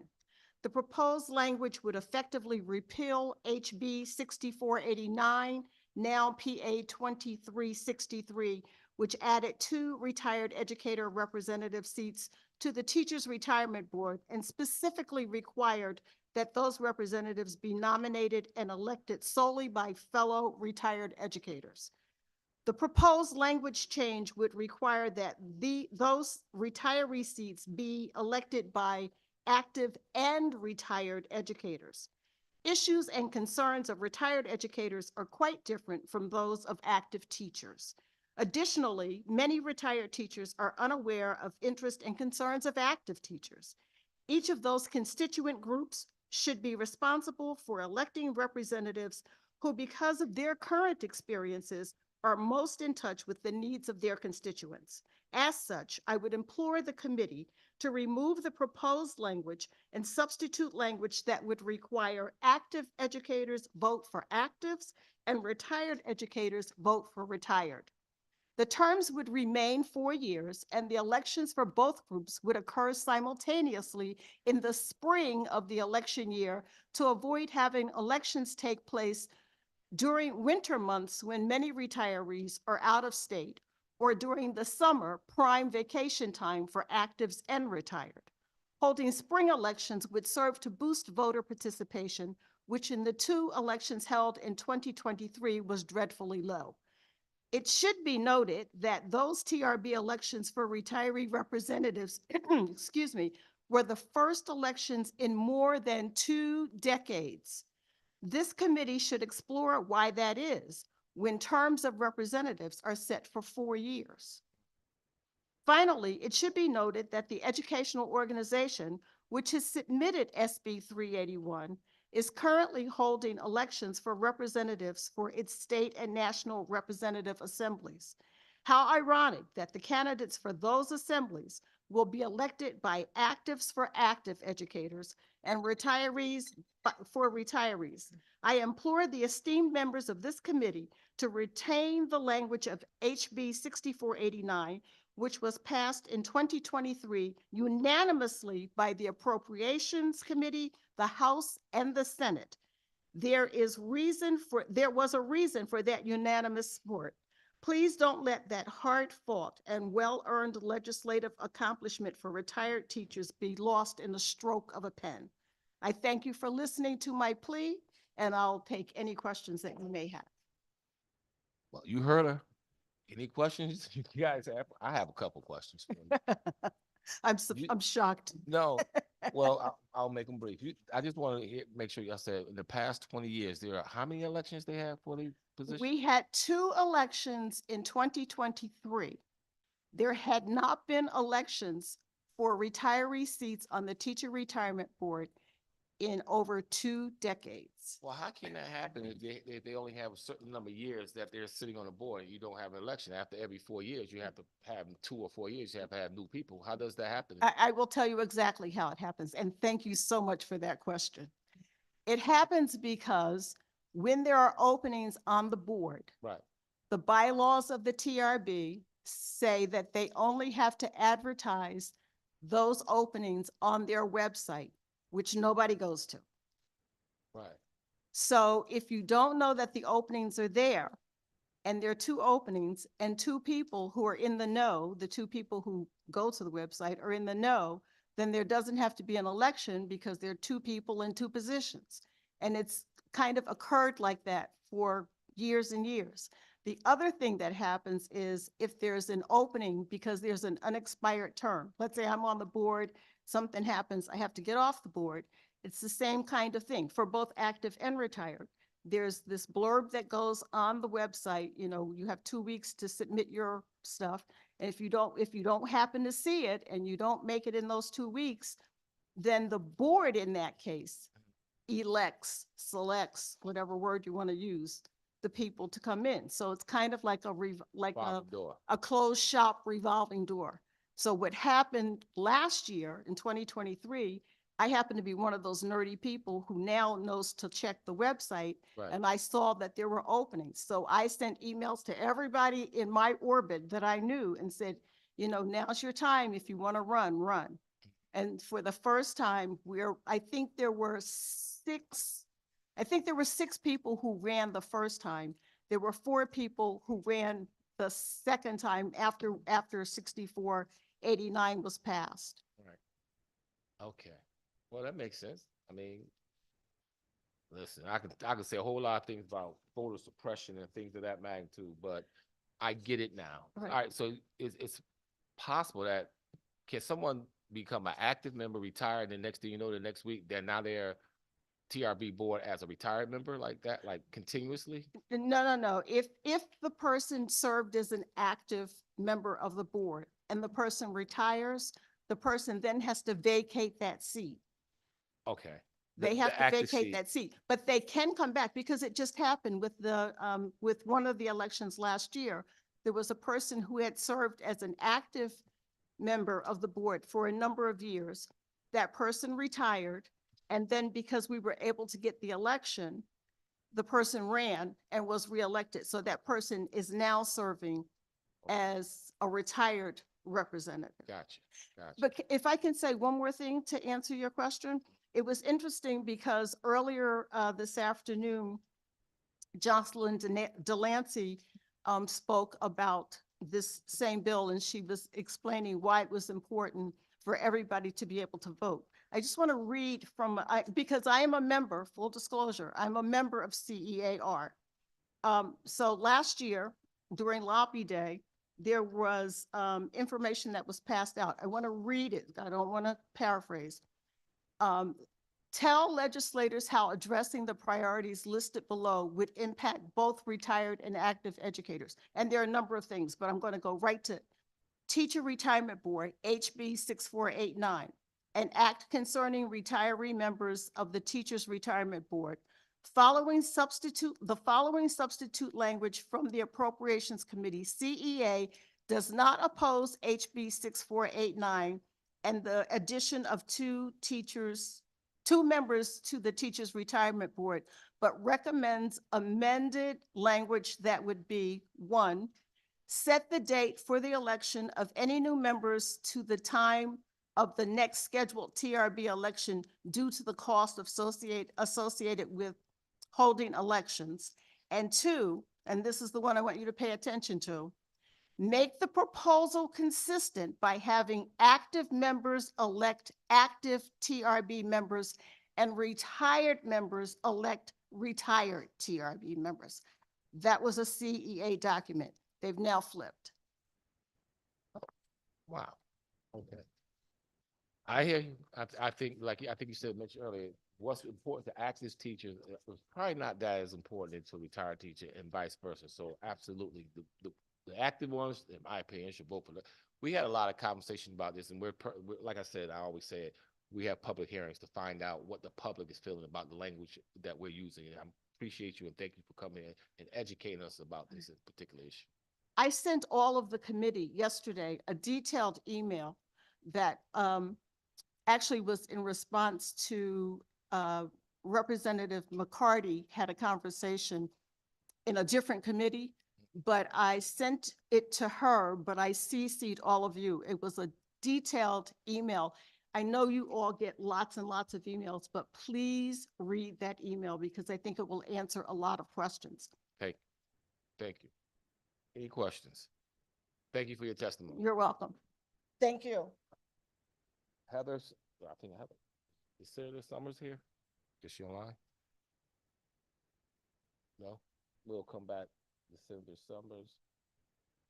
Molloy Sanchez, followed by Rhea Klein.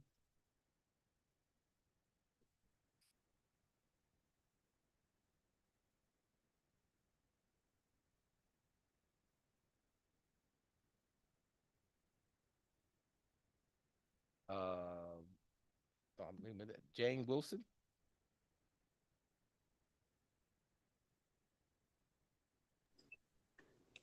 Good afternoon. Can you hear me? Yes. All right. Good afternoon, distinguished members of the Education Committee. My name is Jane Wilson. Thank you for providing me with the opportunity to testify on SB 381.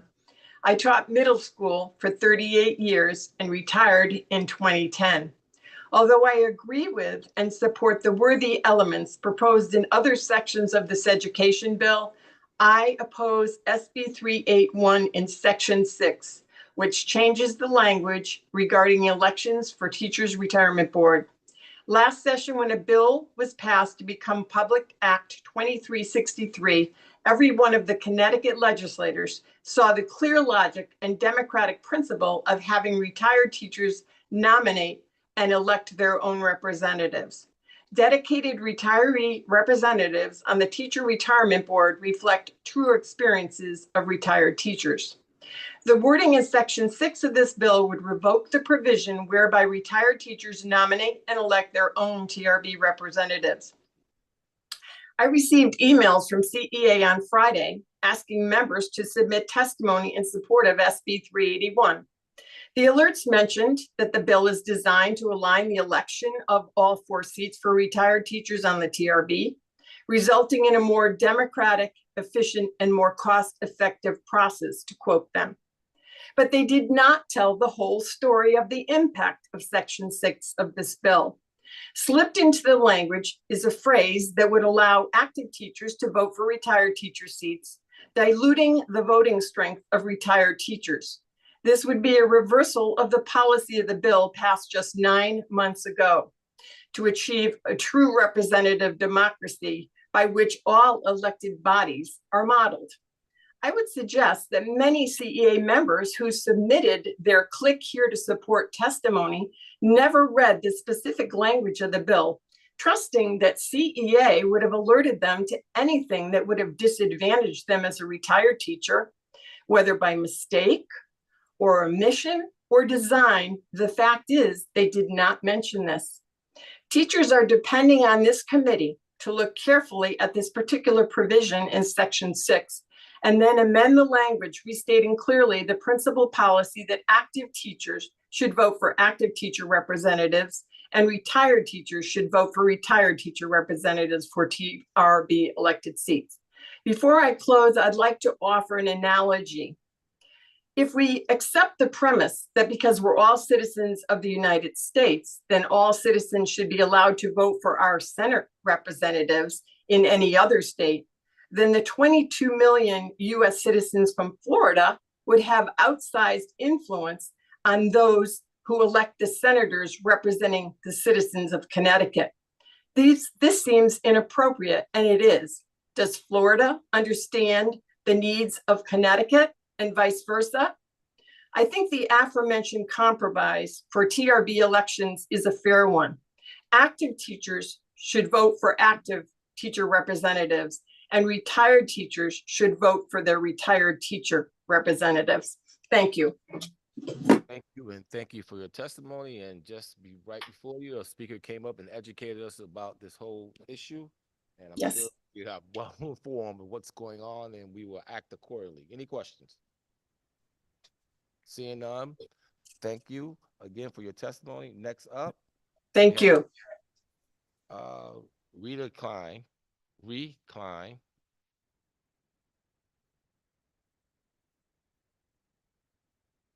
Hello. Okay. Sorry. Hello. Hello. Thank you for hearing my testimony. I'm just trying to, yes, okay.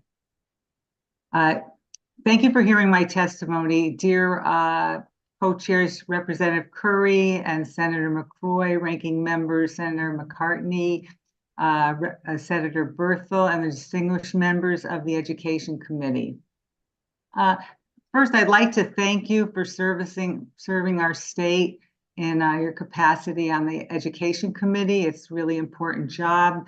My name is Rita Klein, and I was an educator in Connecticut for 42 years and a member of the CEA while I was in the teaching ranks over a good part of my career. Currently, I am a lifetime member of the CEA retired.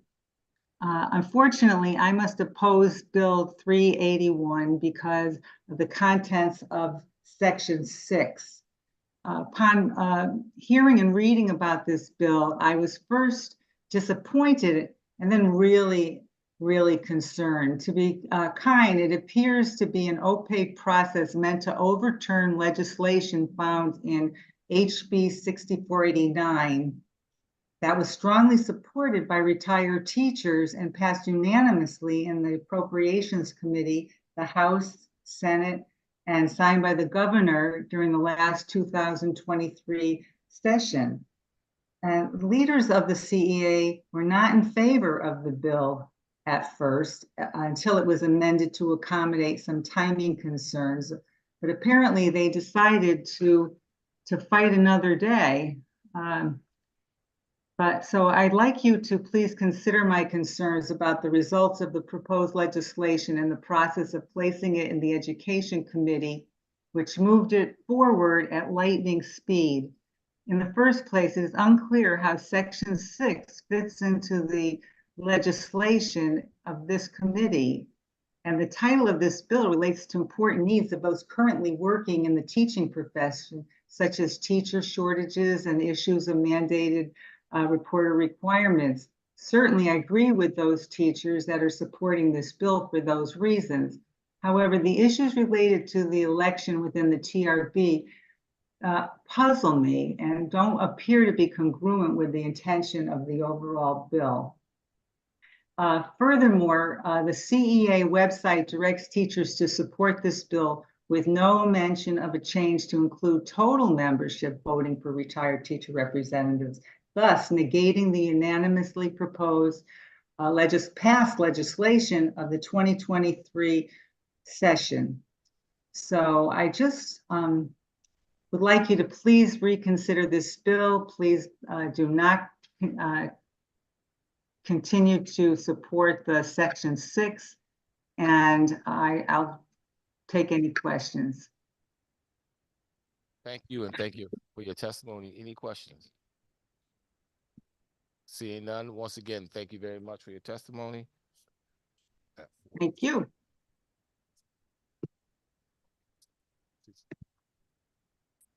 All right, so folks, it is now 4:30. So for those who looked over the speaking order list that was posted up and the bulletin that was included last week on this, we have a block of educators that will be testifying from 4:30 to 6 o'clock. And then we will resume our regularly scheduled order thereafter. So up next would be beginning that block would be number 77, Kate Diaz, CEA.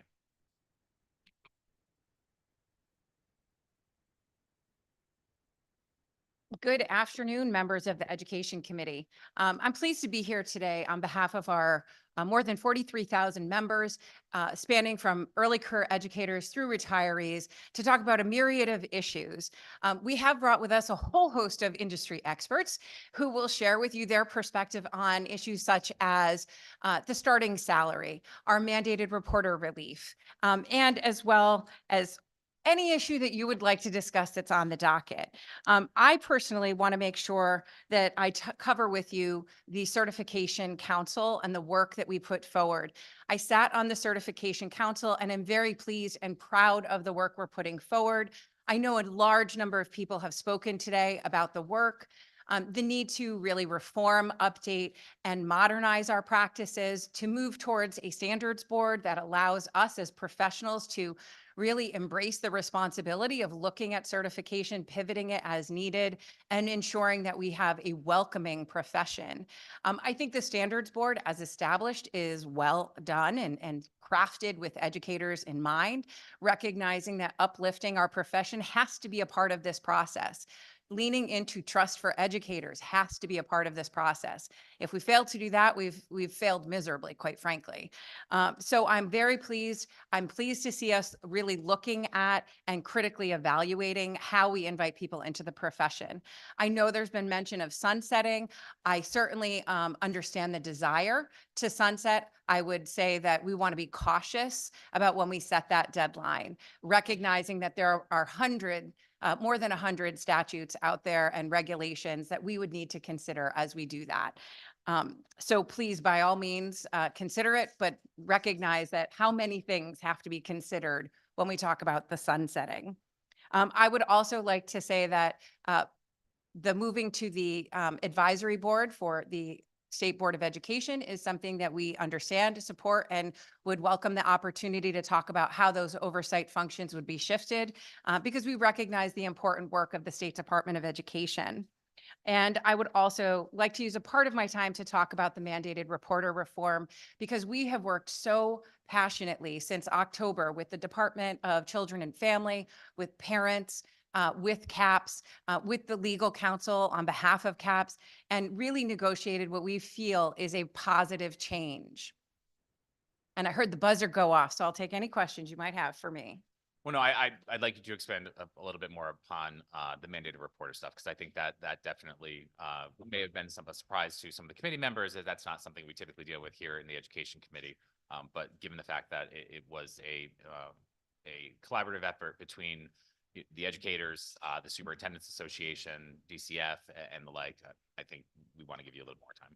Thank you. We embarked about October of last year with the Department of Children and Family, with the superintendents and parents, to think about the impact of our current statutes on the relationships, the ability for teachers to do their jobs well, the ability for our administrators to function successfully, and really started to have an honest conversation about the impact of current statute on all of us, including DCF as well. in that conversation, we looked at sort of the statutes from very legal perspective in terms of what were the protections that were needed for children, because that's got to be paramount. It must be central to our decision making, but also identified ways that we could perhaps restore some of the good faith language that had been stripped out to allow us as practitioners with some level of expertise. I know there was a question about that, but certainly I think there's a space that we all recognized where basic questions could be asked that we could help decipher what needs to be moved forward into a protective action and what perhaps was a counseling opportunity or a space where we could work together with families. The product that you see in this legislation was negotiated through DCF, CEA Legal, the legal counsel on behalf of CAPS. So it has been explored. It has been kind of nitpicked. We are, certainly willing to and continue to offer opportunities to create a little nuance with it. We worked with the Office of the Child Advocate to review the legislation, as well as did reach out to leadership in other committees to ensure that what we put forward to you was something that was supportive of children, kept them at the center of our protection, but also allowed for the flexibility to support our families and not build walls between our educational institutions and families. Thank you. Questions for members? Representative Poulos? Good afternoon. Back in 1999, I got home from serving in the Peace Corps, and I found out about the alternate route to certification, and I applied. I got in, and I became a teacher. And honestly, I would not have probably pursued a career in teaching if I didn't have that pathway to certification. I was 2.5 years behind my friends that I graduated college with. I was anxious to get working. And so it was nice to have a pathway that took me to teaching without the barriers of a traditional certification route. And so I'm excited about the Act Concerning Educator Certification. Back in 2000, there wasn't a teacher shortage by any means. It was very competitive to get a job, and teachers were under great scrutiny in those early years as they got tenure. And I think about the teacher shortage challenges that we have now. And I guess my question is, how can we remove these barriers in the current paradigm to certification without lowering the standards that we expect for our teachers so that we can make sure that we have the best and brightest people in our classrooms? So that's my question. That's the perfect question, right? That's inherently the centerpiece of this, is to how to maintain standards but increase opportunity. I think Senator McCrory and I also share the honor of being alternate route to certification graduates, and know the power of that potential pathway of inviting people into our profession who maybe didn't know at 18 they wanted to be a teacher. And I think that we have really started that conversation about how do we ensure that we are providing the supports through the different education pathways to ensure that people come into our profession prepared. It's a complicated profession. And so maintaining our standards has to be a priority to ensure success, really, not just of our students, but of the educators themselves. I think our intent in this legislation is to create that panel to review the statutes and to lean on educator expertise in that panel, because I think that was part of our decision-making, was to look at the panel and go, we need to empower educators because they're going to be very protective of this profession, but also understand the challenges. There's nothing quite like a teacher who's in a classroom struggling and covering other people's classes to really contemplate, how are we getting people in this profession? We need our partners. And so a lot of that is about what's going to be the conversation when we talk about assessment, when we talk about professional standards, and how we're continuing to progress and maintain those expectations and opportunities while inviting more people to the table, because I think that's been very clear that we need to build the space for that. Thanks. Any other questions from Representative Brown. Thank you, Mr. Chair, and Kate, good to see you. I actually had a separate question about salary, but I want to jump back to what Representative Poulos was talking about real quick, because we've talked a lot about the alternative route to certification, but I'm wondering, what you think we need to make sure we're doing to entice people who might be coming to this state with certification from another state. They've been teaching somewhere else. They have that teaching experience. They're not new to the job, but there may be some impediments to them being able to teach here. So I guess I'll let you, expand on that, and then I'll ask my second question. Well, to be perfectly honest with you, that's one of the areas that I really want us to target and focus on, because in meeting the educator shortage, one of the priority ways we can do that is inviting people from other states to come here who are already through the process of being prepared. We have long been a state that's been difficult to break through that barrier. And what we've been doing through the Certification Council is discussing the concept of open reciprocity and really inviting the Department of Education to recognize that if people are coming in from other states and they come from an accredited program and they have work experience, we need to stop worrying about what course they may or may not have taken and get right into, these are practicing practitioners, let's put them to work and do that in a way that is really welcoming, that doesn't build more walls. And so we have really gotten to a space where I believe the State Department is prepared to do that work of reducing the number of barriers for our out-of-state educators. And certainly in our conversations as a part of the Certification Council, we were given many assurances that that concept of an open reciprocity was where we were going to be going. Well, thank you. And that certainly would have been helpful to me in 2008 when I came back to the state of Connecticut with a teaching certification in hand from another state. So my question, thank you for that. My question about the salaries, it's also come up today, this concern that raising teacher salaries at the starting end would just have a detrimental impact because everybody else's salaries go up. Could you talk about the idea of kind of having a base level starting salary to entice young people to want to enter the profession? Well, I think the practical matter is we are in a competitive workforce. We have a whole bunch of pockets of workforce councils and people talking about workforce. Educators are a workforce, and we're in competition with a lot of other spaces to get people to come into our classrooms and teach. And so we have to recognize that the same person who is in college considering, do I want to be an actuary, an engineer, or a math teacher? Well, those are very interesting concepts, right? I, as a math teacher, have the skill set to do a wide variety of jobs. So I get to look at the compensation differences. And there's two issues I think at play in that. And I actually think a starting salary of $60,000 actually starts to address both of them.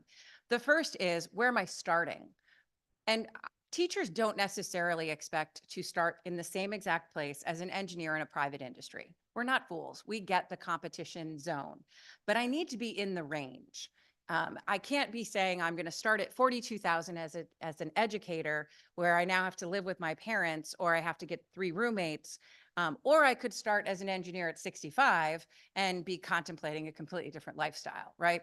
So we have to get in the zone, and that's what the 60,000 gets us into, is that competitive zone with other workforces that also, by the way, require higher level education.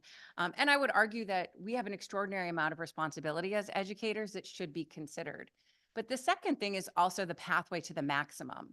And I will say that my daughter is an engineer, and she started at a very competitive salary in the state of Connecticut.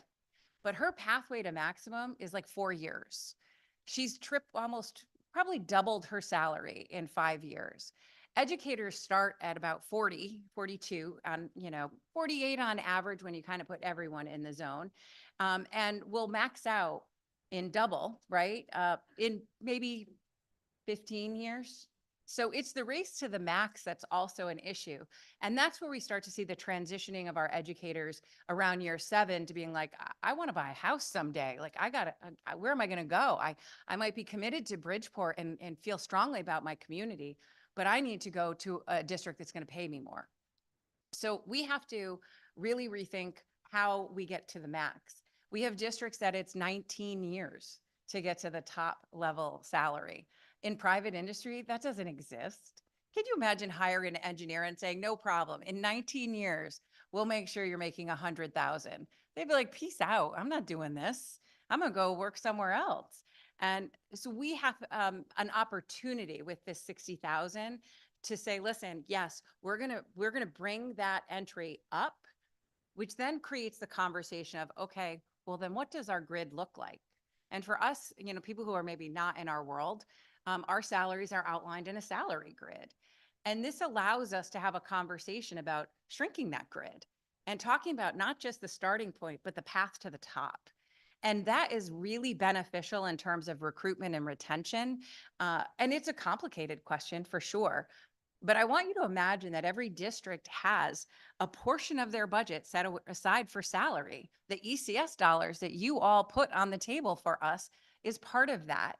The conversation about how we distribute that is open. That's what collective bargaining is about. And I would argue that we'll be really happy to take on the challenge of the distribution of that salary to make it shorter to top and bringing our entry point up. We all benefit from that. Thank you very much for your thorough explanation, and thank you, Mr. Chair. Thank you. Any other questions from members? I just want to ask you real quick, because you talked about workforce. And so one of the proposals is to add an educator to the governor's workforce council. Why is that so important? So for 3 years, since the day I started as CEA president, I have been asking, can we be a part of this conversation? Can we be a part of this conversation? To which I was told there's not a spot. And so I've been kind of hanging in the background of the Governor's Workforce Council, poking and trying to get engaged because there's two incredibly important reasons. One, we are a workforce that is in a shortage and should be talked about. So we have a right to be at that table for that carve out reason. But the secondary thing, which is I think really critical, is that we're also the solution to the workforce challenge across the state. We have to be a partner in how do we look at our K-12 system to help develop the workforce that we in the state of Connecticut need. And certainly we have been indicating strongly that we want to be partners in that work. We have reached out to CBIA. We have worked with the Governor's Workforce Council with Kelly Valeris to try and open that door and say, we want to be partners. The challenge always is if we're on the outside, we're kind of going, we're going to be critical, right? Because this is our turf. We know school. This is where we spend our days, and we are firmly committed to those programs. Invite us in. And so for us, that's what it's about. It's the twofold. We're a workforce that needs to be considered, and we want to help develop the workforce. Yeah, and so I appreciate that response. And also with respect to the salary component, what we hear a lot from the educators is it's not only about salary, it's also about work conditions. And so tied to that is the climate within the school. Not the literal climate, although that also No, is that's also an something issue. to talk about. We can But talk about but my climate in question all is its more ways. specific about like the school climate plans and such. So, we've asked the Board of Education to do this at a local level. So why is it so important that some of the language that we have is looking at the SEL collaborative to help in that process? Well, in my view, the internal climate of our schools is critical for developing systems that really serve not just the children, but the adults that are in those buildings. And setting the standards of what that should look like at the state level is not an untenable concept. We do it across the board in lots and lots of landscapes. So really the work of the SEL collaborative has been to dig in and say, what do we want this to look like? What should school look and feel like? And how do we assure that regardless of where you are going to school, you're having that experience? So I think looking at the guiding principles behind that, what do we expect from our schools, is an appropriate question to talk about. In the bottom line is that our school districts have to implement, the teachers have to implement, but what we ask them to implement should have some universal to it, a universal appreciation for what we're trying to do in our school systems. And I think that's really the work that we're looking at from a kind of the state level. Excellent. I appreciate that. I don't see any further questions. And for the educators who are up next, I hope you're likely not to get peppered with all those questions. Kate does a phenomenal job representing you when she can. So appreciate your time, Kate. Thank you. Anytime. Doors always open, people. Next up is Francis DeCapua.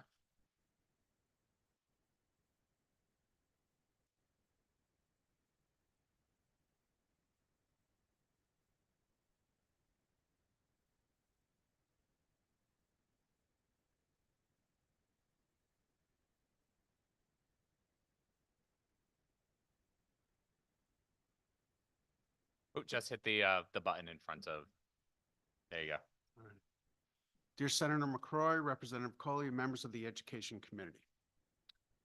I am testifying as a public school teacher in New Haven Public Schools, as a member of the New Haven Federation of Teachers. I am a resident of Milford and the father of 3 children. Thank you for the opportunity for me to come testify in HB 5436 about teacher certification. I am an individual that suffered a frontal lobe traumatic brain injury. I was in a coma for 11 days. I had to learn how to walk and talk all over again. This has affected me and my family my whole life. I was always told I couldn't do things, so I became a special education teacher. But it wasn't easy. Learning to become a teacher was not the most difficult part. The difficult part was the crippling process of the praxis test. I passed every class within the DSAP program with an A, passed the EdTPA assessment for special education. What else do you need? Ah, the infamous praxis. I'm not sure if you know this or are aware of this. ETS, the company that administers the praxis, lost a federal lawsuit for not giving accommodations to students with disabilities. This is very troublesome for me. Let's see.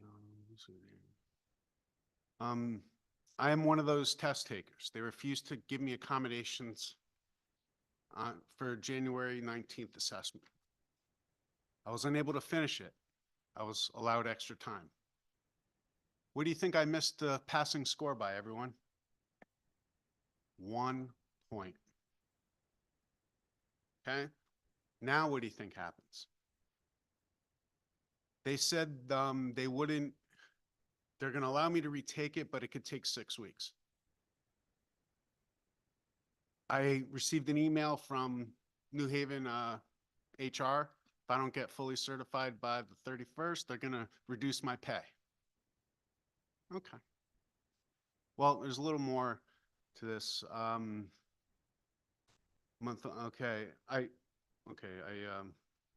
You know, the problem is once you schedule these tests, it's carved in stone.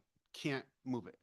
Well, I scheduled my test initially for July 21st. I lost my father-in-law July 20th. Provided them a copy of the death certificate and obituary. They didn't care. They still wanted $160 to re-register for the same test. Once my wife and I were able to move on, I began preparing for my test again. August 5th, 2023.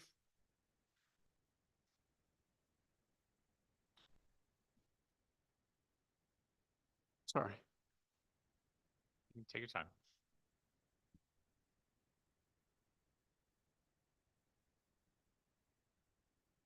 Just hit your button again, sir. Hit the button again. I lost my father. But hey, that's state requirements. If you look at each and every observation of me, my evaluator will say I do a phenomenal job. I have other special ed teachers coming to me, asking me how to do things better, how to provide better interventions for my students. In conclusion, I hope that you listen to real teachers like me.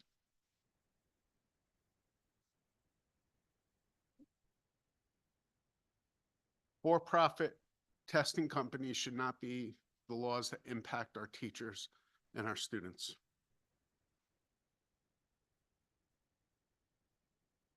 Senator McCrory. I can sympathize for you because that same issue happened to me 33 years ago. And it took me an entire year, whole year, to pass that praxis too. And you know what? And you're probably gonna feel the same way. It did not have one impact on how well you educate children. Exactly. Not one. But we put this barrier there because we say, if you can pass that test, then you're a good teacher. Mhm. And we've been doing that ever since we started in 1986. And it's unfair. It's unfair for you, and it's all unfair for everyone else who probably can demonstrate. Me as an administrator will probably want to see you doing your work Mhm. in the classroom and say, that's the type of educator I want.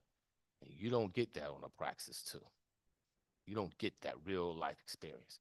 So I sympathize with you, and that's why we're here, trying to take Connecticut out of the Stone Ages of 1987 and place us in a 21st century educational environment. I appreciate you for you coming here and telling your story. I hope others are listening. Thank you. I appreciate it. And I just want to make one last comment. Have those assessments, like the praxis, have them done in the programs in which the state, like the DSAP, have a certain time after the students take their finish their classwork or whatever. Have them taken within the program, because it's just been a horrific experience. But I want to thank everyone. Thank you. Thank you for your time and for sharing your very personal story. Next up is Paula Bacalini. Paula online. Yes, I am. So just so folks know, we have a mix of active and retired teachers in the teacher block. Paula, the floor is yours. Hello. Hi. Hi. Go ahead. Good afternoon, Representative Curry and Senator McCrory, the ranking members, and all the distinguished members of the Education Committee. My name is Paula Bacalini, and I'm a retired Connecticut educator.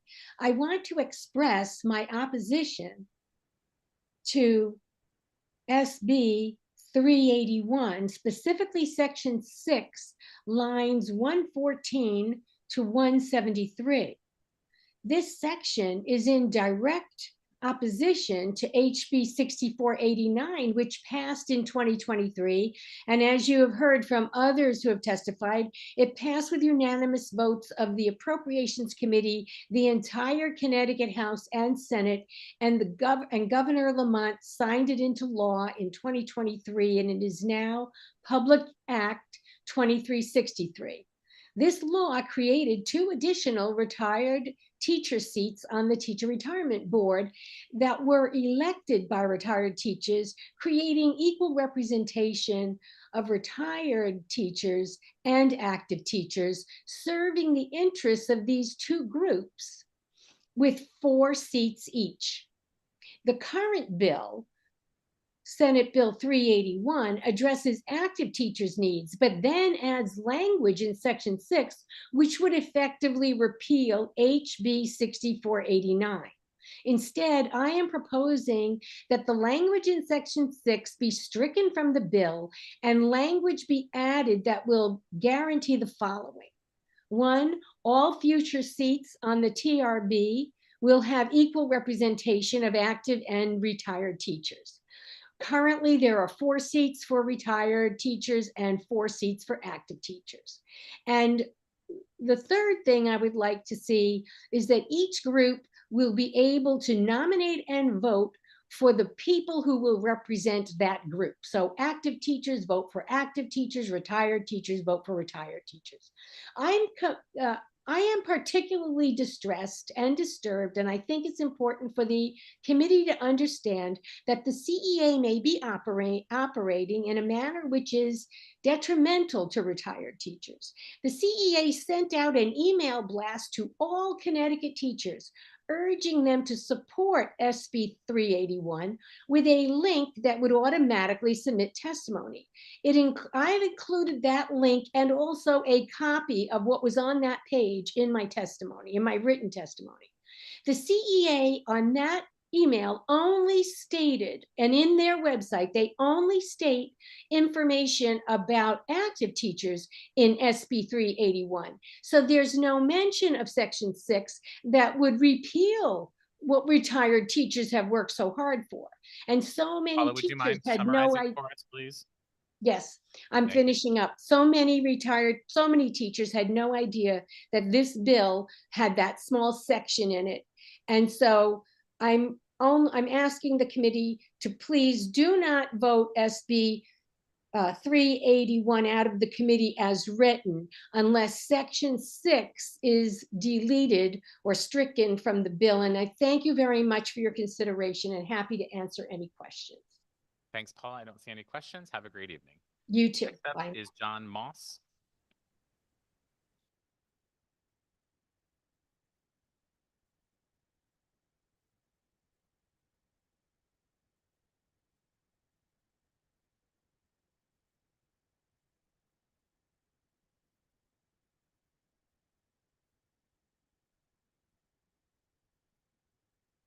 Oh, just hit the button in front of you. Yeah, you're good. There you go. Good afternoon. My name is John Moss, and I am a fourth grade teacher in Avon and the proud president of the Avon Education Association.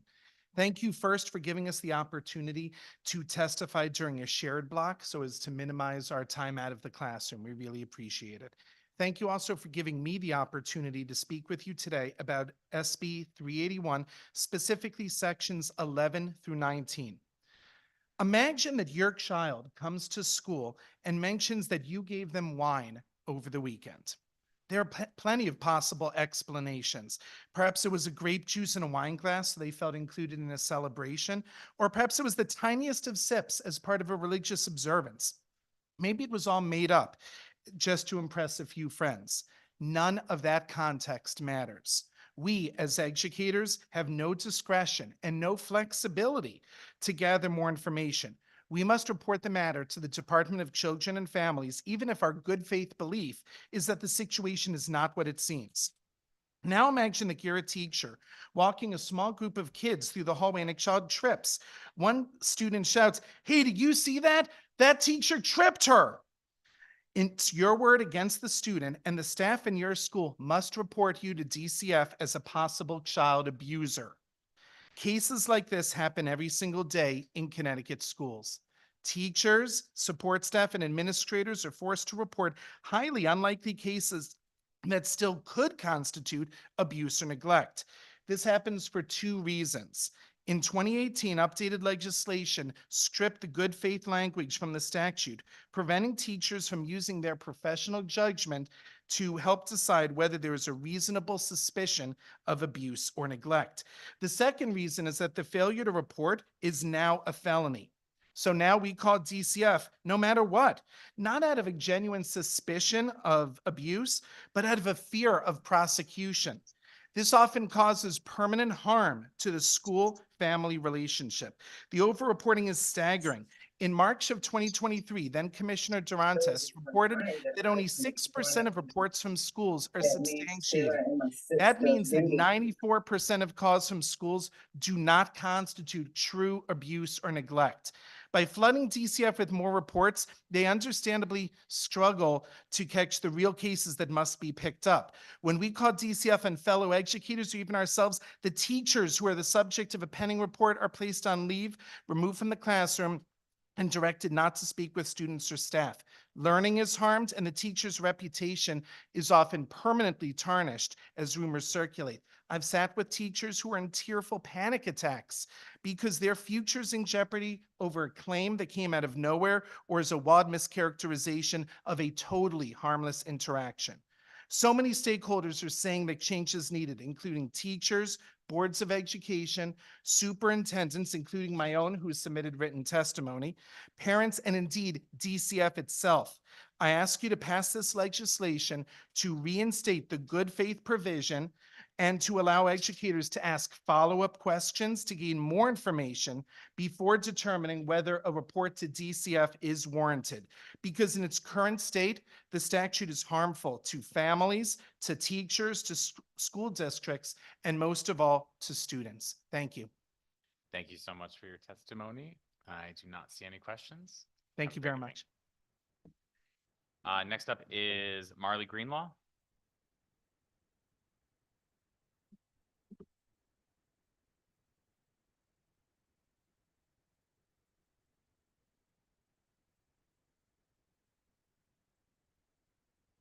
Good afternoon, Senator McCrory, Representative Curry, Senator Berthel, Representative McCarty, and distinguished members of the Education Committee. It's nice to see you again.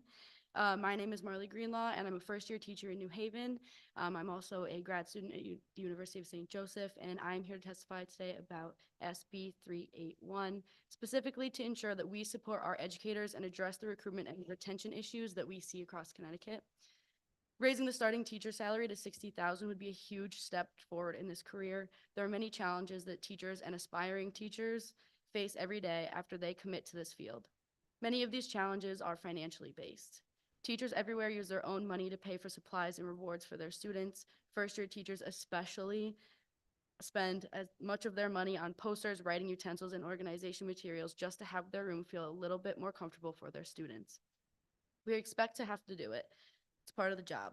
When we check our accounts and see we went over budget for the week or the month because we bought materials for our students, it creates a small sense of confusion for people, like where did my money go or how did I spend all that money on just my classroom? On top of using their own money to buy endless amounts of supplies, teachers typically work well beyond their contract hours, whether it's arriving early or staying late, whether they come in before school to make copies and prepare for their day, or they stay late to get ready for tomorrow and grade, or even take their work home with them, which goes uncompensated as it's technically up to the teacher to volunteer that time for their job. One aspect of the job that's out of the teacher's control is that this profession requires an advanced degree that adds on to the student debt many teachers already face from their undergrad degrees. Many other careers that require this amount of schooling pay much higher than the average income in this state, while teachers make just about the same as the average income depending on what district you work for. Retention is a huge issue in this field, and these are a couple of examples as to why. If the base salary were to be raised to $60,000, I believe we would be taking a huge step towards not only retaining teachers for the future, but recruiting new teachers to this field that we so desperately need. Fantastic testimony. We appreciate your thoughts. I don't see any questions or comments. Have a great evening. Next up, Jennifer Rodriguez.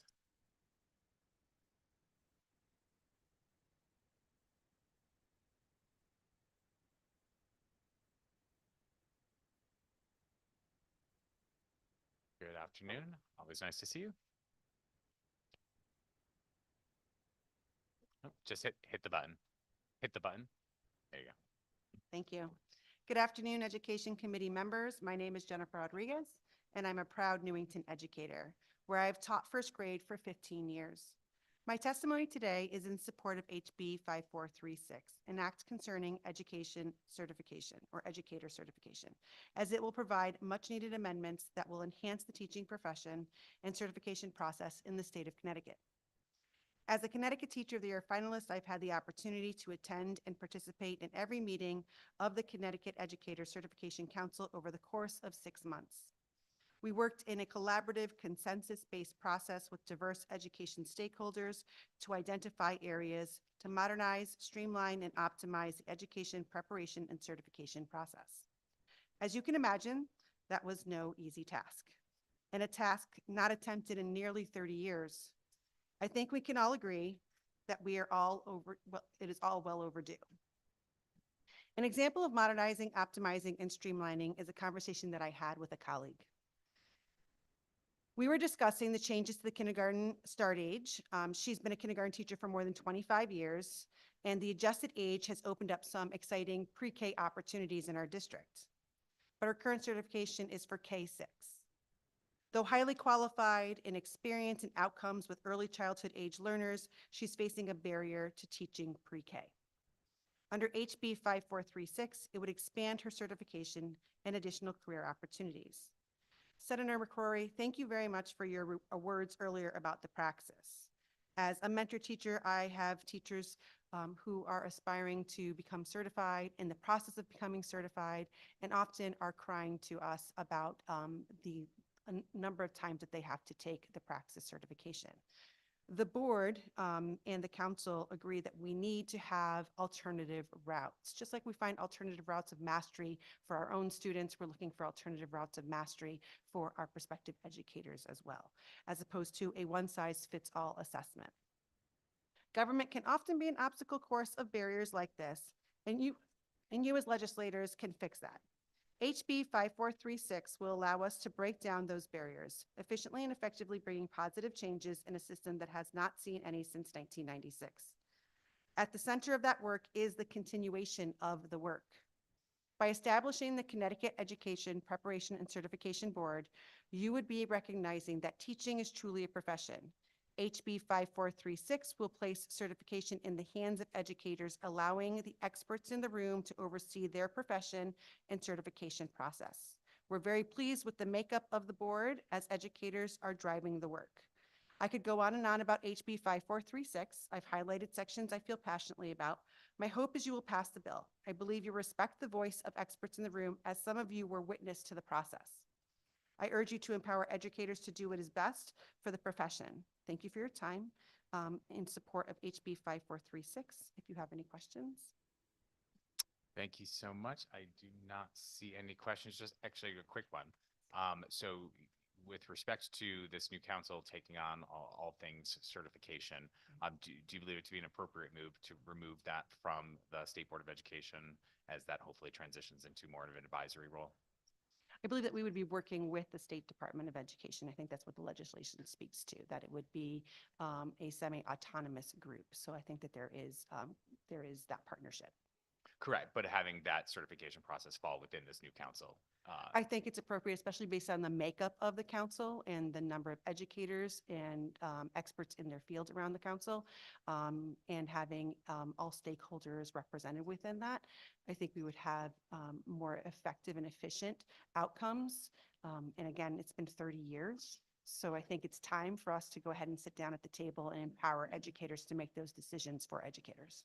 Thank you so much. We appreciate your testimony. Next up, Mia Dimbo.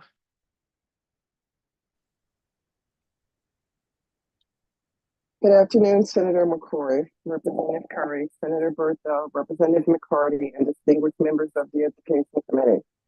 My name is Mia Dimbo, and I'm a proud Bridgeport Public School 7th and 8th grade math teacher for the past 28 and a half years.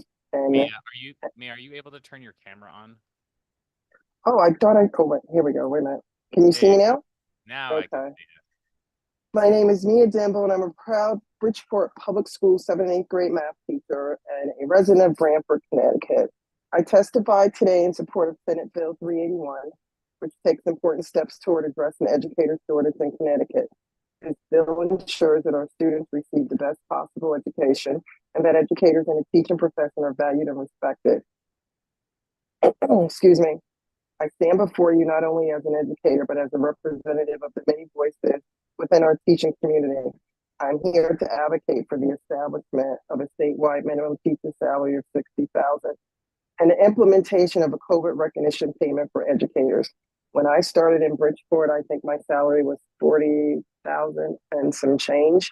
And yes, I did have a part-time job at the time, and then I married a Bridgeport firefighter, so I no longer had to work that second job because now I had a husband who was working, so we had two salaries. So thank God for that. Education is a foundation upon which our society builds its future, and teachers are the architects of that foundation. Yet, despite the critical role we play, many educators across our state struggle to make ends meet on salaries that do not reflect the importance of our work. The proposal for a statewide minimum teacher salary of $60,000 is not just about fairness, it's about recognizing the value of teachers and ensure that the education sector can attract and retain the best talent. This initiative would significantly improve the quality of education our students receive by providing teachers with the financial stability necessary to focus on what we do best, educating the next generation. Additionally, the COVID-19 pandemic has underscored the resilience, dedication, and adaptability of teachers.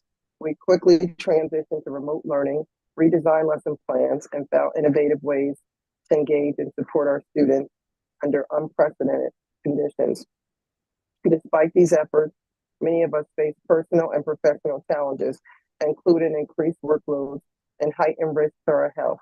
A COVID recognition payment will serve as a tangible acknowledgement of the sacrifices made by teachers during this crisis. It would show us and everyone considering joining the educator ranks that the teaching profession is still a respected one worth getting in and staying in. Investing in teachers is investing in the future of our state. By implementing a statewide minimum teacher salary of $60,000 and a COVID recognition payment, we can ensure that our education system continues to thrive and take steps to address teacher shortages in the state. I urge the committee to consider the profound impact that these proposals would have on a teaching profession and, more importantly, on the future of our children. Let us come together to support the hardworking teachers of Connecticut and recognize the invaluable contributions we make to society. And lastly, teaching in Bridgeport for so many years, I've seen many teachers come and go, and new teachers come, new teachers go.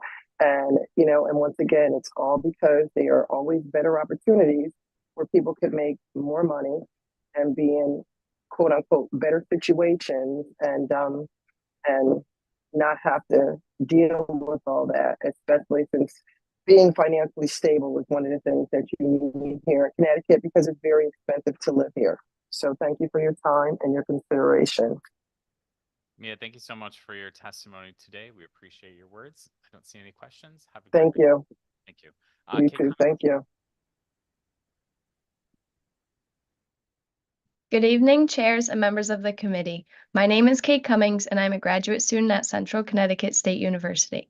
I'm speaking in support of SB 381, specifically Section 1. Raising the minimum salary for certified teachers to no less than $60,000 would compensate for the challenges of teaching. Teaching is such a demanding profession that requires long hours, emotional investment, monetary investment, and a high level of skill. I was a student teacher last year, and as well as other student teachers, I gave those long hours, emotional investment, monetary investment, and a high level of skill to not be compensated for 5 months. My bills did not go on pause for 5 months, and I was struggling. So I started working a second job because it was too much, and I didn't want to have too much debt after all of the educational costs I had to do while also being a college student. Aspiring educators go from not being paid to having to supply their own classroom on a first-year teacher's salary. The least we can do for new teachers is to raise the minimum salary to compensate for the challenges that they have had to endure. Teachers also play a vital role in society by educating our children and preparing them for the future. Any single job you can think of, teachers have impacted that. People wouldn't get through education without teachers, and teacher salaries do not reflect the impact that they have on society. The final and most important reason I encourage your support for this bill is to attract and retain the best and the brightest. I almost didn't go into this profession simply because of the pay. When I was applying to colleges and I was proudly going around telling people that I was going to Central for my degree in elementary education, people would say like, "Oh, nice. Are you sure you shouldn't look into other careers that pay more? Like maybe once you get into it, you're thinking you should do something else." And somebody once said something to me that I will never forget, and I keep trying to prove them wrong every single day. They said, "You won't get paid enough as a teacher," and I thought that you were smarter than that. And to just have someone from the general public say that to me was very disturbing and very discouraging. And I'm really glad that I did not listen to those doubts and go into another career because I love what I do. But love isn't enough to keep aspiring educators in teacher preparation programs. An increase in the salary is definitely a step in the right direction. I respectfully request your support of SB 381 and thank you for your time. Only love paid the bills. It's nice to see you again. We appreciate your testimony. I don't see any questions. Have a great night. Thank Next you. up, Casey Petruzzi.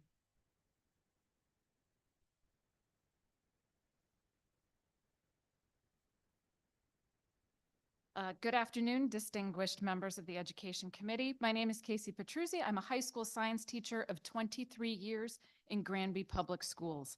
I testify today in support of SB 381 on several points included in the bill. I'd first like to start by speaking to that starting salary component. You've already heard about many of the difficulties that come from starting out with salaries that are down in the 40,000s. In my district, the starting salary this year is around 48,000, and those who are more experienced in my district can take up to 20 years to make top pay. This varies from district to district greatly and has created a staffing problem for districts like mine that see people leave for more money in the middle of their careers. We've turned over approximately a quarter of our certified educators in the last contract cycle in our little suburban community. With the shortage of people entering the teaching workforce, this problem has only gotten worse. I would like to actually tie this in a little bit. I'm going to go off script for a second, but I'll try to be quick. To the whole idea of trying to change the certification process as well. I work with another teacher. He's a chemistry teacher at the high school. This is his second career in teaching, and God bless him for doing it, because he worked a full career as a manufacturing plant manager for a paper company and did quite well with an upper middle, sort of like middle executive position.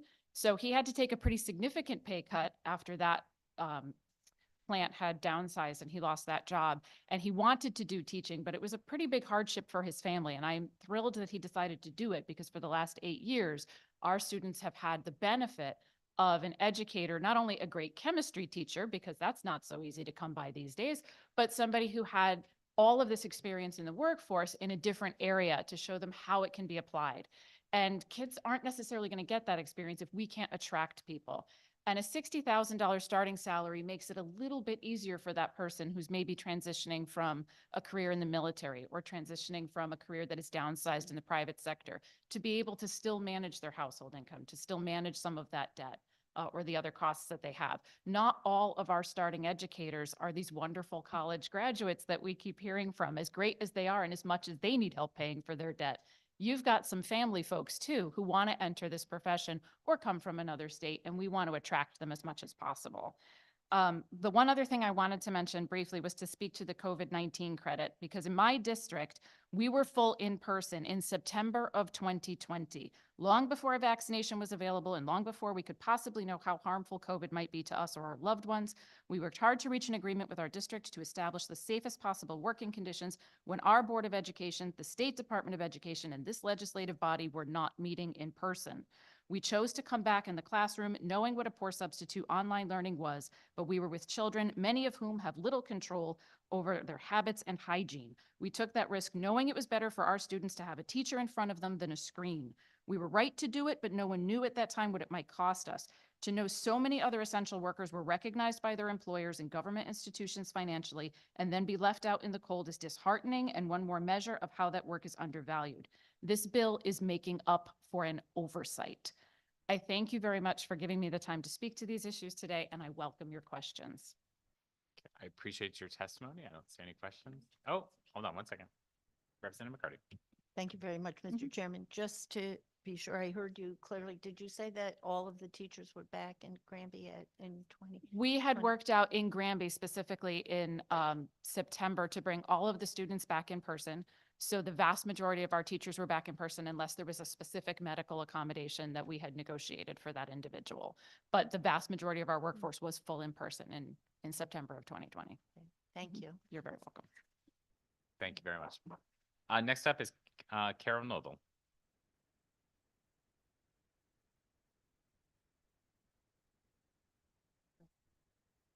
Carol, I just need you to unmute and turn on your microphone or turn on your camera.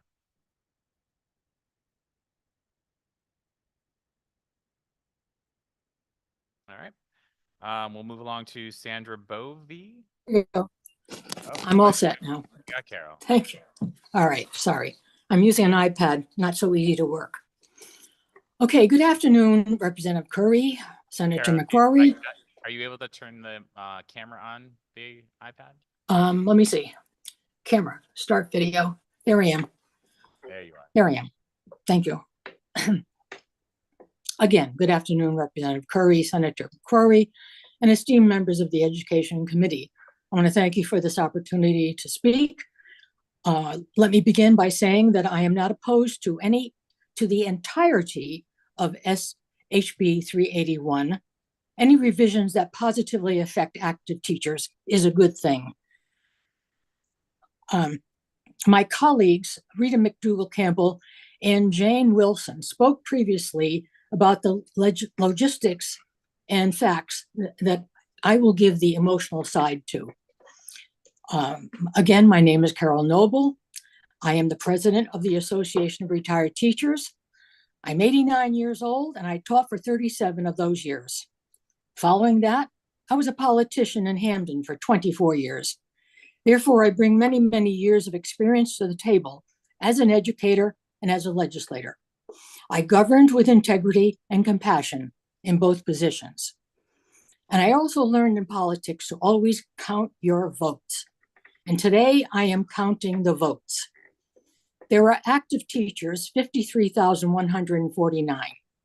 There are retired teachers, 38,092. Who has the better chance in an election? As retired teachers, we want a voice at the table that speaks to our issues. As retired teachers, we bring years of experience that are important in decision-making where our pension and health benefits are concerned. In the last legislative session, with the help of the legislators, we were able to place 2 more retired teachers at the table, elected by retired teachers. As retired teachers in an election, we look for parity. What chances do I have when an election is greatly lopsided in numbers? Understandably, active teachers have not experienced the needs of a retired teacher. So this is really a political issue. It's about power and influence. Who speaks for the retired teacher? It's an organization that works solely for retired teachers. That's ARTC and AFLR. HB 381 will take away the power of my vote by allowing a group that has not experienced retirement to make decisions on issue they have not encountered. So I am objecting to the last sentence in HB 381, Section 6, line 58. It's a simple fix.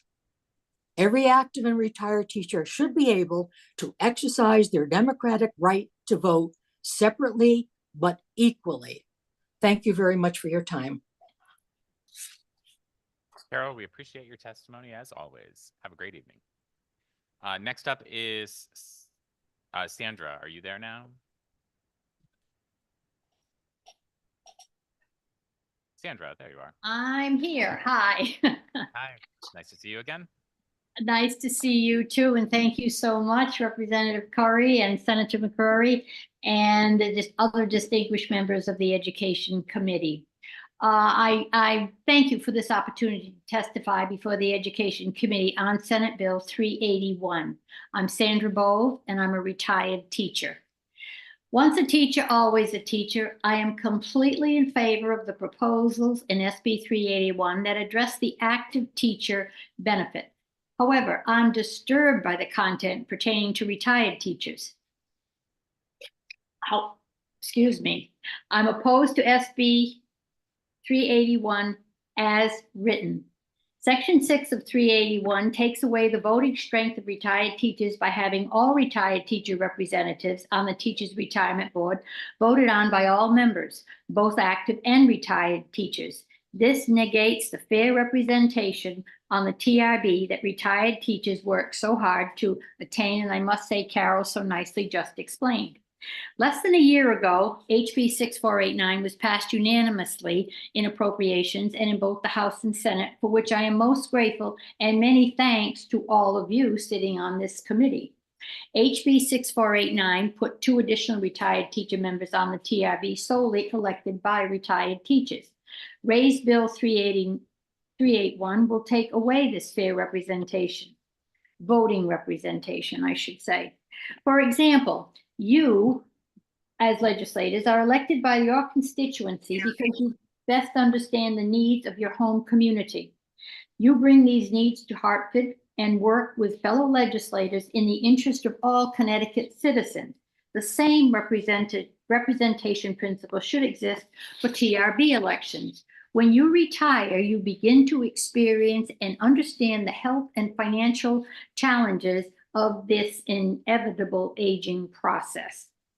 I was in the classroom for over 30 years. I can appreciate the needs of today's teachers. However, I cannot speak to today's unique challenges facing the education profession. A more democratic representation system would be to have retired teacher board representatives elected by the retired teacher constituency, and likewise active teacher representatives on the board elected by active teacher constituency. I'm confident the active teacher and retired teachers' input and decision as board representatives would be made in the interest of all active teachers, all retired teachers, and all future retirees. I'm asking that Section 6 of SB 381 be stricken from the bill. This section is ambiguous as written, has caused confusion among the makeup of about the makeup of the composition of TRB, and will negate what was signed into law last year. I am opposed to SB 381 as written. And I want to thank you for your time and consideration. You've had a long day and you have a long day ahead of you. Thank you so much. Thank you so much. We appreciate your testimony. Have a great night. Next up is Janelle Lawrence. Hello, good afternoon. I am here to testify on my own experience in trying to become certified. I was an illustrator and a graphic designer for 20 years. I have a bachelor degree in fine arts with a minor in graphic design, and I have 21 years of experience in both of those fields. Last year in November, I was asked to come to be a long-term substitute for HMTCA in Hartford because they could not find a single teacher with 12 years of with 12 art credits to be able to substitute for a teacher who was out on maternity leave. So I accepted the position and was an art teacher for several months at that school. During that time, they asked me if I would consider staying on and take the graphic design position that had been vacant for a year and a half. I agreed to stay on and do this, and we assumed that we would DSAT me in and I would be able to get certified within a year or so. Unfortunately, that is not the case at all. When I tried to DSAP in, I was told that I could not do so unless I was actively enrolled in a program. Unfortunately, all the programs for arts and music were eliminated in 2020, all the alternate route to certification programs. And as I already had a bachelor degree, I was essentially told by the state that my only options were to get a master's degree, which would be massive amounts of debt at age 44, or I could try to contact many local colleges until I could find someone that would accept my credits and allow me to just take the education classes that I was lacking.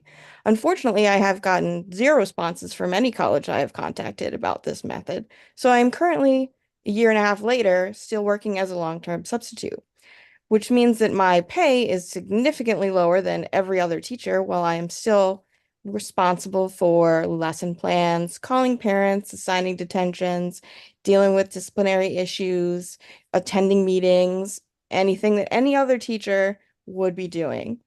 Our current certification routes are very much excluding people who are professionals in the field. And most people will tell you that you can learn way more from someone who's actually participated in the field you're trying to train someone into than someone just out of college. I have attended many classes taught by professional illustrators in their field, and I'll learn more in a week in an intensive program with an illustrator than I learned in an entire year in art school with somebody who had not worked in the profession. We desperately need alternate route to certification for arts, music, dance, etc. We had another teacher at our school who was DSAP'd in. 2 years later, he could not find any program still for him to continue his DSAP. His continuation of his DSAP was denied, and he wound up looking for a job in another state because he just could not get certified here. Janelle, I've asked you to summarize for us.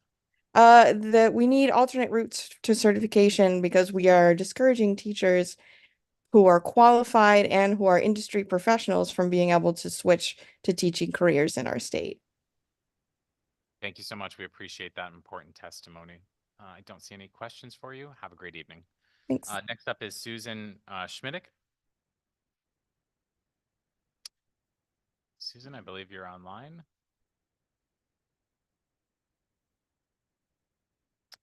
Just need you to unmute. There you go. Sorry, I didn't see that.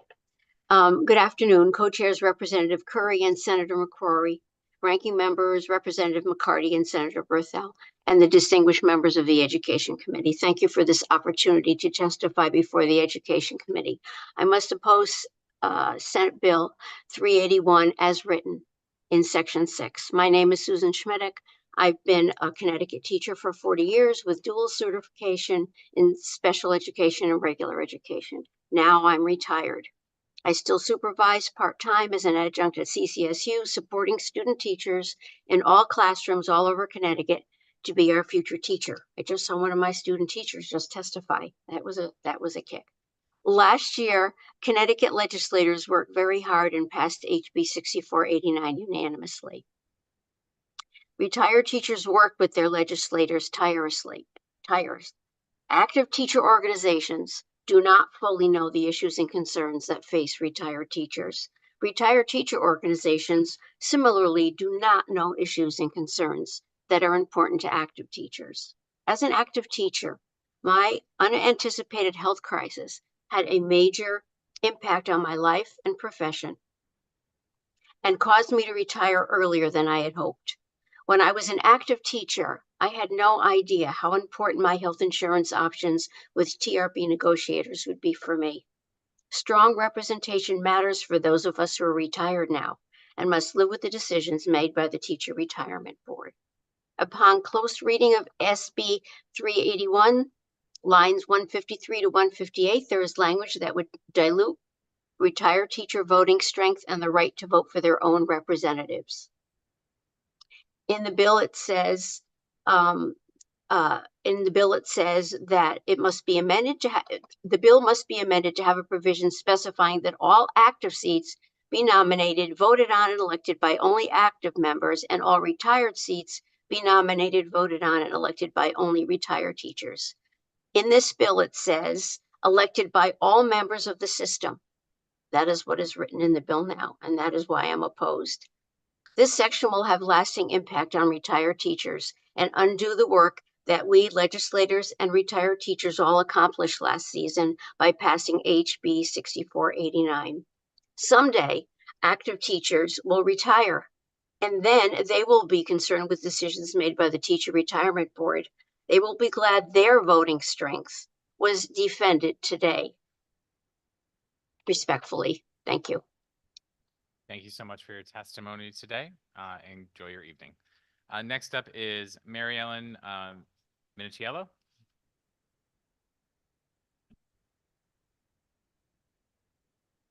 Okay, I did it. Mary Ellen? I didn't read everything because Yep, I'm Susan? There you go. Go ahead, Mary. No, you're muted again. all right. Am I all right now? Yep, floor is yours. Great. Okay, thank you. I want to begin by expressing my appreciation for being able to submit testimony. Democracy is at its best when all voices are heard. My testimony concerns the proposed bill SB 381. Some very articulate Connecticut retired teachers have already spoken on the concerns that I have as well, so I will be as succinct as possible. As I was just introduced, I am Mary Ellen Miniciello. I'm a retired Connecticut teacher with over 40 years of experience. I too am presently supervising and teaching student teachers at SCSU, and actually was in a public school today evaluating a very promising student teacher. So thank you for giving a time slot to those of us who are teaching and otherwise couldn't testify. I have so much respect for all the teachers in the classroom at this point in time, where they are educating students, some who have been affected by COVID, as well as other difficult situations in their lives. That is why it's so unfortunate that I cannot support this bill. I have to oppose it. Although I support the reforms in the bill for active teachers, the bill also contains language that negates, as you already know, HB 6489, which addressed fair and equal representation of retired teachers elected by retired teachers on the Teachers Retirement Board. That bill was unanimously passed in both the House and the Senate just 9 months ago. I have to oppose the new proposed bill as it is written.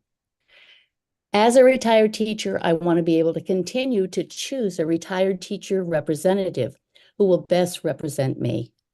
Lines 151 to 158 refer to the TRB elections. The language is ambiguous and could be interpreted that retired teachers and active teachers would be eligible to vote for retired teacher candidates.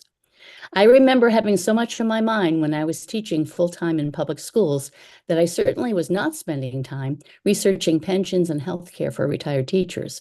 I instead focused on my students, my instruction, my school. I believe that active teachers have the responsibility to elect active teachers to the TRB who will have their best interests in mind. I also want to continue to have retired teachers only to vote for retired teacher candidates on the TRB who will have my interests as a retired teacher in mind. Active teachers have rights. Retired teachers have rights. Let each group continue to vote for their representatives for the TRB. Have fair and equitable elections. If the lines in question were purged from this bill, I would support this bill with enthusiasm. Thank you. Thank you. We appreciate the time you took with us today. Have a great night. Next up is Stephanie Wanzer. Thank you. I should have known that.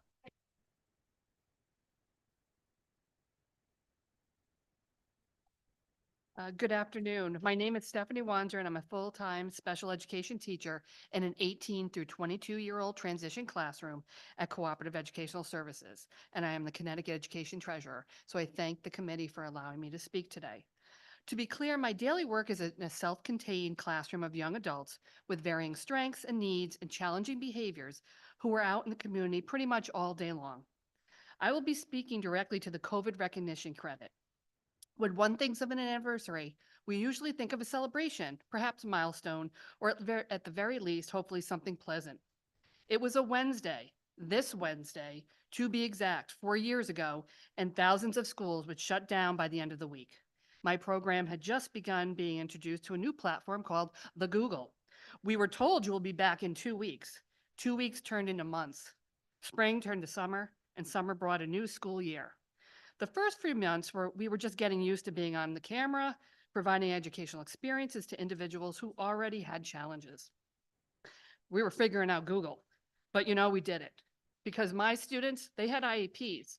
As special educators, we had to go one step further. We were told we had to provide proof of these educational experiences through something called an individualized continued learning opportunity plan and service record. That's a mouthful. It was a tool to document the effort to implement the student's current IEP to the greatest extent possible during COVID-19, school closures. We also had to track everything we did every half an hour of the day. We had to track parent contact, and we had to do student logs for their contact time as well. It took hours to complete weekly, but we did it. So when the school year ended in 2020 and most schools went on summer break, myself and my coworkers worked extended school year. We continued to work under the restrictions in place. When we came back from summer, we were in school full time with students who may or may not be able to wear a mask. We were decked out possibly in full PPE depending on the needs of those students in classrooms, much like other essential workers in hospitals. The group of students I work with needed physical assistance at times, and some had very severe medical needs. To have a parent say to you that they trust you to ask if you thought their child would be safe coming back to school, that's not what you do to an educator. This is when I first learned how to give a diastat. Again, I'm no medical professional, but I would say I was being put into that category. When schools went back into session, they may have started remote or hybrid. My classroom was small, had no windows. 4 of the 6 were in person. I had to teach in person and remotely. When I had COVID for the first time, I continued to teach remotely to those students. The next year, I taught the same way again. The next year, CT SEDS came into my life. Not sure which was worse, COVID or the CT SEDS rollout, but we work, we did it again. I was out one day that year. So in regards to anniversaries, if you want to affect change and help retention of special ed teachers, do the right thing for all educators that work the pandemic. Please consider the COVID credit something that says to us, we respect what you did and honor the profession we, again, love, that word love, and I thank you for your time, and I answer any questions. Thank you so much for your Thank testimony. you. Representative Cooley? Thank you, Chairman, and thank you for coming in. I just wanted to do one correction because I was in a classroom on that day, which is 4 years ago from today, but it was Friday, the 13th, 2020. No, that's when we left, but they started talking about it on Wednesday for us. Because we were like, we're going out because make sure you take your computers home. We don't know. But 4 years ago Yep. today was the last day. and Yep. It was Friday, the 13th. Yep. And kind of, I guess. Creepy. Oh, Friday the 13th. That's why I brought that up. Not the anniversary we like to. No, but let's make it better. Yeah. Over- There you go. Better than that CP says, Rolo. Yeah, again, all right. I don't see any other questions. Thanks so much. Thank you so much for testimony. your time. Next up is Ellen Eichenhorst.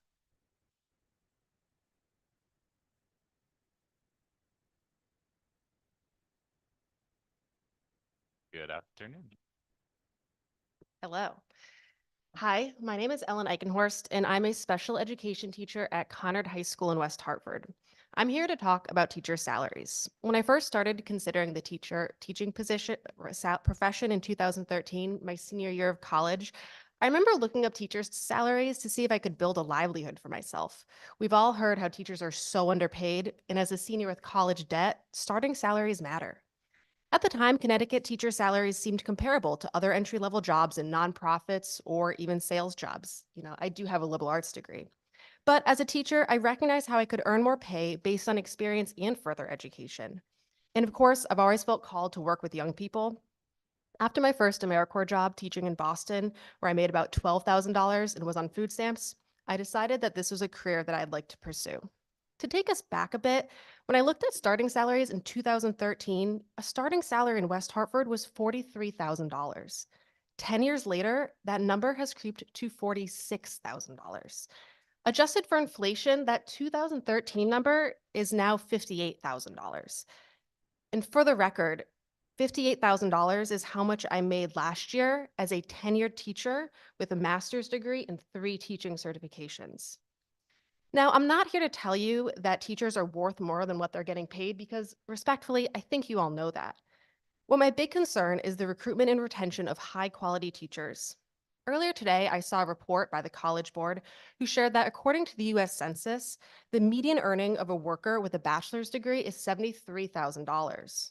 For those with a master's degree, it's $87,000. So why would a young person go into a career knowing that they will never catch up to the earning power of comparable jobs or constantly be left behind in terms of inflation? I respectfully ask that you consider passing a funded mandate of a starting salary of $60,000. Given the way we fund education in Connecticut, I understand that this is an astronomical ask. But unless we do something now, in light of stagnant wages and staggering inflation, teachers will continue to leave for better paying jobs, and young people will continue to look elsewhere to earn a living because money really does matter. Thank you. Thank you. We appreciate your testimony. Have a great night. Next up is Gail Jordan.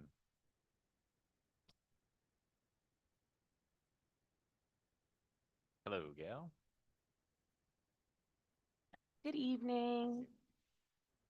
My name is Gail Jordan, and I'm a 17-year teacher from Bloomfield, Connecticut. I am also the president of the Bloomfield Education Association. I come here this evening appreciating your time and in support of SB 381 in hopes that it will address our educator shortage. In Bloomfield, we're actually rather lucky. Our salary starts for a bachelor's at $53,915 and our masters are $56,220. I can tell you right now, we only have 4 openings. I think that speaks to the fact that we have a pretty high starting salary. So that 60,000 starting salary, I think would incentivize a lot more people to come into teaching. taking a look at livingwage.com, which is based on the Labor Law Center, they say for Connecticut, the annual income for one adult with one child to live comfortably should be about $99,334. And if you've looked at the cost of even a 2-bedroom apartment in Hartford these days, that is easily done. In regards to taking a look at other typical annual salaries, management on the higher end, or actually in the median end, $144,000. Business and finance, $90,000. In regards to community and social service positions, $60,000. These are all positions that are optimal for people with education degrees that they could easily go into. Let me tell you, management skills, got them. I do it in my classroom every day. I had 4 teachers resign this week. Even with our higher paying salary, they just can't swing it. I had a teacher crying on the phone that her car got repossessed. And guess what? She had to have a conversation with her administrator because she couldn't make it to work. Why couldn't she make it to work? She couldn't pay for her car. So I really, really think you need to take a close look at bringing our salaries starting to $60,000. Secondly, the COVID pay, teachers truly shifted gears. They did miraculous things. I have one music teacher that actually handmade masks for her students to be able to still play their woodwind instruments. I brought a couple of examples. They're literally holes here for the student to be able to play. This one's for a flute. The child wears it and the mouthpiece of the flute slides right inside. 45 minutes each, she made over 100 of them. She deserves $1,000 at the bare minimum. So thank you for your time this evening. I appreciate you. Thank you so much. Appreciate your testimony. Senator McCrory. Good evening, Gail. Good And I evening. just want to say thank you for your service and thank you for the hard work you're doing for our children in the town of Bloomfield and also serving as a union president. I would love to pay our teachers a lot more. But you understand all those things. Connecticut have a lot of inequities in our communities. And the last thing I would like to see is, like you said, because education, economics shouldn't be a reason why you join this profession or why you move around this profession. Correct. It's just not fair, but we're going to have to get somewhere. And I appreciate you coming up and having this testimony today. Thank you so much. Thank you so much. Next up is Magnolia Coates. Are they online? Oh, can you not see me? Oh, no. Oh, Okay, sorry about that. all good. Okay. Good afternoon, Senator McCrory, Representative Curry, Senator Bethel, Representative McCarthy, and distinguished members of the Education Committee. My name is Magnolia Coates, and I've been a teacher in Bloomfield School District for 15 years and teaching for 23 years. I testify today in support of SB 381, an act concerning the teaching profession and revisions to the mandated reporter requirements. This bill takes important steps towards addressing the educator shortage in Connecticut and ensuring that our students receive the best possible education. I would like to speak specifically to Section 3 and 4 regarding the COVID recognition payments. During the pandemic and beyond, teachers showed selfless dedication to their students, helping to feed them, come up with new and innovative ways to keep them engaged and motivated, and teachers put themselves and their families at risk for their students. I remember when I went out for COVID, I was teaching preschool at a magnet school in Bloomfield. We were given 5 days, which included the weekend, to learn new platforms and innovative ways to teach preschool online. Think about that. Teach preschool online. While most teachers had to teach as they do in the classroom, specifically preschool teachers had to find new ways to teach through play online. That was no easy feat. The day usually began at 9 o'clock and ended at 3:45. However, during the pandemic, this was not the case, as many parents could not get online with their children until evening after they had finished their workday. That meant bedtime stories, evening calls, and not to mention the reporting to provide the district the proof that we were actually working and that the students were being educated. We were not only teachers, but social workers, therapists, tech teachers, resource providers to all of our 18+ families. Since many of our students were home being cared for by their elderly grandparents, we were also teaching tech to those grandparents. Some easily, some not so easily. Being a magnet school teacher, my students came from 6 different towns in Hartford County. Some students had little supplies in also very little toys or books, which are needed when teaching preschool and teaching through play. I had to gather toys and supplies for my classroom, disinfect them, pack them up, and drop them on porches in 6 different towns. This also meant going back in September 2020, as we know best practices were to teach in person. We were teaching half of our classes, so it was like 9 to 10 students in each class, but we were teaching small children who had difficulty keeping their masks on, or even understanding why they needed to wear them, some even trading them. Trying to teach social skills and cooperative play from behind a clear privacy screen, not easy. Teachers were heroes for all that they did for all of their students. The lack of hero pay for educators is part of the overall pattern of not sufficiently valuing the teaching profession. Magnolia, could Teachers I ask who you worked to during the pandemic, Summarize, please. I'm done right now. We are heroes too, and we should be compensated as others who worked throughout the pandemic. A recognition payment will show that Connecticut respects and honors its education professionals and will assist in enticing new teachers as it shows respect and honor for our profession. Thank you so much for your time. Thank you so much. We appreciate your testimony. Have a great evening. You too. Next up online is Luanelli Iglesias. Good afternoon. Can you hear me? Yes, we can. Good afternoon, distinguished members of the Education Committee. My name is Luanelli Iglesias, and I have been an educator for 21 years. I'm here to support the SB 381 bill and advocate for a minimum salary for educators of $60,000.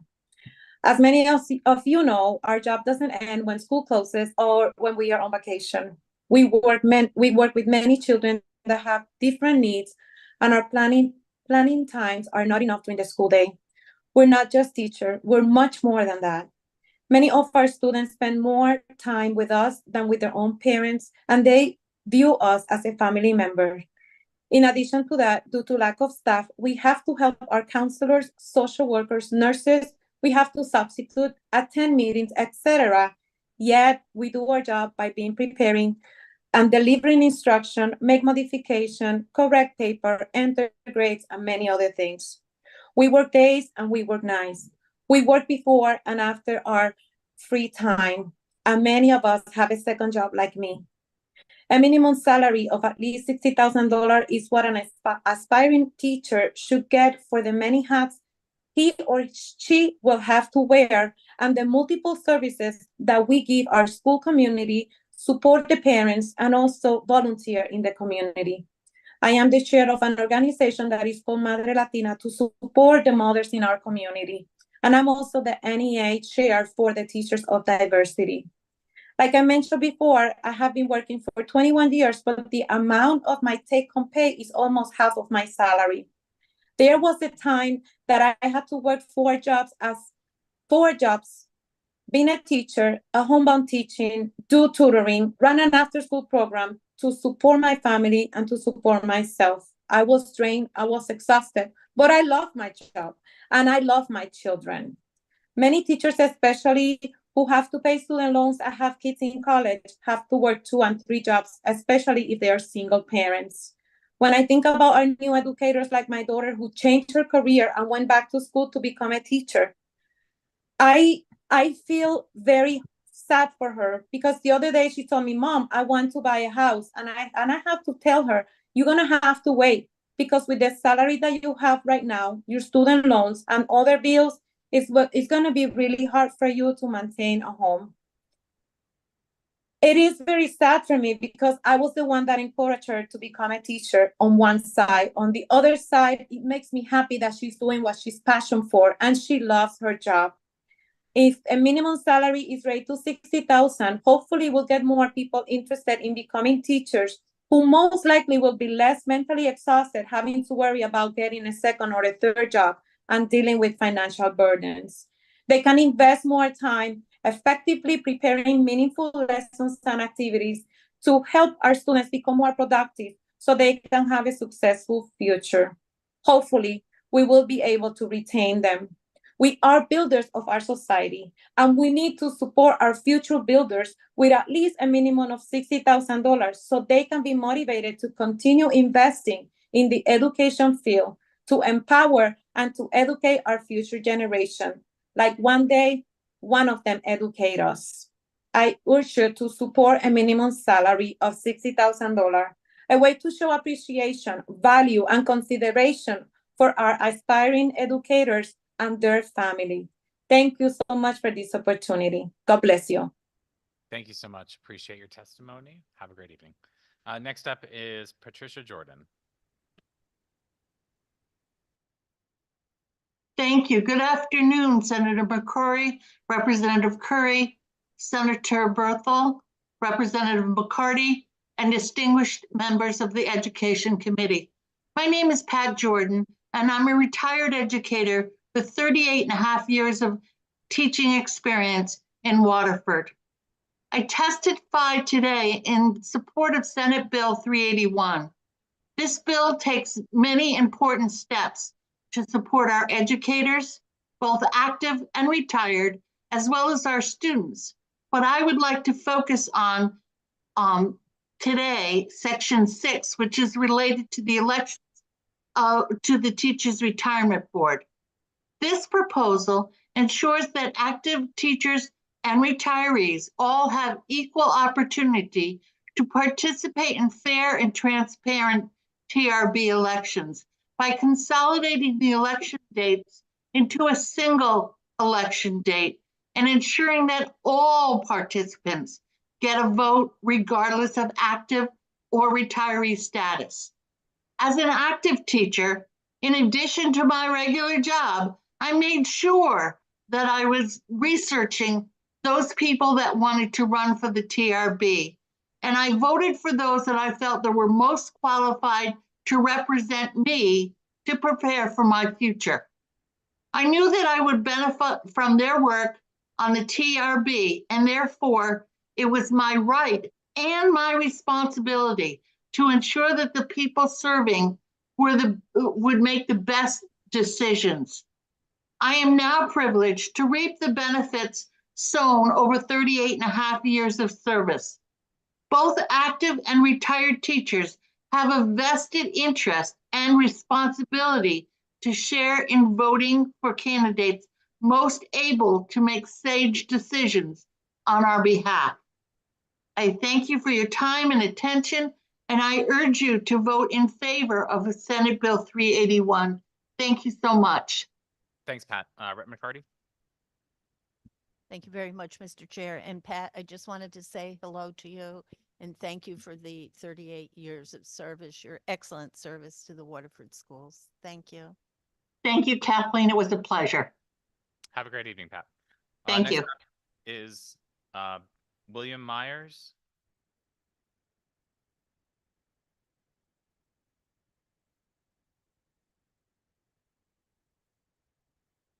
Good evening, sir. Good evening. Nope, other mic. Oh, this one. Yeah. Turn this one off. Thanks. It says here, good afternoon. But Nice try. good evening, co-chairs Rep. Curry and Senator McCrory and distinguished members of the Education Committee. My name is William Myers. I'm a proud retired teacher from Connecticut. I'm a member of ARTC. I'm a member of CEAR. I'm on the Treasurer's Investment Advisory Council, and I'm vice chair of the TRB. I'm here to testify in support of SB 381, but specifically, I want to talk about Section 6A4 and 6A5. Section 6A4 clarifies the 2 seats that have been added as 4-year terms. And I'm very glad last October we were able to add 2 more teachers to the TRB. But this bill, this section, seeks to change who votes in the next election of those seats, the term that begins on July 1, 2027. Lines 151 to 158, which have been mentioned, says that the candidates running for those 2 retired seats are elected by all members of the retirement system, active and retired. The 6 other teachers on the board are elected by all members of the system. The TRB supports the pensions and health care of all teachers in Connecticut, and that's the reason that all teachers participate in all elections. Active teachers are highly educated, caring, and hardworking adults. Many people behind me have made that abundantly clear, and I know you respect that. Active teachers will become retired teachers, so certainly they have a strong interest in the health insurance they will be offered by TRB when they retire. Active teachers are interested in everyone's future, not just their own. They love their retired teachers. They pay into the healthcare system now as active teachers, and they'll continue to pay into it when they retire. At a time when teacher shortages exist across the state, I don't want to tell our active teachers that their voice will not be heard, that they do not understand the healthcare system promised to them upon retirement. Some retired teachers don't trust them to make that informed decision, don't think they could understand, don't treat them as adults. They take care of their parents, their grandparents. They know how Medicare works, and they'll fight for those who receive Medicare. Why should active teachers not have a say in who represents them? Section 6A5 of SB 381 adds language to make it clear that whoever votes for teachers on the TRB can vote for any teacher on the TRB. It allows every teacher to vote for every teacher. Every teacher is invested in healthcare.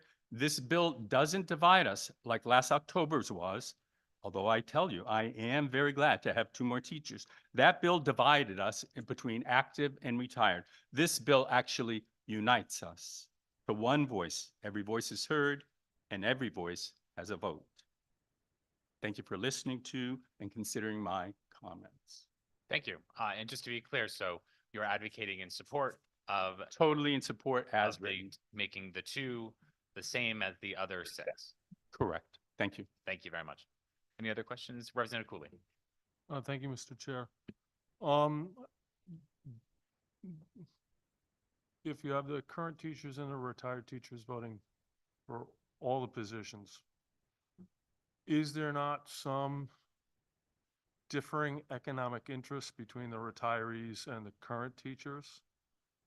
And Different economic interests between retirees currently getting benefits and teachers who will be looking at future benefits? I don't think so at all. All teachers understand insurance, whether they be active or retired. It's not hard to study on it and learn on it. And as I mentioned, they have parents, they have grandparents, they know what's going on, maybe more than retired teachers do.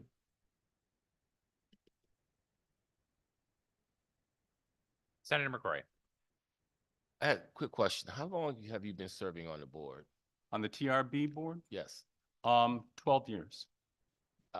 Just as a retiree or? No, the first 9 were as an active teacher. Once you retire as a teacher, you're no longer on the board. You have to be nominated and elected as a retired teacher. They're 2 separate pathways, 2 separate Right. seats. So we learned earlier in the past 20 years, you have approximately 2 elections in the past 20 years.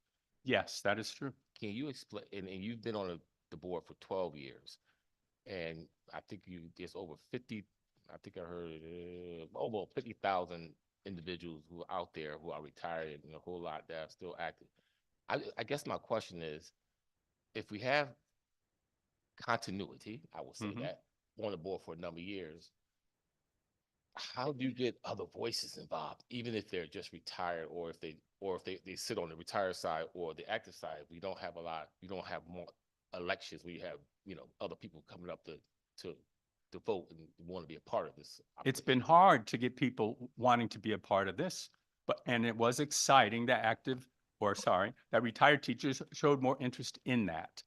What I oppose to, and this bill supports, is having those positions voted for by all teachers. Succession planning is hard in any organization. And I don't want to brag. I don't want to say that. It's a good thing I know everything I know from my experience there.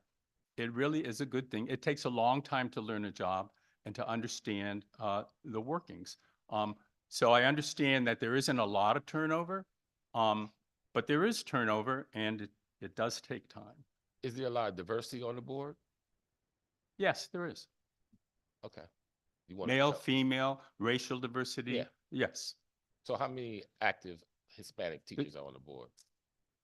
How many active Hispanic teachers? What you have? None. Okay. How many African American teachers on retired or Did you say Native American? active African American? Oh, Black folk? none. People that look like me? Okay. None. Okay. Thank you. Any other questions? We appreciate your testimony and your service. Thank you. I appreciate your service. Thank you so much. No, you are. Yeah.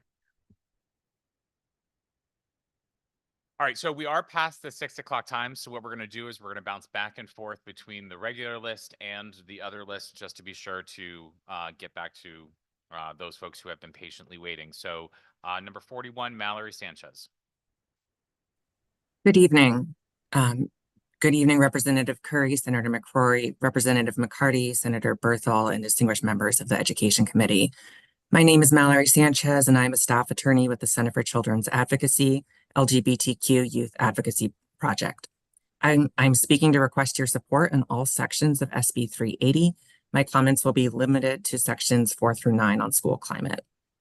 I work with a lot of youth who have experienced bullying, harassment, and discrimination in the school setting, which has impacted their ability to access their education. These students are afraid to attend school. They suffer academically and are excluded from the full educational experience they are entitled to. As part of the Medical Legal Partnership with Yale New Haven Hospital, I also work with their medical providers and see firsthand the impact unsafe schools have on their health and well-being. Many of the youth I work with have disabilities, are students of color, and are members of the LGBTQ community. Their experiences in schools can be extremely difficult as multiply marginalized students. We know why school climate is important. According to the Trevor Project, LGBTQ youth who experienced bullying in the past year were 3 times more likely to have attempted suicide. But students who reported a positive school climate were significantly less likely to have been bullied. Improving school climate saves lives. And SB 380 adds to the tools available to districts to implement school climate improvement plans and accurately collect data on school climate. I talk with a lot of families who are disappointed by school climate surveys and reports that do not reflect their children's experiences. Without accurate data, we cannot identify districts that need additional resources. Creating standards for school surveys will ensure that all students' experiences are being considered and will work towards reducing data disparities between districts. This is the first step in creating safer schools. We can't know where the problems are without good data.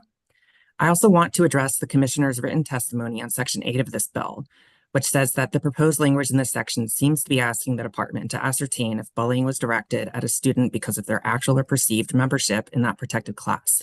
The department cannot ascertain such intent of the student exhibiting the bullying behavior. Schools are already required under federal civil rights laws to investigate potential cases of discrimination. It is not impossible for a school to determine whether bullying took place on the basis of protected class, and it is, in fact, the school's legal responsibility to make that determination. The Social and Emotional Learning and School Climate Advisory Collaborative developed a new bullying report form last year. The corresponding investigation form collects information on whether the behavior was directed at a student on the basis of membership in a protected class. I've also seen districts with other forms that explicitly ask this question. These districts are complying with federal civil rights laws. The only reporting requirement SB 380 adds is a requirement for the State Department of Education to report verified acts of bullying that were also on the basis of a protected class.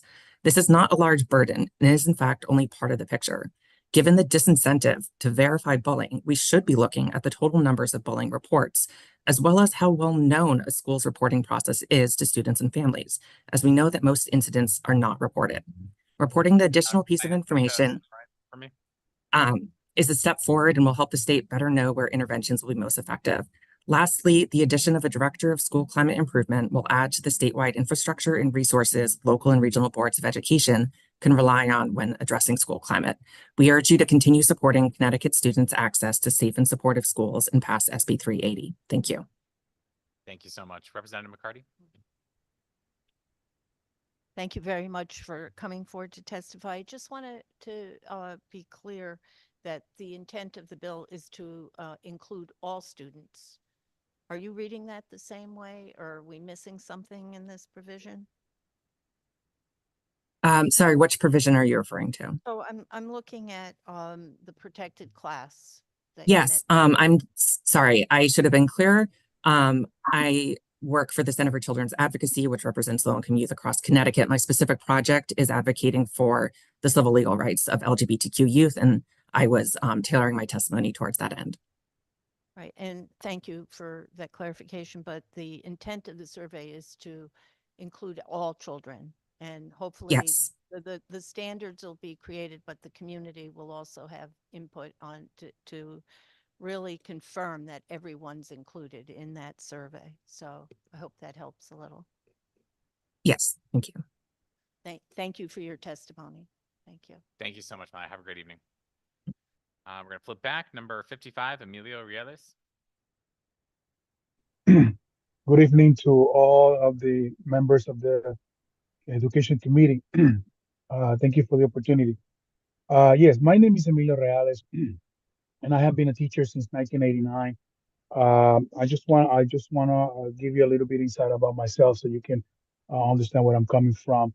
I want to support the bill HB 5436. I especially the section that it says that we need to remove the testing, the TPA evaluation test, and also if I would like to see if also not to eliminate it, but probably pause it for a little bit, the praxis exams. And I'm going to tell you my reasons. Like I said, I was a teacher. I started teaching in 1989. I held a provisional certification 009 bilingual secondary for 10 years, from 1989 to 1999, until I moved myself to Puerto Rico, and I let my license expire. When I came back to United States, specifically back to Connecticut, I tried to renew it, and they told me that the license was obsolete.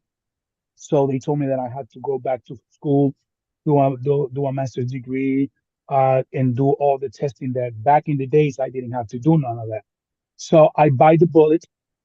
I started working as a long-term sub. I did my master's degree. I finished my master's degree in 2021 from Fairfield University, and I started taking the test. You guys talking here about testing, but you do not have an idea how much testing a candidate have to take. A bilingual elementary education person, just to be a bilingual teacher, to be certified as a bilingual elementary teacher, they have to take 8 tests. They have to take 5 praxis exams, 1 reading foundation, which is 4 hours and a half, and 3 bilingual exams, 8 exams. And if you don't pass none of them, you do not get certified as a teacher. So you can do your master's degree, you can do all the education, and if you don't pass none of those tests, you have to pass all 8 of them. Not 5, not 3, not 2, not 6. You have to pass all 8 exams, I'm sorry, in order to be certified in Connecticut to teach elementary level. How that, to me, my book, that is outrage. I mean, as I heard somebody else earlier, a special education teacher over there, that he has a trouble as well doing the praxis exam. This is outrage. How dare you telling us that I have to do a bilingual, a master's degree in education when I was certified before 10 years, not 5, not 3. I have a provisional for 10 years, and you didn't have the courage of say to me, you know what, we're going to honor your experience, your work before with the previous license, we're going to waive your exams so you can continue doing your education and your teaching. I was a teacher trainer back in the days. I was a teacher for DCF Lone Lane School Juvenile Detention Center for Okay, 5 Leo, if I could years. ask you to summarize your testimony for me. Yes. So basically what I'm saying is that I'm in favor of the HB 5436, but my suggestion to you guys is to not only take away the ETPA, which is a burden problem for many of the teachers and especially bilingual students, but I will encourage you to just pause the praxis exam process so you can fulfill the shortage of teachers in Connecticut, because there's a shortage of teachers in all areas, and there's a lot of teachers that cannot pass the praxis exams in order for them to become a teacher, and that is not fair after going to college and spending and getting involved in loans, student loans, and they're not being able to teach. That is not fair. Thank you. Thank you so much for your testimony today. Please have a safe drive. Thank you. Next up is number 43, Anne Deschelle. Thank you. Good evening, Representative Curry, Senator McCrory, Representative McCarty, Senator Berthel, and all the members of the Education Committee. I very much appreciate the opportunity to provide comments on HB 5436, an act concerning educator certification. And I truly appreciate, I've been here all day listening, just how kind and how sensitive you are to this hearing, the public hearings. And I'm just very impressed with the sensitivity of the group and the committee. So thank you. My name is Dr. Anne Deschelle. I'm the Dean of the School of Education for Quinnipiac University. I have provided both leadership and quality preparation of teachers in the field for over 45 years. For the past 8 months, I have served on the Connecticut Education Certification Council, the CECC, representing the Connecticut Conference of Independent Colleges. The complexity of this work has been daunting. I testify before you today not to argue specifics of the legislation at hand, but to highlight the mission and reasoning for the CEC's work over the last year and the lens that I would like to suggest that the committee look through as they address the act itself in the coming days. The lens is this: we all have a singular vision, providing high-quality, well-trained teachers to every child now and into the future.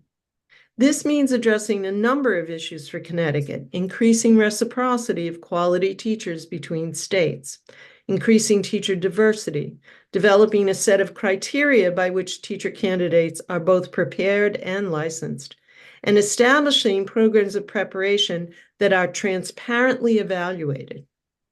But first, we have to look at where we are. We're living with a set of regulatory criteria in Connecticut that has not changed in any significant way in more than 30 years' time. And in that time, the world, classrooms, students, curriculums have changed dramatically. Technology has changed, demographics, knowledge. And we know these changes will continue into the future. The regulations as they stand are at best outdated, and at worst, they provide systemically for a process of licensing new teacher candidates that neither helps meet our mission of preparing high-quality teachers, nor does it provide for a future in which changes to the profession can be met both adequately and quickly.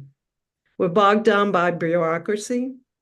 It is the process that must first be fixed before the specifics can really be established or enacted.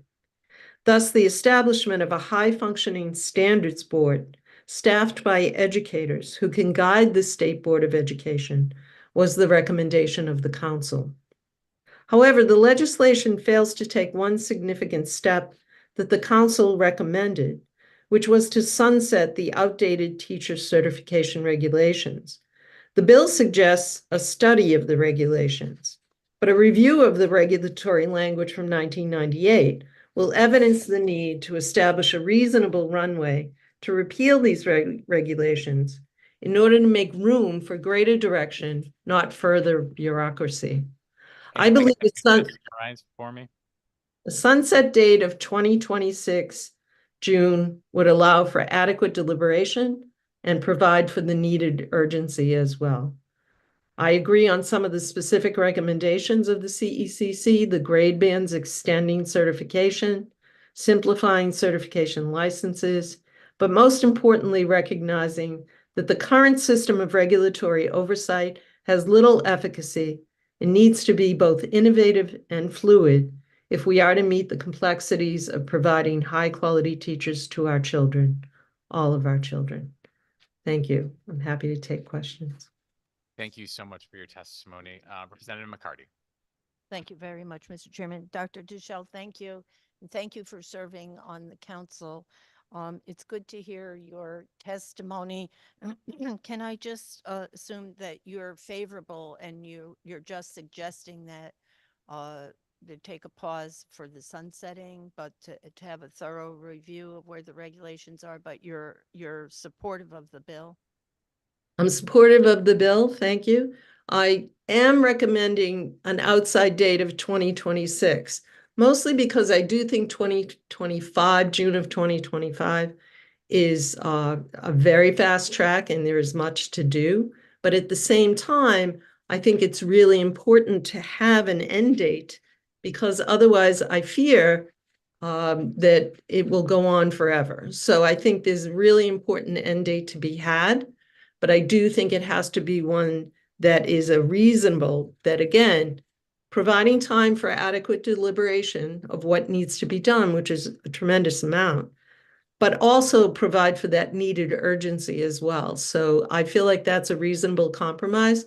I think Fran Rabinowitz earlier suggested similarly. So although 2025 is in the bill, or it was suggested, I do think probably 2026 is a more reasonable compromise. But I would not support no end date because I think that opens us up to just letting this go on forever. Thank you very much. Thank you. Thank you, and appreciate your testimony and your participation in that council. And I'm sure we will talk again soon. Thanks, Jeff. I appreciate it. Back over to our teachers list. We have back with us again, Nadia Wenzel. Good evening, Senator McCrory, Representative Curry, and members of the Education Committee. Thank you for giving me the opportunity to testify in support of Section 1 of Senate Bill 381. Again, my name is Nadia Wenzel, and I'm a first-year teacher in East Hartford. I'm going to cut to the chase. I know it's been a long day. I was raised in Connecticut and have attended college and graduate school universities in Connecticut, and I would like to stay in Connecticut and teach here. The cost of living here in Connecticut makes it impossible for early career educators to establish their living here and their lives in our state to pay our rent, mortgage, or other living expenses on the salaries we are paid. Like many of my colleagues, I have student loans to pay for the years of education it took to become a teacher. Not to mention that I wish to achieve further higher education goals to support the growth of my students and practice, and currently cannot afford to. These kinds of financial burdens make our salaries seem even smaller. By gradually raising the salaries of educators in Connecticut, more teachers will be able to stay in the profession. Additionally, the idea of a better starting salary could attract more people to our profession if they know they could make a living as a teacher. I am an example of this statement, in my opinion. East Hartford pays its beginning teachers exceptionally well, and it is one of the reasons that is the only district I applied to work in. I make $3,000 more in my district than a first-year teacher friend of mine in another district with identical graduate qualifications. And even with this advantage, I still make barely enough to cover my mortgage. First-year teachers I know still live at home with their parents. And I do not know a single other first-year teacher who lives without someone to provide a secondary income. I know this issue is of great importance to many other early career educators as well. Knowing that the Connecticut General Assembly is considering this issue makes us feel supported and heard. So thank you for hearing my testimony, and thank you for your investment in us and our students. Nadia, thank you for your testimony and for showing us that it's 6:30 and it's still nicely light outside. No problem. also slightly torturous. So have a great night. Back over to our other list is 44, Jason Teal.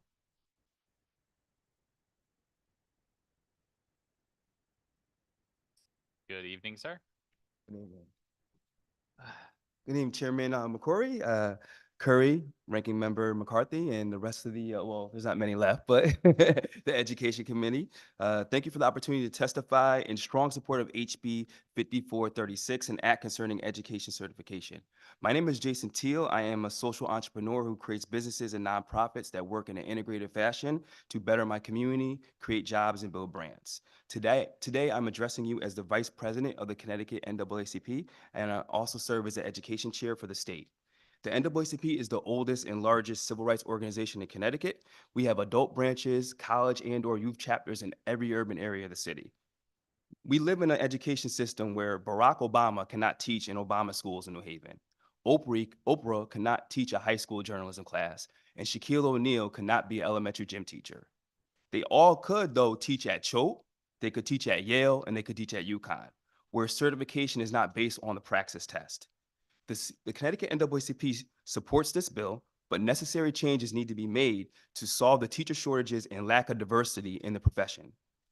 Our organization strongly believes unnecessary, expensive, and burdensome assessments, such as the Praxis 2, need to be eliminated. In almost 2 decades of my civil rights work, I've yet to find an education professional who believes high praxis scores equate to high test scores in classrooms. I haven't found a superintendent who says that praxis success translates into classroom success. So why do we have it? Demonstration of student learning and evaluation from supervisors are a much better indication whether one can teach. Principal evaluations as well as district and state assessment data are a more sophisticated determination of classroom competency instead of an antiquated test based on memorization.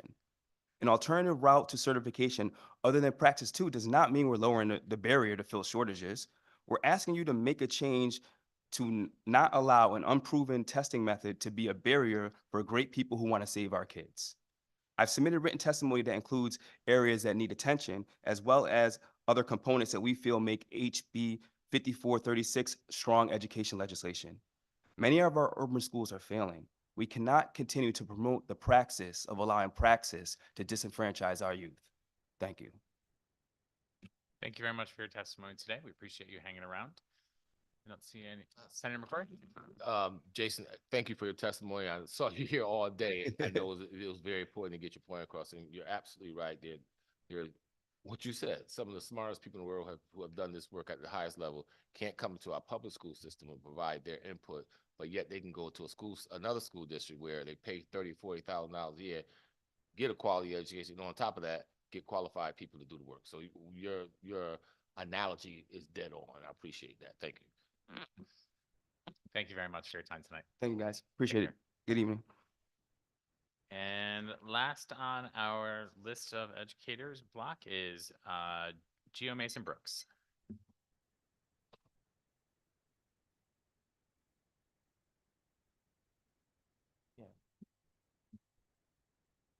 Good evening. Nice to see you again. Good evening. It is so good to be here. Senator McCrory, Representative Curry, Senator Berthel, Representative McCarty, and distinguished members of the Education Committee. I'm here today in support of SB 381, specifically sections 1 and 2. These highlight a minimum starting salary of $60,000 for teachers. And I'm here today to talk about that because being an aspiring educator at Central Connecticut State University, I often hear from my peers and colleagues that they have many concerns, and one of the biggest concerns is a financial concern, and I myself also hold this financial concern. Many of the people who I work with on the day-to-day, my colleagues, my friends, my peers who are studying education, we fear that our futures are pretty grim based on the starting salary currently in our state. And so I am here today to talk about how many of the people I know are switching majors quite quickly because they realize that the reality of education is a very poor salary. In fact, even before I started Central, I was an environmental science major because many of the teachers who I worked with growing up, and also my family, were very concerned about me becoming a teacher because of the salary. And so many people I grew up with in high school did not enter the education field, even if they wanted to, because of starting salary.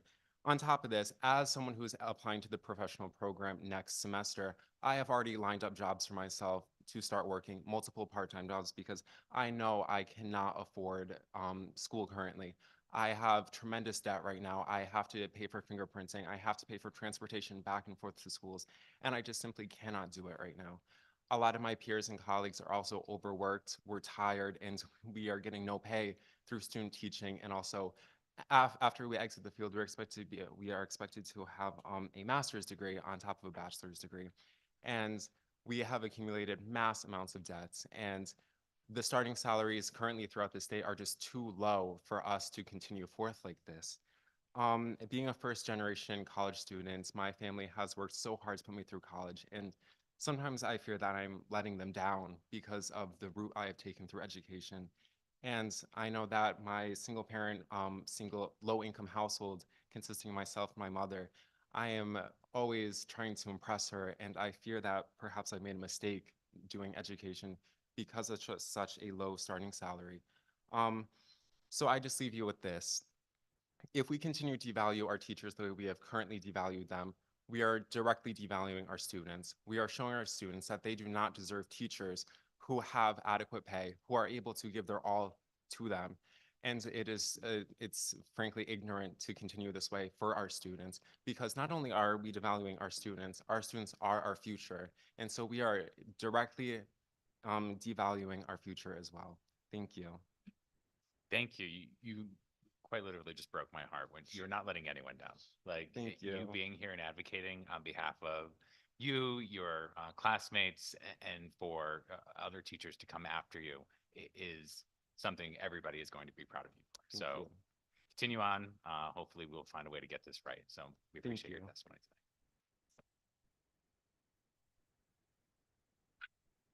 Oh, I'm sorry. There are questions online. Come on back.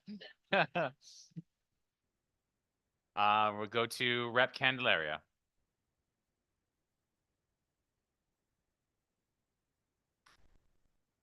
Juan, are you there? All right, we'll go to Rep. Haynes. Thank you, Mr. Chair, and I just want to echo what you said to our young teacher there. We saw them speak at the CEA Future Leaders Group. He did a marvelous job there. He did a marvelous job here today, and we do hear you, and you did not waste any bit of time, and you should not be embarrassed at all about the position and that you've taken here, as well as being a teacher. As I said that night, my daughter is also a teacher who works 3 part-time teaching jobs to make, ends meet as well, lives at home. So I get it. And we're, definitely interested in doing something more for our teachers. So I appreciate just so very much that all the teachers that came in, the young teachers that are trying to make this work. And we are listening, and we hear you, and we appreciate you so very much. And the work that you do is second to none. It's great work teaching our young people, and I know how passionate you all are. So thank you again for coming. And I just wanted to say that, I really appreciate that you're here. Thank you. And so Representative Candelaria's hand was up, but that was a mistake, but we actually found him in person. So that worked out for our benefit. So quick question. So you're about to apply for the professional program. And so part of that will be student teaching, which also comes along with no compensation. And so, I think those are conversations that we also need to start having a little bit more of here in the legislature, and finding a way to make that happen.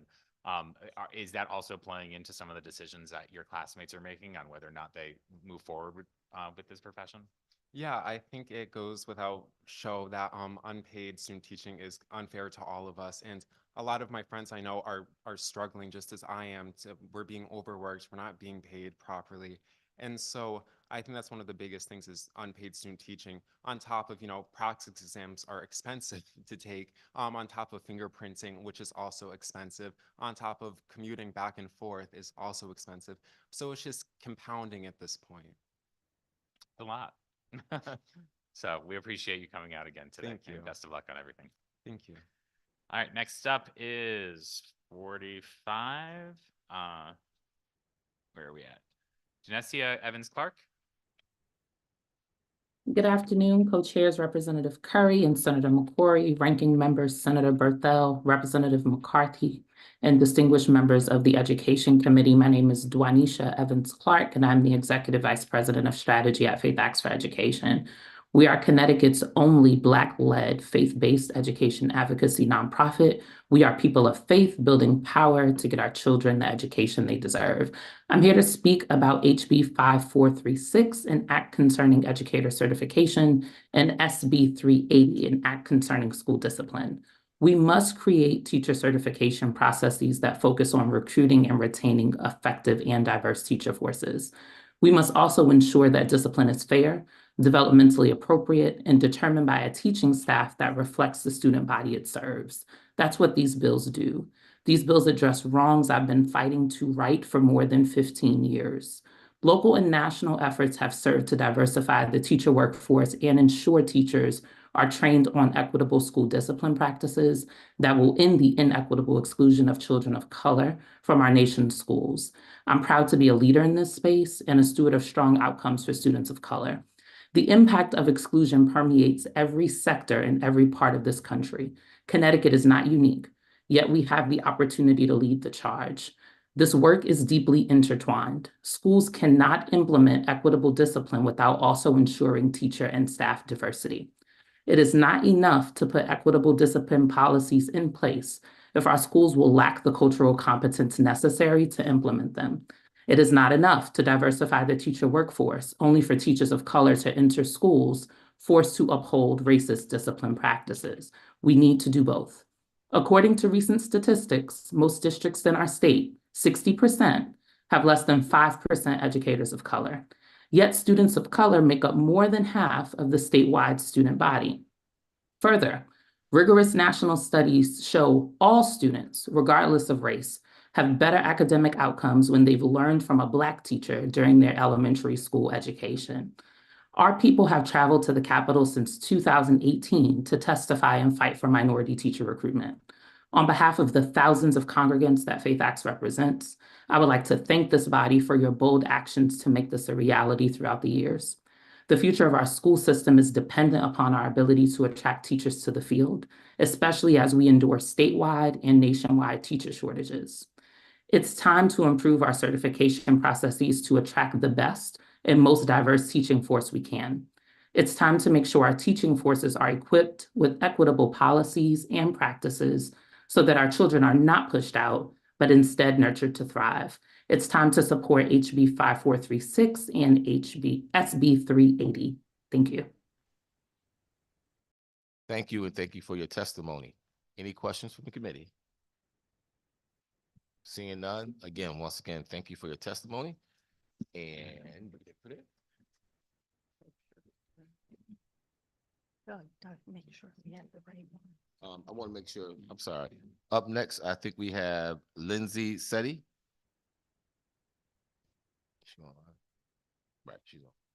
Good evening, Chairman Curry, Chairman McCrory, esteemed members of the committee. My name is Lindsay Setti, and I serve as Advocacy Manager with the Connecticut Conference of Municipalities.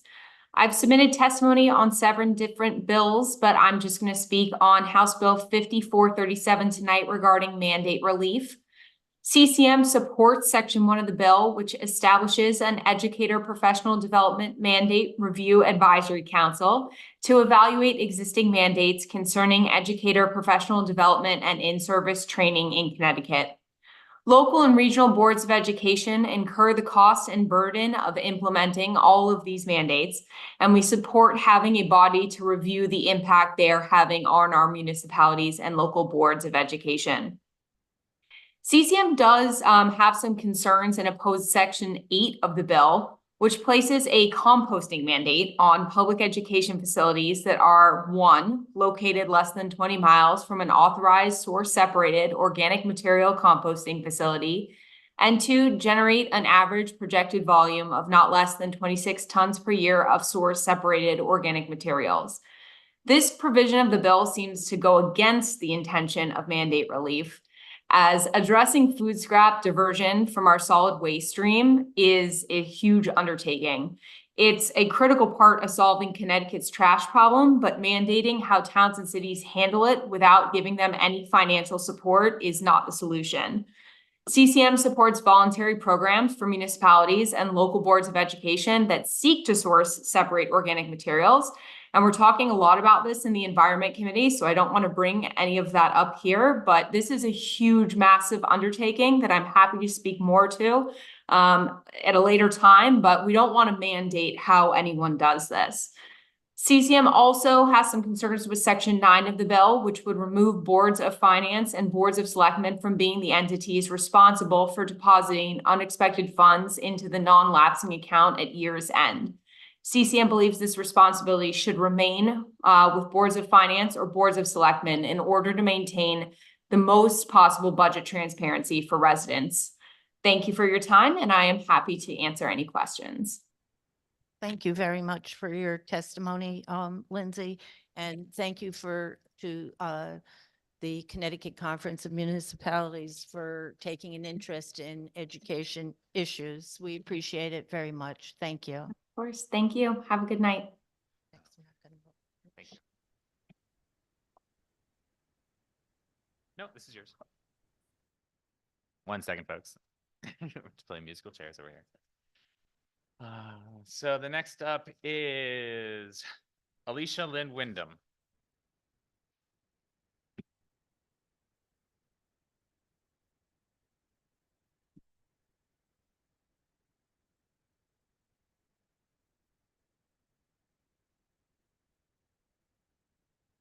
Good evening, esteemed members of the Education Committee. My name is Alicia Lynn Wyndham, and I am a criminal justice student at the University of New Haven and a community organizing and critical criminology intern with RACE. I am here today to offer my testimony in support of the proposed amendment to the Connecticut General Status SB 380, an act concerning school discipline with some slight suggestions. The proposed amendments to SB number 380 establishes clear restrictions on disciplinary action in terms of in-school and out-of-school suspensions, along with the notification of disciplinary action and the respective parties involved in the educational system, and the establishment of the ever-important social and emotional learning and social climate advisory collaborative to improve the climate of the schools. This legislation represents a significant step forward in fostering positive school climates and promoting student safety. The focus on alternative disciplinary measures changes to the previous disciplinary members in terms of suspension type and length, social emotional learning, and data-driven decision-making is commendable. I strongly support the proposed guidelines for out-of-school suspension, limiting out-of-school suspension to serious offenses and prioritizing trauma-informed and developmentally mentally appropriate interventions are crucial steps towards creating a more positive school climate. I also strongly support the implementation of a maximum number of school suspensions, but I am concerned that there is no maximum number of in-school suspensions and believe this should be considered as further use for disciplinary measures. The requirement for school resource officers, or SROs, to report on student interactions is essential for transparency and accountability. SRO reports can shed light on the frequency and nature of SRO interactions with students.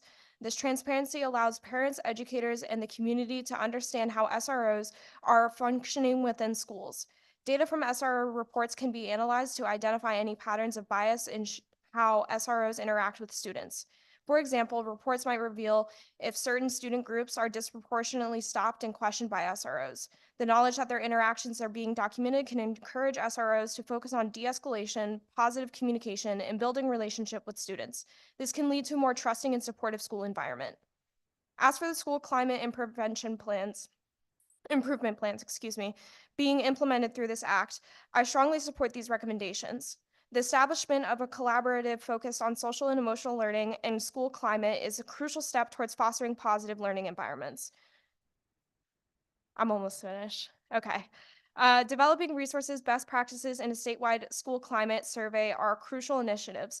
A research-based and developmentally appropriate school climate survey is essential for gathering data and identifying for improvement.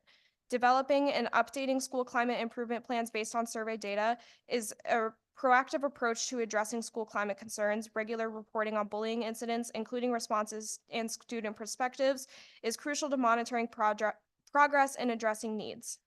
So to finalize, This proposed legislation offers a comprehensive approach to improving school safety climate by prioritizing alternative disciplinary measures, promoting social and emotional learning, and fostering data-driven decision-making. We can create schools where all students feel safe, supported, and empowered to learn. Thank you. I'll take any questions. Thank you so much. Representative McCarty?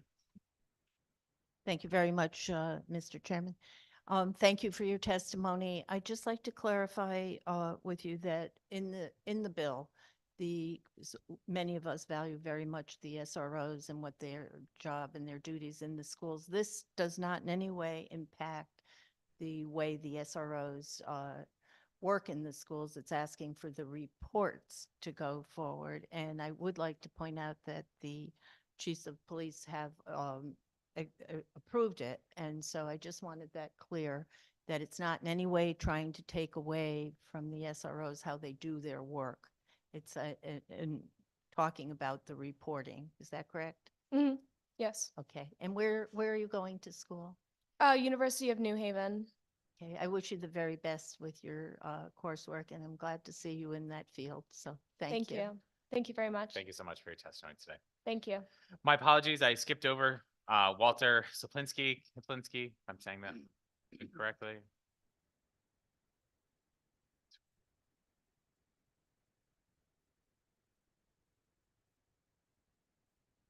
All right, Walter, if you're listening, I know you just emailed Rosie letting her know that we skipped over you. So feel free to come back in if you are joining us online, and we will get to you when you do. Next up is Amy LaSalle. All right, nuts. Or then we'll go to Mark Donald online.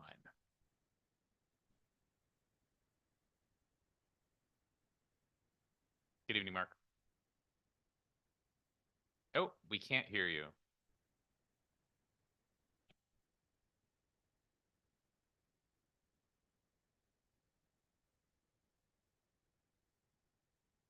Nope, your audio is not working. It says you're connected, but I don't know if your speaker is just not up.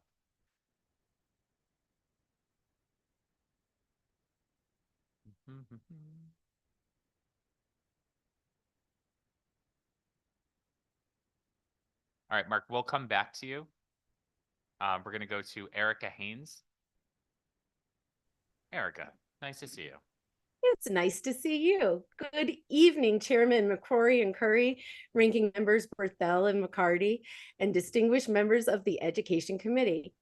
Thank you for this opportunity to testify in strong support of HB 5436, an act concerning educator certification.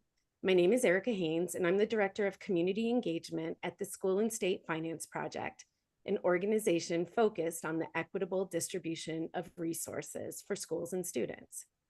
In my time with the School and State Finance Project, I have spoken to more than 15,000 community members, and I regularly connect with nearly 1,500 community members spanning more than 70 communities who actively seek to improve public education in our state. Many of these individuals you have heard from this legislative session. I also bring to my role, my experience, graduating from an educator preparation program in May of 2015 with my master's in early childhood education. I went back expressly to understand the experience of teachers, as I had already been engaged in education reform advocacy and understood the system through the lens of a parent, a student, a college educator, and even an elected official. Understanding the system holistically has allowed me to navigate and bring together the breadth of parent and student experiences across the state, informing our organization's focus both on adequate and equitable resources for students. Working across the state and connecting with as many people as I do, I know the pain caused by the educator shortage. I speak with students and parents who share their stories of substitutes and vacancies, resulting in a true sense of disconnect from schools for both students and families. And the issue of teacher certification is one of equity. And I know you've heard this, but more than 60% of the state's 1,300 vacancies this year were in alliance districts. And those are the districts with the highest needs and the most historically under-resourced. Our organization has been privileged to stand with each one of you as you have made clear your commitment to sound fiscal policy through the equitable and adequate distribution of financial resources for school districts. However, if as districts are getting the state aid they need to lift students up to success, they are unable to hire teachers, we will have failed students.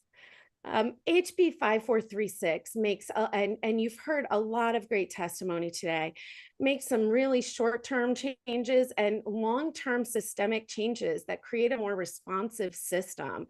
So we don't go another quarter of a century without looking at these things. I would ask that you consider, as you've heard testimony before, and I refer you to Dr. Rebecca Goods, a sunset on the current rules and regulations, because without that, this isn't time bound. This is this has the potential to be another task force and not move into real change. And Erica, if I kids could ask you just to summarize for me. You got it.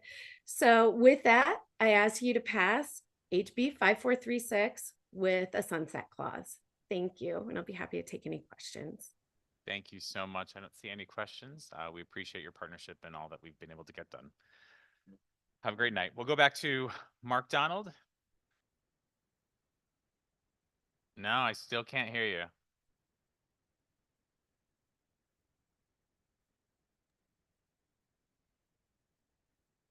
I see ya. Did my AirPods come to the rescue now? There you go. All right, excellent.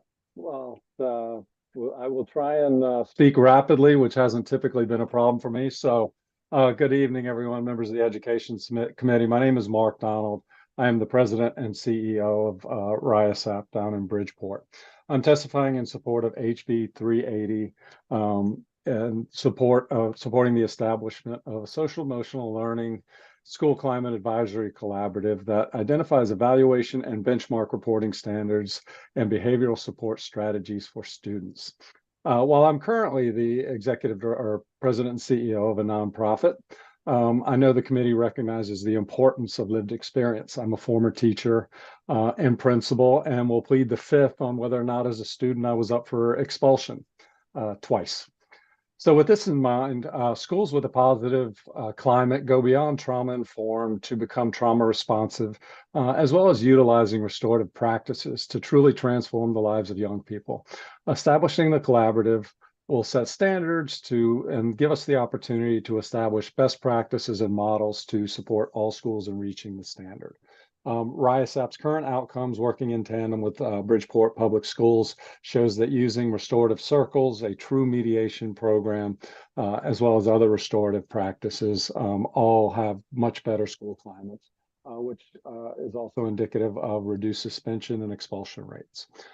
Furthermore, any suspension should be used as a last resort, and if it is utilized at all, should be in school with appropriately educated staff on trauma-responsive structures going beyond trauma-informed to support the youth in the standard that they deserve and are legally entitled to. HB 380 provides for notification to the superintendent of schools when an enrolled student between 10 and 21 is arrested for a violation of a Class A misdemeanor or felony, if appropriately. Additionally, such notice shall not be provided to the superintendent if the arrest has been diverted to the community-based diversion system, screened, and found eligible for non-judicial handling or dismissed by the court. This is where my shameless plug of RIASAP's mediation and juvenile review board comes in. Mediation program has 99% of the cases are mediated, 98% of those hold over time. Using these restorative practices keeps young people out of the court system, keeps them in school, and further breaks that school to prison pipeline. Neither zip code, ethnicity, or economics should be a barrier for students across Connecticut to thrive in more positive school climates, which incorporates age-appropriate approaches to disruptive and at-risk behaviors. There's no time to lose. That's why RIASAP is urging you to pass HB 380, which includes essential steps such as data collection between school districts and development of school climate improvement plan. With that in mind, I'm happy to answer any questions except whether or not I was up for expulsion as a student. My mother would be angry. Not that you've confirmed that it was twice already. It was Yeah, I pure don't see- conjecture at this point, Representative Curry. I don't see any questions for you, but we always appreciate your testimony, sir. Have a great evening. Thanks, everybody. John Flanders, come on down.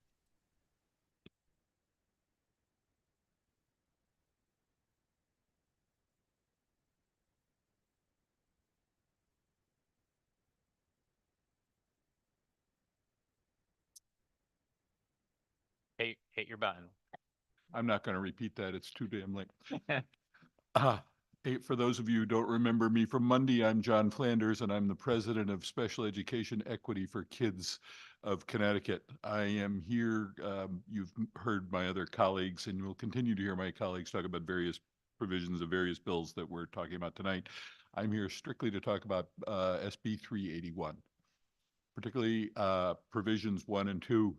To put it short, we don't have enough teachers in the state. Making it more economically feasible for them to be teachers is a really good idea. Making it more economically feasible to stay as a teacher in some of our urban schools is a really good idea, and it will help prevent the disparity that we're seeing. Also, with respect to sections 10 through 16, we strongly approve of use of mandatory reporting to DCF, but we have a caveat. One of the things that we have noticed over the years is an increasing weaponization of DCF to use against parents. We see a lot of kids, and in particular, it's kids with anxiety or trauma who are simply unable to go to school. Parents come and ask for help, they don't get it, and then the schools report them to DCF for educational neglect. The statistics that we found show that this is likely a problem. The net statewide 13% of educational neglect charges are substantiated. In smaller communities, they are noticeably lower. South Windsor has 10%. East Hartford has 12. Hartford has 12.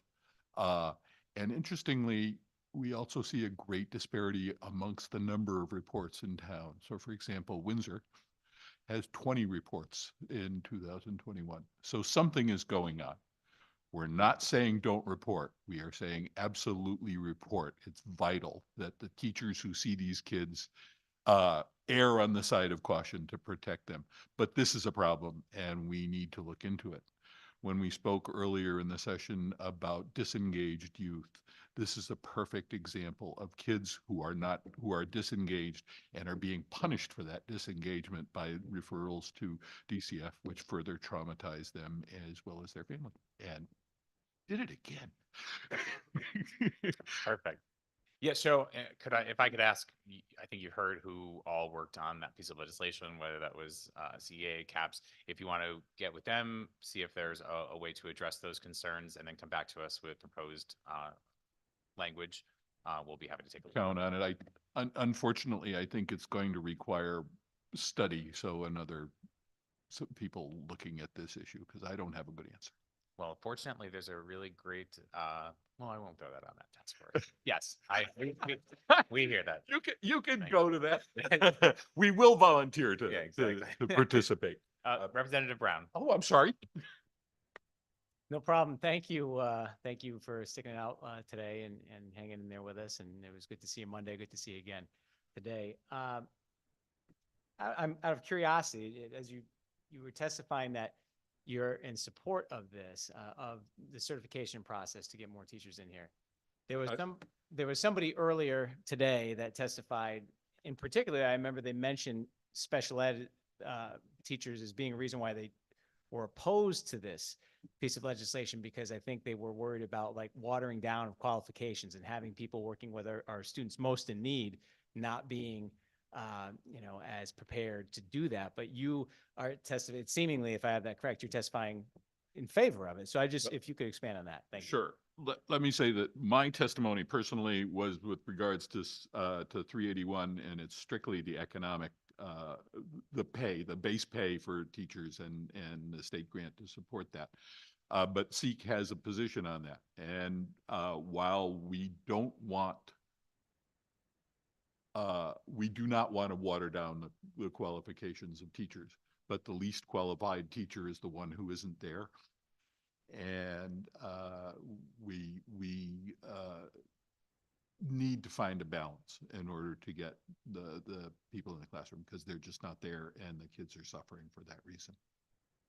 Well, I would tend to agree with you on that. So thank you for answering my question, and thank you, Mr. Chair. Thank you. John, have a great night. Thanks. Next up, Brett Pickering.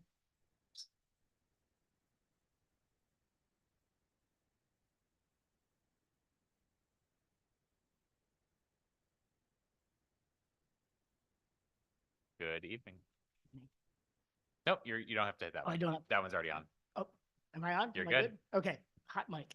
All right. I'd like to thank the committee for taking the time, especially at this late hour, to hear from us.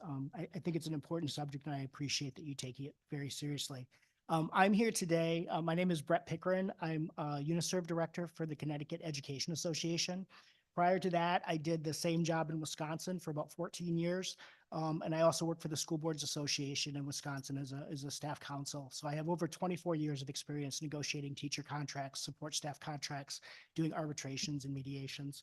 And I would like to speak specifically to Section 8 of the bill, Senate Bill 381, regarding changes in the arbitration law. And I know that that's not a topic that's been really popular out there today, but I think it's important that we look at what the changes are and some of the advantages to them.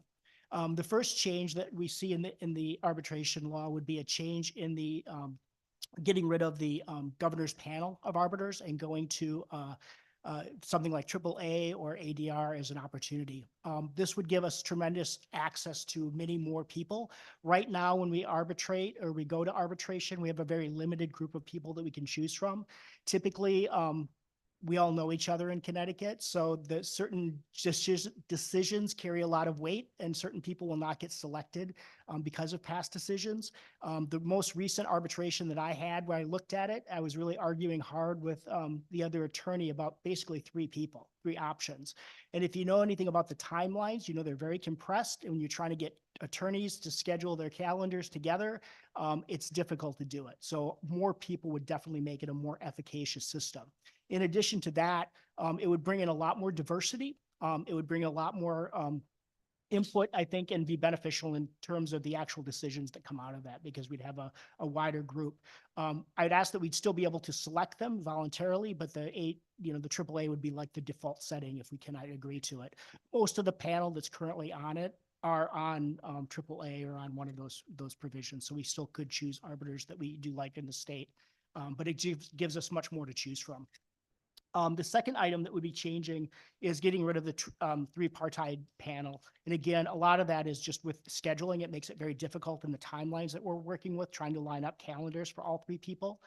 There's a bit of a redundancy, and we feel that if we have quality arbiters that we can get as neutrals, that would be sufficient for that. The third change, and my partner is going to speak to this in a little more depth, but I just want to point it out. We're looking at the definitions that come in terms of what the arbiters look at when they're making their decision. Right now, there's two primary issues. There's financial capabilities of the town, and there's public interest. We really want to give more bones to that public interest, because the way it frequently works out is it really is two financial arguments, because the labor or the management attorneys usually end up turning it public interest into the taxpayer. So there's really two arguments for the taxpayer. We think by providing some structure to that of what public interest would be, would give a more balanced situation. Thank you very much for the testimony, and we appreciate you talking about this, because actually it is quite an important piece of the legislation that now too many people have touched on today. Representative McCarty.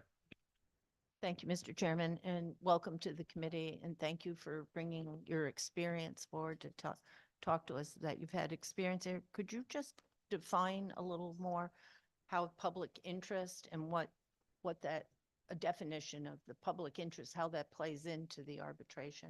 Yeah, absolutely.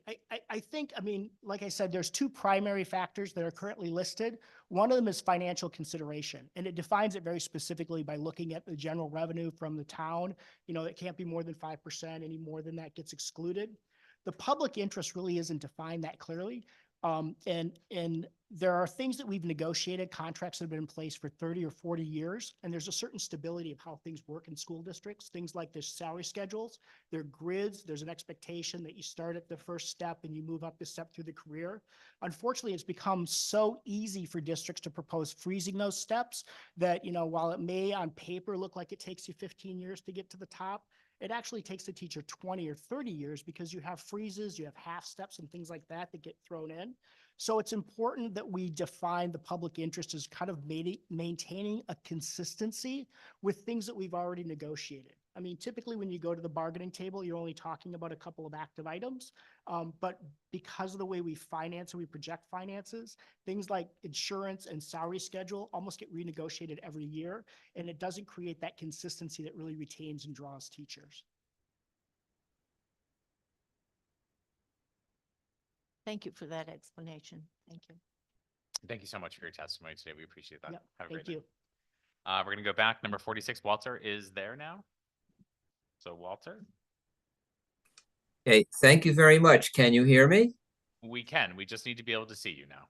Okay, hold on one moment. There you go. That should do it. Okay, thank you so much. And good evening, co-chairs, Senator McCrory and Representative Curry, ranking member Senator Berthel and Representative McCarty, and the distinguished members of the Education Committee. Thank you for this opportunity to speak before the Education Committee regarding Senate Bill 381. My name is Walt Saplinski, and I'm a retired teacher. For the record, I'm opposed to SB 381 as written, specifically Section 6, which unfairly changes the way retired teacher representatives are elected to the Connecticut Teachers Retirement Board. This bill will dilute the voice of retired teachers on matters vitally important to their retirement security. As a person who has always looked to contribute to a cause bigger than myself, I joined CEA Retired when it originated in 2001. For years, I served on several leadership capacities, including as chair of the Legislative Committee. So what I say next is from personal knowledge. From then until now, the practice at CEA has been that only active teachers vote for active officers and active representatives. Likewise, only retired teachers vote for retired officers and retired representatives. So I am baffled at the illogic of the CEA vice president earlier, wanting both active and retired teachers to cross-vote for each other's TRB representatives. The CEA is juggling a diametrically opposed positions at the same time. One of them cannot be right. The current CEA advisor provides us the correct answer. On page 11, contains a tear-out ballot for retired CEA members only to vote for retired teacher representatives on the CEA-RA. In other words, actives vote for actives and retirees vote for retirees. TRB should follow this common sense practice too. This way, all teachers get to vote for a representative who knows their life situation. I am further disappointed that CEAR is using this bill as an attempt to repeal a key part of HB 6489 from the 23 legislative session. All retired teacher organizations except one pleaded with the legislature to let them have only retired teachers choose their representatives, because that retired voice has been muffled for years at TRB. And we are so grateful that both the House and the Senate voted unanimously to grant 2 additional retired teacher representatives and that they be elected only by retired teachers. I'll be done in just a couple of seconds. Thank you. So I urge this committee to not diminish the voice of retired teachers, delete Section 6 in its entirety, and return the focus of this bill to the many needs of active teachers. Thank you for hearing my message, and I'm open if you have any questions. Thank you so much for your testimony. Just want to make sure if people are now just catching in and tuning in.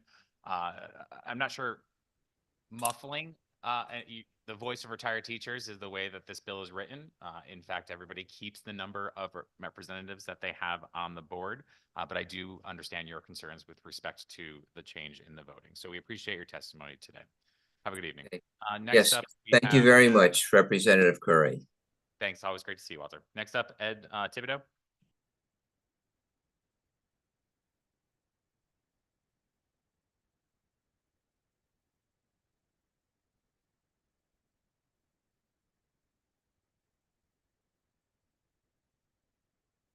This one, okay.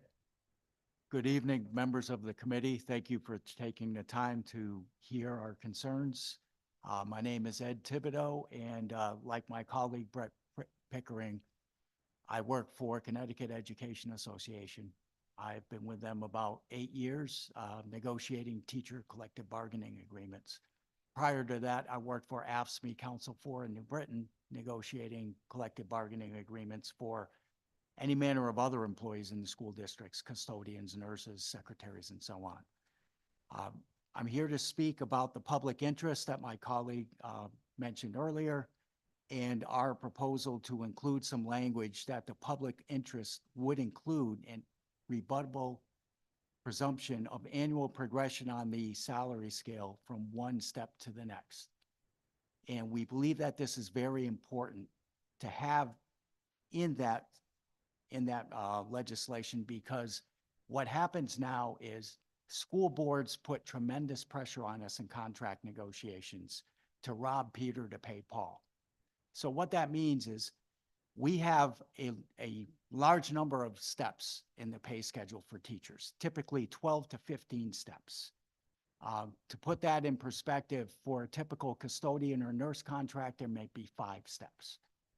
So the cost of somebody going from step 5 to 6 or step 10 to 11, you take that number, you add up that cost for every teacher in the unit, and you can put a cost to it. So that's a big component of the financial part of what we negotiate. The other component being a general wage increase, which mostly affects the teachers at the top because they don't have another step to go to. So what the school district will do is say, we have X amount of dollars. If you want to use it for the teachers to go up the steps, then the teachers at the top won't get a raise this year. Or if you want the teachers at the top to get a raise, then we're going to have to freeze the step for everyone else. And this is very, very frustrating to teachers. First of all, it shouldn't take 15 years to get to the top pay rate. In my opinion, if a teacher has been in a classroom 5 or 6 years, they can do the job just as well as a teacher who's been there 20 years. So that teacher is looking at a teacher across the hall and seeing somebody getting paid $20,000 to $30,000 more than them for doing the very same job. That's demoralizing on its own. But add to that, they're not going to move up to the next step because there wasn't enough money in contract negotiations to do it. It's doubly frustrating for teachers, and it is one of the reasons that people leave the profession. We believe that that cost is overblown because to a large degree, it's offset by employee turnover. And what I mean by that is, if you have a large district and 20 teachers retire, those teachers are making $100,000. They hire new teachers at step 1 for $55,000. They've just saved $45,000 times 20 teachers. That's almost $1 million. That offsets a large number of the teachers who are moving up the pay scale. So the district should consider the cost of teachers moving up the step just a cost of doing business, just like paying their oil bill or paying any other bill. They should not use it to pit our new teachers against our veteran teachers in contract negotiations. I So just need you to summarize for me. I appreciate you listening tonight, and I'd be happy to take any questions. Thank you. We appreciate that. Are you having these conversations on the local level to better educate boards of educations who may or may not be part of the negotiations and directly making these decisions? In every single negotiation I do, I put together a chart and I show them the turnover savings of the last 3 years. And they act like I have two heads. They say, well, we don't know that 20 more teachers are going to retire next year. But you can look back over 20 years and you can average out how many teachers retire every year. They don't want to acknowledge these savings. But more to your question, the only members of the boards of education that I typically talk to are the ones who are in the contract negotiation itself, which is usually a subcommittee. So I don't talk to every single member. Okay. Yeah, I mean, I appreciate having these conversations at the state level. I often think they're often misguided and misdirected and should first start and always be at that local level because they're the ones making the decisions. And all too often, they simply look to us to always provide more and more and more without making the decisions on their own at that local level. So it's, and I'm not saying it's your responsibility to do that, but I think there needs to be much more education for our boards of educations with respect to how this directly impacts the services that their students are getting and their community overall. So appreciate you bringing that to our attention. May I say one more thing? Sure. Just to your point.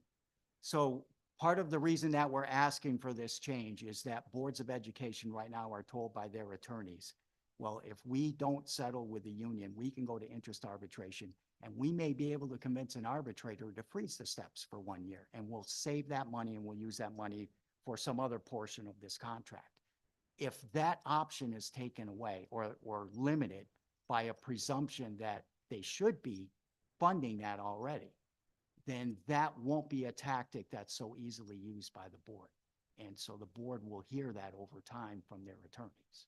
Yeah, no, as a former board chair who sat on these negotiations for a couple of rounds, I recall many of these conversations. Do you know, is this law anywhere else in the country already? I don't know that. Okay. All right. Any other questions by members? No, we appreciate your time today. Thank you. Thanks so much. And now we're going to go to Marissa. Marissa Ha.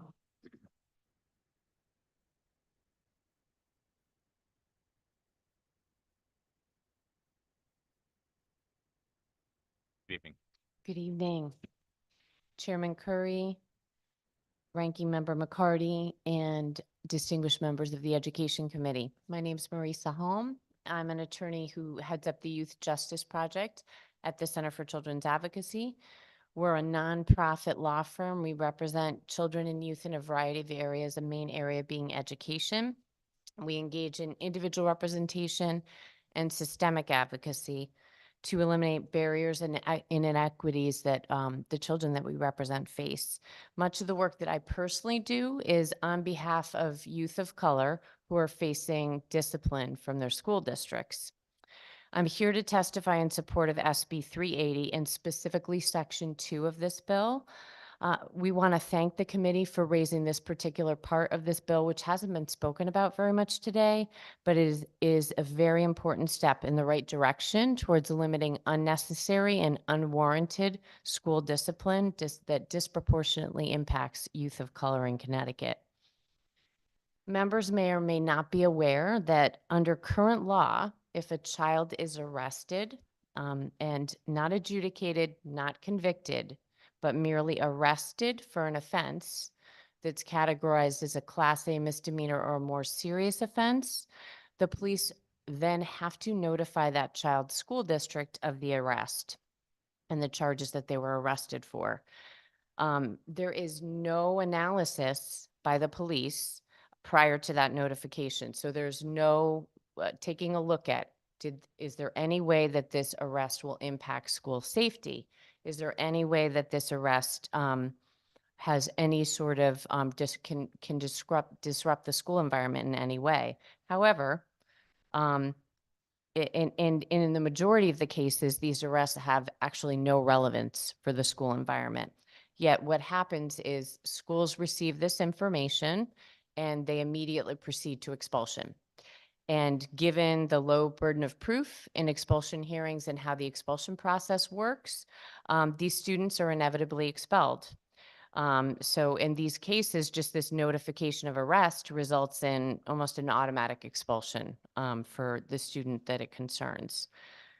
Well, I wish I could present you with hard data on these expulsions. The state actually doesn't currently track this information in a consistent manner, but I can tell you from my 12 years of doing this work that the law in operation is impacting kids of color, and it's creating a harsh collateral consequence for them in the school setting, fueling the school to prison pipeline. In my written testimony that I submitted, I direct you to a couple real life examples of clients that I've represented just in the past year where this law comes into effect. So what this section does, Section 2 of SB 380, is it takes the responsibility for notification away from police, except in the case of firearms and guns.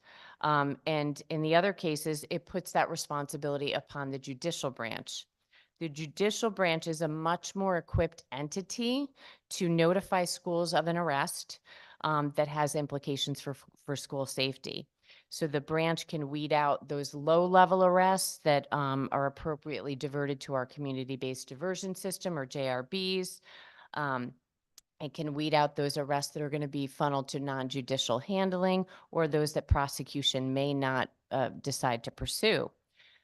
So in changing the actor responsible for notifying school districts when a student's arrested, inevitably students who's inevitably there will be less harsh disciplinary consequences experienced by students in school.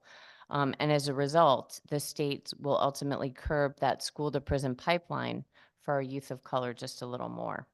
For this reason, we urge the committee to pass this particular section of the bill. And I did want to clarify, something came up, I think, earlier today in testimony around raising the age from 7 to 10 that's referenced in the statute. That is actually just mirroring existing law that changed a few years ago. So there, just to clarify that students under 10 cannot be arrested in Connecticut. Yeah, thank you so much. We appreciate the work that you and the center and all those involved in EdWorld are doing to help out on these and many other issues. In working through this, what kind of additional pushback would you anticipate, and kind of what can we do to help get ahead of any of that? So I think that's a really good question. I honestly, we have a good sense from the judicial branch that they would be in support of something like this. I think potential pushback, you're asking me these questions. I don't necessarily want to, there might be pushback around, and you don't have to answer. That is your choice. There could, so if the judicial branch is doing the notification is going to occur a little bit later, right? Under the current statute, it says 72 hours. Police have to notify school districts. So if the judicial branch if we're waiting until they get and process the case, that's probably going to be, 7 to 10 days, right? So that's going to take a little bit longer. I mean, our response to that would be this information is confidential to the juvenile justice system otherwise. I'm not aware of, I go to national conferences for juvenile defenders, and I'm not aware of any other state that has a notification statute like this that has such harsh collateral consequences for the school setting. So, you have a student who's arrested for something that is ultimately thrown out or managed by the JRB that they end up getting expelled for in school. I have an example in my testimony of a young girl who named Aaliyah, real story, where she's, a college-bound junior, and that expulsion changed her direct trajectory for something that had already been appropriately handled by the system. I think schools are, and I know Representative Howard had some questions around this as well earlier today. I think schools are interested in they want to protect their students, right? And this change in the law does nothing to change or is intended not to change the firearm notification process. But for other, I think we need to have great faith in our judicial system and our juvenile justice system here in Connecticut, which is one of the most progressive and effective in the United States, that the system is handling these matters appropriately. And I just want to make sure I heard you correctly. You aren't aware of any other state that has a notification law like this, like our current practice? I am not. I've asked, no, I haven't, I'm not gonna, I haven't done extensive research, and I'd like to, if you'd like us to follow up on that. But I have, just asked defenders, asked colleagues at conferences, and folks have been shocked around the extent to which this statute notifies. It's just a broad base of notification. It's not, there's a specific notification around firearms, yes, which comes down from the Gun-Free Schools Act, and that's, federal law. And then, there's obviously, there should be notification around drugs for the sale or, to the extent that there's sale or distribution. But what our statute does is just notifies the schools for anything that a student's arrested for that could be a Class A misdemeanor. I mean, that's hundreds of crimes that may have absolutely nothing to do with school. So I anticipate schools would have pushback, but in the same vein, I think that the state really needs to take a look at, what we're doing here and how we're piercing that veil of the whole purpose of the juvenile justice system is to prevent collateral consequences. Yet this statute is having a huge impact. And it's not, I don't think it's thousands of kids, but it's certainly hundreds of kids of color in Connecticut who's need to be in school the most. Well, one is too many if it hasn't been adjudicated, and at the end of that, it is ultimately not found to be anything that needs to be adjudicated, and then that child is subject to consequences of the learning loss and the time. So we appreciate the work that you're doing. But yeah, if you could follow up and any sort of context with respect to other states, but I'm sure we will also be reaching back out as we kind of work this through. Okay. Thank you very much. Thanks so much. Oh, wait. Oh, all right. Thank you so much, Maurice. Thank you very much. All right.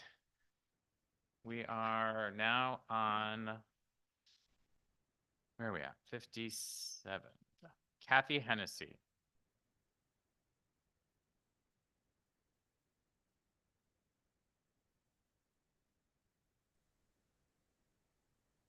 Kathy, I just need your video on as well.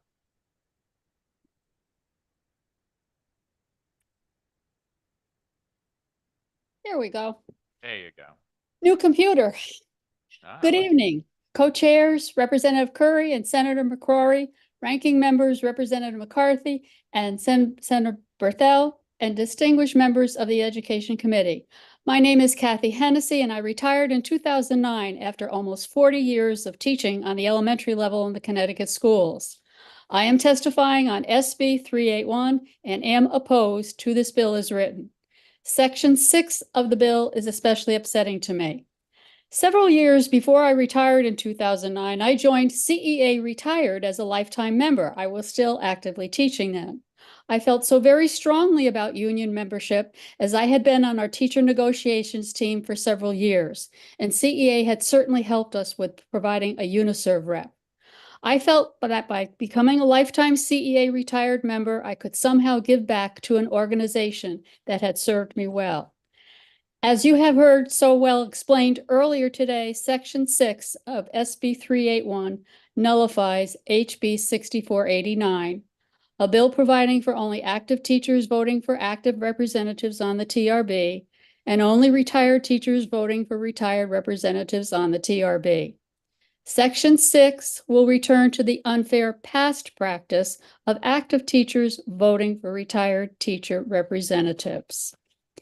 At a recent TRB public meeting, A newly elected TRB retired teacher member who was elected only by retirees recently opened up the lines of communication by asking the TRB members questions he said were coming from retirees. This action by this new member presented an opening to hopefully more transparency from the TRB, and we are really seeking this. In conclusion, I have to say it is difficult for me to understand why the organization that I joined in good faith back when I was an active teacher and then as a lifetime retired member, the organization that I thought would support and help me in my retirement is actually working to weaken retired teachers' voting strength. Please remove all of Section 6 from this bill, which is really working against the best interests of retired teachers. Thank you for letting me testify. Kathy, we appreciate your testimony. Have a great evening. Thank you. Next up is Mrs. DiAgostino. Nice to see you. Oh, just need you're muted.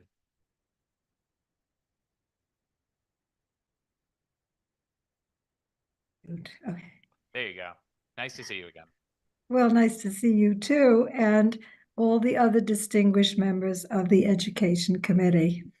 I'm Kathy D'Agostino. I am a Connecticut retired teacher, and I do believe that active teachers deserve and need the benefits that are listed in SB 381. However, I am forced to not support it. I cannot support SB 381 as written. Because embedded in this bill, as you've heard before, is a section 6, a revision of the elected process of retired teachers to the Teachers Retirement Board. Again, as you've also heard, but it is my testimony, I've waited quite a long time to give it. This election last year in HB 6489 was an election for 2 retired teachers to be representing fair and equitable representation on the TRB. And it was enacted and passed, unanimously approved by the Appropriations Committee, unanimously approved by the House and the Senate, signed by the governor, and became law. And what it said was that 2 additional retired teachers would be elected to the board, nominated and elected solely by retired teachers. Now SB 381 wants to propose changes to that election process. The election of retired teachers from being nominated and elected solely by retired teachers to being elected and nominated by all teachers, active and retired. This unnecessary change takes away the fair and democratic right of retired teachers to choose the representative who best represents their needs. Who better understands the day-to-day issues that retired teachers face than retired teachers? And who better understands the issues that active teachers face than active teachers? This is not divisive. It is democratic representation at its best. This is not retired teacher versus active teacher. This is a matter of fair and equal representation. The truly equitable democratic election process would have only active teachers elect their active teacher representatives and have only retired teachers elect their retired teacher representatives. This is representative government. Just as all of you on this committee were elected by your constituents, that's the same process we want in place. I'm very appreciative that all of you on this committee at one time voted for 6489. I thank you for that because I think you understood in clear and simple ways that that was the way representative democracy should work. And I urge the members of this committee now to strike out Section 6 of SB 381 in its entirety from the bill. Just as an aside, this section is also very ambiguous and has caused a lot of confusion. So read it carefully yourselves and see what you make of it, because I had a very hard time, and maybe some of you who are lawyers completely understood it.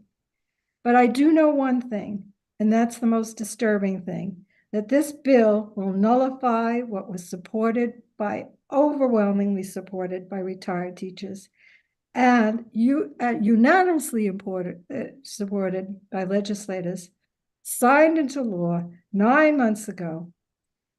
There is no compelling reason to change this law. Therefore, I oppose SB 381 as written. Thank you very much. Thank you for Thank you. hearing You make me. a very persuasive argument. Now we see where your son gets it from. Well, thank you, sir. See any other questions? But thank you again. Nice to see you. Nice to see you too. Up next night. is, we're going back to 50. Fantastic. No, I think we already did that. Where are we at? 59, Eric Chester.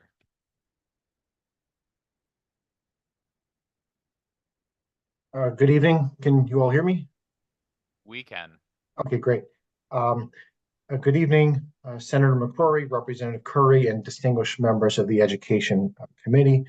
My name is Eric Chester. I'm an attorney. I represent teacher unions throughout the state of Connecticut, those that are affiliated with AFT Connecticut. I've also had the pleasure of representing teachers individually when they are going through a contested termination proceeding. So I wanted to speak to you on two proposed statutory revisions found in Senate Bill 381. One revision is found in Section 7, the other in Section 8. And I was going to testify as to those two. Now, I'll start with the easier one first. That's the revision found in Section 8. This really is a no-brainer. I think this is changing the current scheme for arbitrating teacher contracts. When the negotiating teams reach impasse and they go to arbitration, currently it's a 3-member panel of arbitrators. The union selects an arbitrator, the Board of Ed selects its arbitrator, and then those 2 arbitrators must agree on who the neutral arbitrator is going to be. The proposed change goes to 1 neutral arbitrator. And to be perfectly frank, it's always been about the neutral arbitrator. The neutral arbitrator is the one who writes the award. The party arbitrator is the one representing the interests of the teachers and the one representing the interests of the Board of Ed. They provide input to the neutral arbitrator, but it's the neutral arbitrator who writes the award. I think as a colleague of mine spoke about a few moments ago, it is difficult to get everybody's calendars in sync. Having 3 arbitrators trying to agree on dates to arbitrate a teacher contract is problematic. Add that to the 2 attorneys, the union president, the board chair. It's just difficult. Going to 1 single neutral arbitrator will streamline the process. It's certainly more cost efficient. Both parties would realize savings as a result of just having the 1 arbitrator as opposed to having a 3-member panel. The other issue I wanted to speak to is the proposed changes to Section 7. Those are changes dealing with the termination of a tenured teacher's employment. Now, I haven't heard much testimony about that today, but currently, under the existing Teacher Tenure Act, a tenured teacher who is contesting what he or she feels is an unjust termination, they have due process rights. They go through a pretty complex, contentious termination proceeding. Both parties are represented by able counsel. There's witnesses that are called. There's documents that are entered into the record. There's a hearing officer that presides over this hearing. The hearing officer is agreed to by both parties. It's an administrative trial, and they're pretty well run. I would say, in my experience, I've done dozens of these. Both parties get a fair shake. It's an objective, fair proceeding. Eric, if I could ask you to summarize for us. Certainly. the problem with it is that the current law is that the hearing officer's decision is not binding on the Board of Education. So what you have, what has happened is that a hearing officer can recommend to the Board of Education that the termination was unwarranted and the teacher should be returned to the classroom. It's not binding on the Board of Education. They can deviate from that recommendation, even though they weren't involved in the hearing whatsoever. That is unfair to the teacher, and it's unfair to the process. And it often results in costly litigation when and if that happens. And it does happen. The proposed change makes the hearing officer's decision binding on the Board of Education, which makes sense. The process, as I explained, it's fair, it's thorough, and it's not cheap. It doesn't make any sense for the parties to go, just 10 more seconds. It doesn't make any sense for those parties to go through that process to then have a decision that doesn't carry the weight that it should. For those reasons, I support the revisions found in sections 7 and 8 of SB 381. And I'm happy to entertain any questions. Thank you so much. We appreciate you testifying this evening and waiting around for us. I don't see any questions. Enjoy your night. Thank you. Thank you so much. Next up is Naomi Nova. Hello. Hi. Nice to see you. Nice to see you too. Good evening, honored and distinguished members of the Education Committee. My name is Naomi Nova. I'm the Vice President of Special Education Equity for Kids in Connecticut. About 2 weeks ago, I testified before this committee regarding the crisis of disconnected youth and how those numbers are growing. This committee appreciated the importance of the monumental task of addressing this crisis, and I hope that this commitment extends into the roots of educational disenfranchisement. One bill that's before us today regarding educational disenfranchisement is Raise Bill 380, which is an extremely important piece of legislation. And I want to emphasize that SEEK fully supports and champions this bill. Section 1 provides critical safeguards for our youngest learners in grades pre-K to 2. It removes labels that inappropriately characterize their behavior as violent or sexual and limits the maximum out-of-school suspension to 2 days.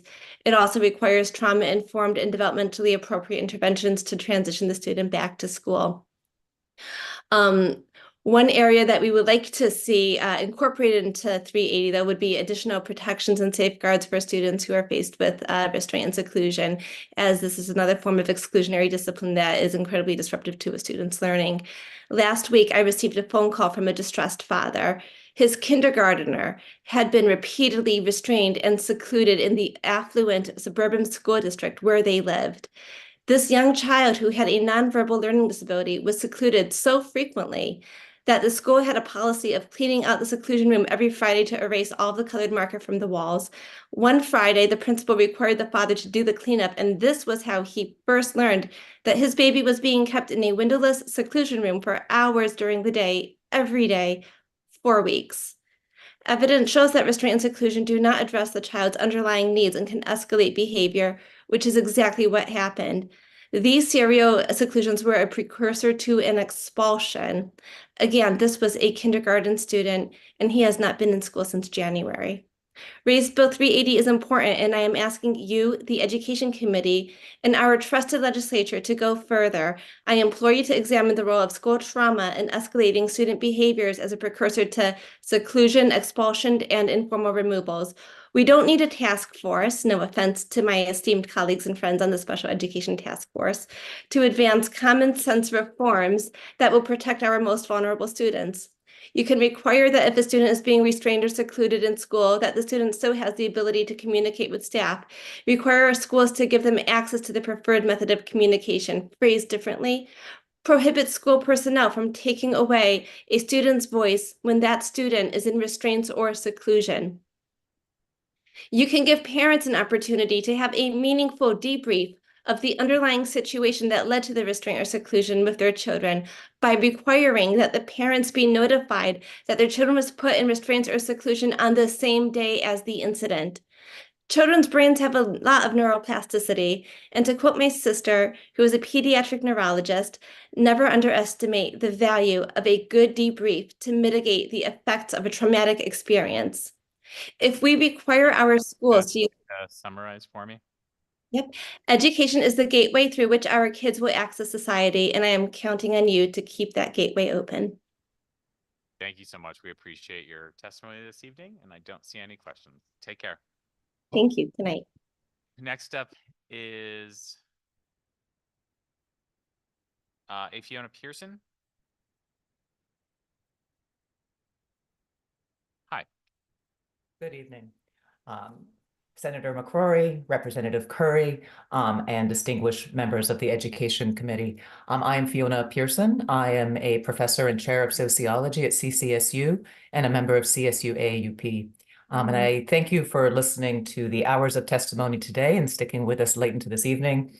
I am going to summarize my statement, and I would just like us to focus on the working conditions and the lack of current investment in our pre-K through 12 educational system and our public colleges and universities, which house a significant number of these teacher certification programs.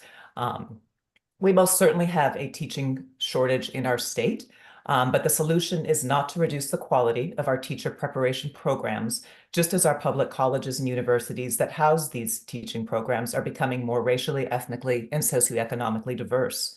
We must instead increase resources so our current and future college students can succeed. A significant obstacle for many students in the time devoted to student teaching, time that is not compensated, as has been brought up earlier with Geo Mason Brooks, who testified earlier this evening. Most of our students attending public state colleges and universities work not just one, but often 2 or 3 jobs as they pursue their degrees. Several former education students have confided to me that they simply cannot afford not to work while completing their educational program requirements, and so are funneled out of education preparation pipelines. Providing stipends to student teachers and honorariums for experienced teachers training our students would make it possible for these students to enter the teaching profession. Pennsylvania last year passed legislation that will offer student teachers a stipend for up to $15,000. All student teachers will receive a grant of $10,000, and student teachers serving high turnover districts may be eligible to receive an additional $5,000. Further, I appreciate that 8 members of the proposed Connecticut Educator Preparation and Certification Board will be representatives from CEA and AFT.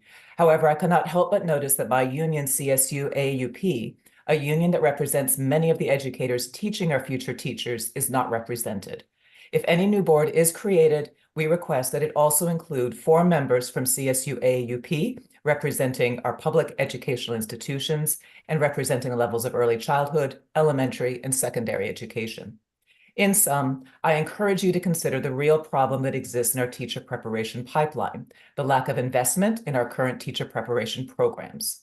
Fully funding pre-K through 12 and Connecticut State colleges and universities will allow us to move beyond the bureaucratic moves of merely creating new boards and cutting program requirements, and instead substantively supporting current teachers and our future teachers. I thank you for your time and consideration. Thank you so much. We appreciate your testimony. Have a great evening. Thank you. Next up is Rose Reyes. Good evening. Good evening. I am Rose Reyes, and thank you for having me. Good evening, co-chairs Representative Curry, Senator McCrory, vice chairs Representative Leeper and Senator Winfield, ranking members McCarty and Berthel, and the esteemed members of the Education Committee. So I'm very excited about speaking after Dr. Pearson, because she's making the connections that I want to present. I'm Rose Reyes, an elementary school bilingual educator of over 20 years, an AFT member, resident of Willimantic, Connecticut, Working Families Party counselor on the town of Windham, and a local community and state advocate, and a proud graduate of the state's alternative route to certification that allowed me teaching experience as I attained the MS in bilingual instruction curriculum from the University of Connecticut. I'm also a member of the Pi Lambda Theta, the Educators Honor Society. I'm not bragging, I'm just letting you know that we have systems in place that might be helpful for all of us. I'm here to express concerns about HB 5436, and I hope that the committee will take to heart these concerns before proceeding with this bill. I understand that one intent of this bill was to broaden outreach and diversify the profession. However, its language doesn't reach into the depth of the need as I had expected. This bill is establishes a new board with much authority but insufficient representation, as Dr. Pearson had mentioned. This seems to be redundant and yet ironically incomplete, given that we already have something called the Connecticut Advisory Council for Teacher Professional Standards that includes current real-time educators. And this proposed board does not include AAUP representation. Those are the people who represent the teacher preparation programs. And so I find it unnecessary. We should strengthen what we have in place. It lacks also representation of multilingual specialists and those who serve students with interrupted formal education. And that's a rising population in my district, as well as special education. So it is lacking in a diversified representation of the different aspects of our profession. The pathways that is recommended in this bill seem no different than the ones that already exist, such as the ARC that I'm a member of graduated, and DSAP. I think if we looked into extending and fortifying these services, as well as the other individual programming that I encountered, like the homegrown program, Relay, etc., and coordinated those efforts in the already existing framework that we have, we could definitely avoid an ill-afforded bureaucracy and redundancy, and also minimize the overreach of the private sector interest that creating a new and special board can bring. I'm concerned about the lack of clarity about the alternative pathways that will be offered and how they will be monitored. Then this is due because there's no AAUP representation in the first place. So that's problematic for me. Another thing that's problematic for me was the collapsing of the content from grades 4 to 8 to 4 to 12. It just doesn't sound pedagogically good, because a 9-year-old is different from an 18-year-old, and different ways of teaching, and the content in and of itself would require a big stretch for one person to do. And I think we need to review that. It's hard to believe that we can offer all that content and management expertise in an alternate pathway. The cross-endorsement process is also inequitable. If I could ask you to summarize, please. Yes, thank you. Okay. The summary is strengthen the existing body that we have, eliminate obstacles from our retiree professionals, such as the windfall elimination provision and the government pension offset, fund the stipends, the mentorships, the honorariums, and the state colleges and universities appropriately so they can do due diligence with our population, and recognize that certification is the only obstacle that faces this that this profession faces. There needs to be a frank discussion and plan of action pertaining to the environments that we are encountering for present and future teachers. And thank you for your time. Thank you so much. And I'm glad you actually brought up the advisory board, which is known by the acronym of CAPTIPUS. I know. A little awkward. Yeah. So we're actually proposing to amend that body this year also, and where we remove the certification charge to them, and it is moved over to this to the proposed new council that will be taking on a lot of the things that you have noted that currently lacks a bit of clarity, which is the intention of the council to be able to work on moving forward. But and I also appreciate the comments that you made with respect to any amended language that we may want to consider. So thank you very much for your testimony today. Well, thank you for the feedback. I appreciate it. I'm really pleased with all the testimonies that I've seen. Fantastic. I'm glad you're reading those. Have a great night. Good night. Next up is my page. Nicole Broadus. Right. Good evening, esteemed members of the Education Committee. My name is Nicole Broadus. I am a resident of Waterford, Connecticut, and I'm speaking in support of Senate Bill 380, an act concerning school discipline. For the past 15 years, I have had the opportunity to work with many young people in my community, with the majority of my interactions being with young Black and Brown students from elementary to high school. I am a mentor, an educator, the organizing manager for Hearing Youth Voices, and most importantly, I am a parent. Before filling my role as the organizing manager with Hearing Youth Voices, I worked for a Connecticut school district as the district wellness manager. During my time in that position, I had the opportunity to work with many students who struggled with many issues, from emotional regulation to needing academic support to needing access to resources just for their basic needs. I've witnessed firsthand how students who are struggling in these areas have had a harder time being successful in school. And when I first started, I saw the ways in which students were dismissed or punitively disciplined, as opposed to listened to, supported, and cared for.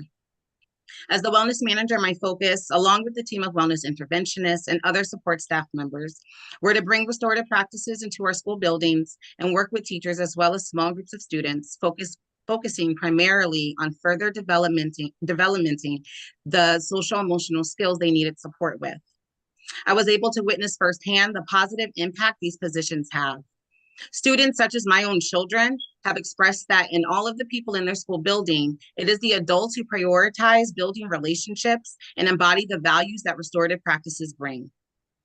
These are the people who students have expressed being a safe space and people they know they can go to for support if they have a problem, whether it be with a teacher, parent, or one of their peers. It is imperative that we continue to move in this direction, prioritizing our students' mental health and wellness. Students need to know that they are cared for by the adults in their buildings. And by requiring data collection from interactions with people who continue to exist in a disciplinary role will not only help with accountability, but we will be able to have a clearer view of what's working and what's not working. One thing I know for sure is that the current disciplinary practices have to change.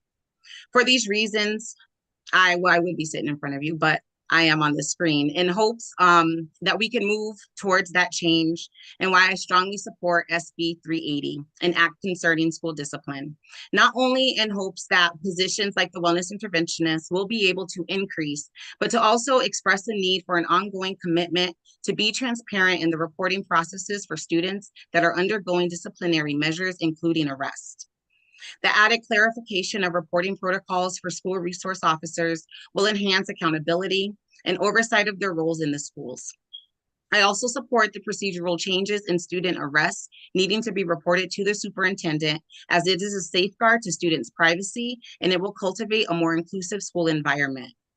This would also allow to be able to be more proactive and find the necessary resources and supports for that student, as opposed to just punishing them and feeding them into the school to prison pipeline, which we know impacts our Black and brown students at a higher rate.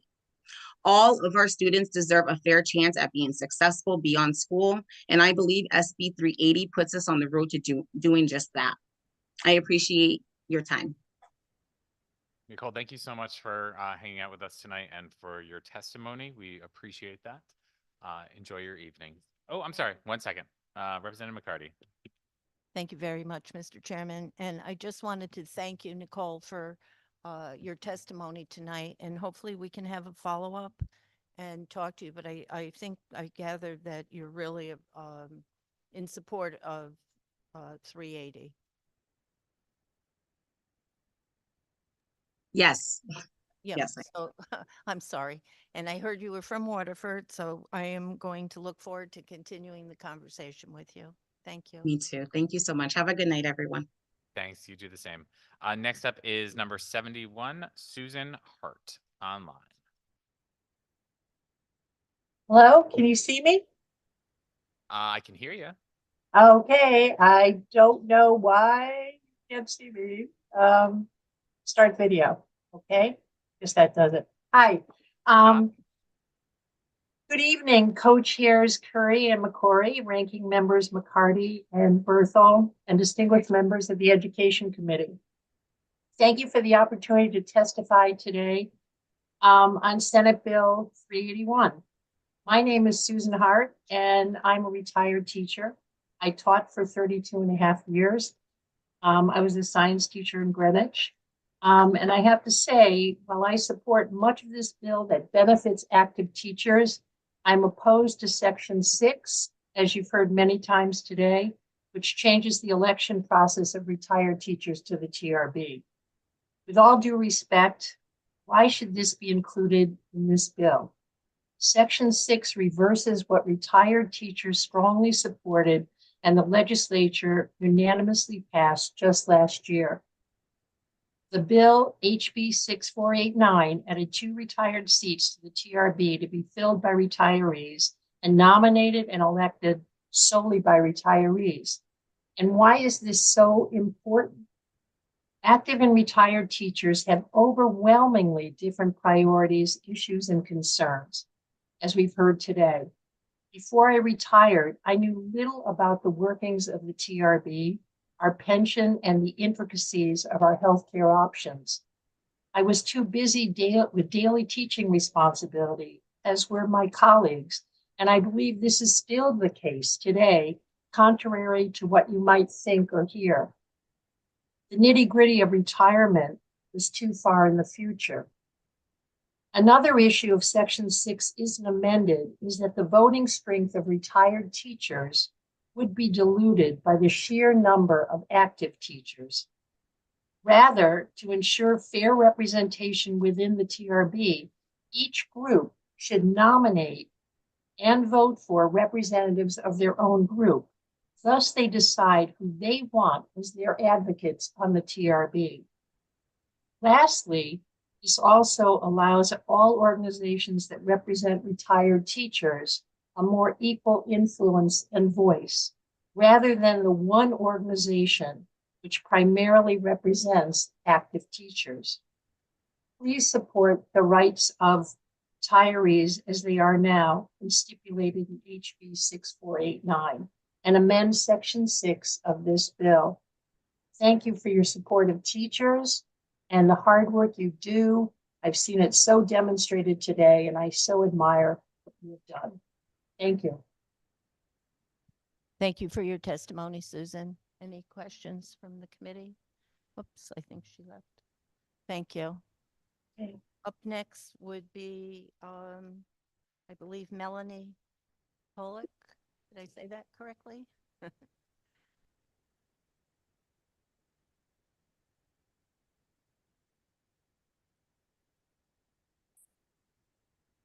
Good evening. I'm Melanie Kolick. I'm legal counsel for the Connecticut Education Association, and I'm testifying tonight regarding Senate Bill 381. And I'm testifying regarding particularly sections 7 and sections 10 through 19.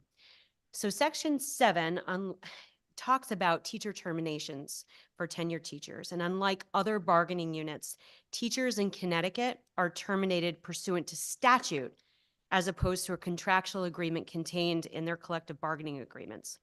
Within that statutory scheme are 6 so-called reasons for which a teacher may be terminated. This bill seeks to amend the statute in 2 ways. First, it addresses the concerns regarding the vague and overly broad use of the term other due and sufficient cause, changing it to other just cause, which makes a lot of sense because that's the mainstream term widely adopted by all public sector, private sector, and unionized employees. While other due and sufficient cause is neither rooted in nor maintains any significance in labor or employment law, just cause illustrates an established objective legal standard of proof required by an employer to discipline an employee.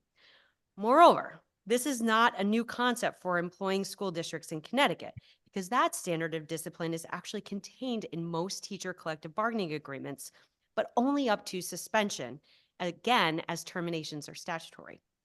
Typically, municipal employee and board bargaining agreements, such as for para-educators, custodians, secretaries, etc., contain just cause for all levels of discipline, including terminations. And all we're asking, simply so, is for due process parity with other unionized workforces in our state. Second way that this bill seeks to amend the teacher termination statute is that currently teachers may request a hearing before a subcommittee of the board or an impartial hearing officer, wherein each party is allowed to submit evidence and testimony. The overwhelming majority of teachers choose to have their case heard by an impartial hearing officer. The subcommittee or hearing officer submits written findings of fact and a recommendation of discipline back to the Board of Education. While the Board of Education must adopt the hearing officer's written findings of fact, the board does not have to adopt that hearing officer's recommendation and can fashion whatever remedy it chooses. This process is unique to teachers only and severely dilutes their right to due process. And as you heard from my brother counsel, Eric Chester, testify earlier, the change proposed by this bill allows the impartial hearing officer's decision to be final and binding, just as in all other unionized settings. Thank you for your time, and I will address any questions. Thank I have you. much more to say. Yeah, we appreciate that. Sure. And so you didn't touch on I believe that you were involved with the work around the mandated reporting language. Yes, I was. Yeah, can you just touch a little bit on that and the process and partnerships throughout that language? Sure. So we spent many months working with our partners with the DCF and our Board of Education partners, CAPS and CABE, and their council to develop the language that you see before you in sections 10 through 19. We went back and forth, frankly, and we came up with language that we thought was suitable.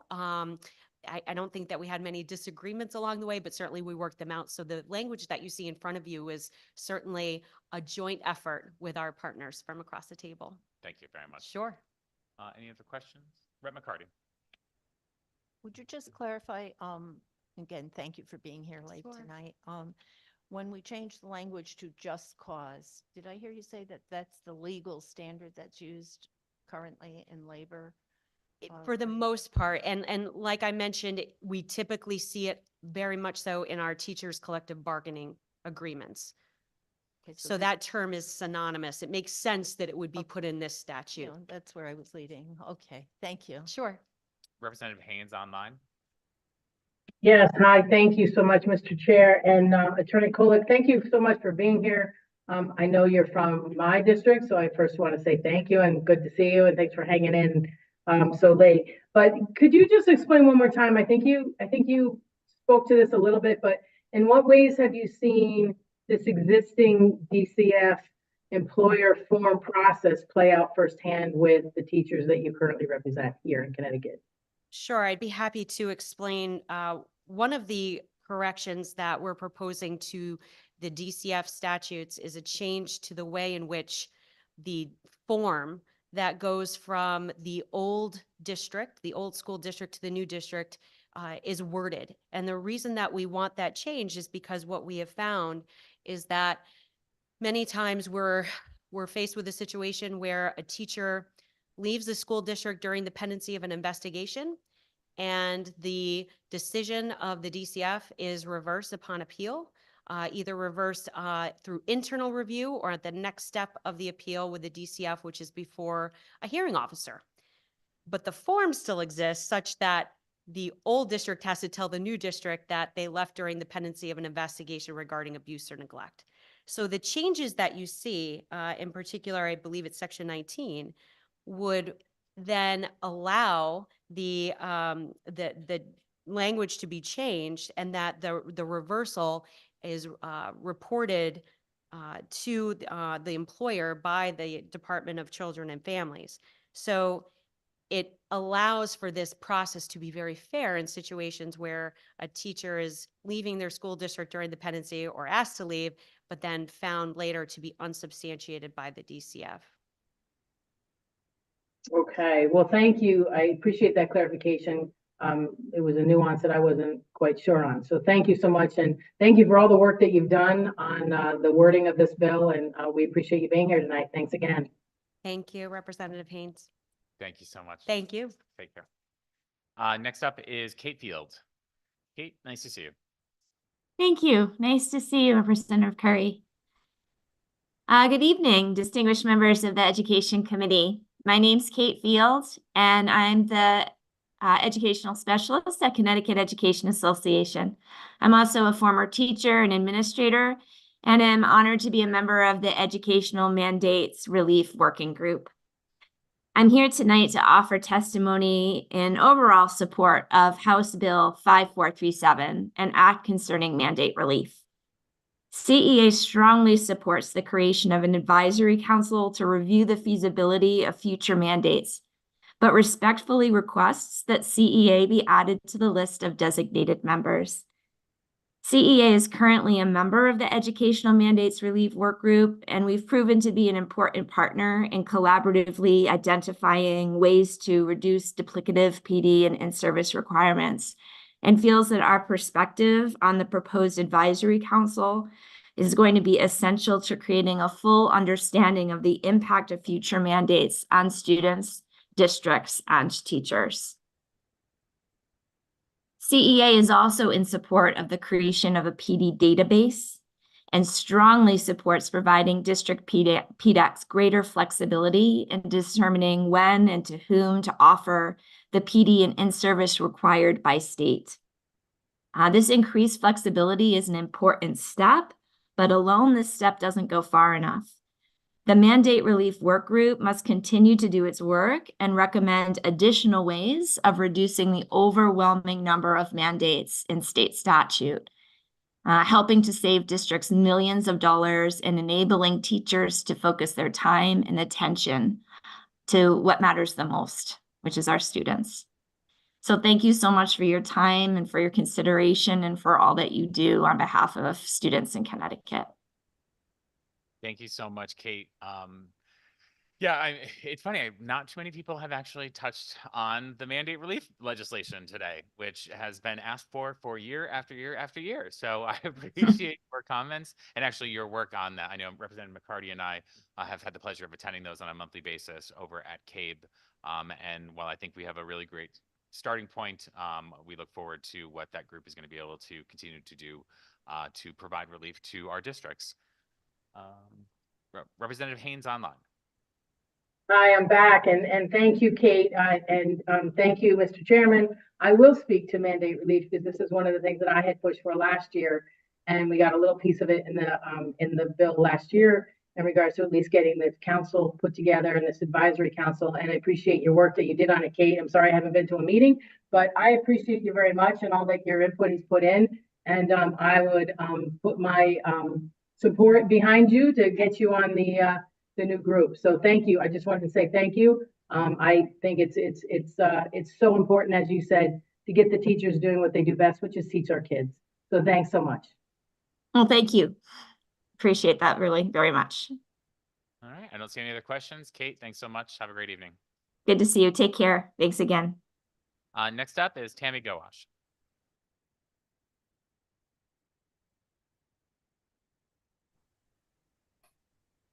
Tammy?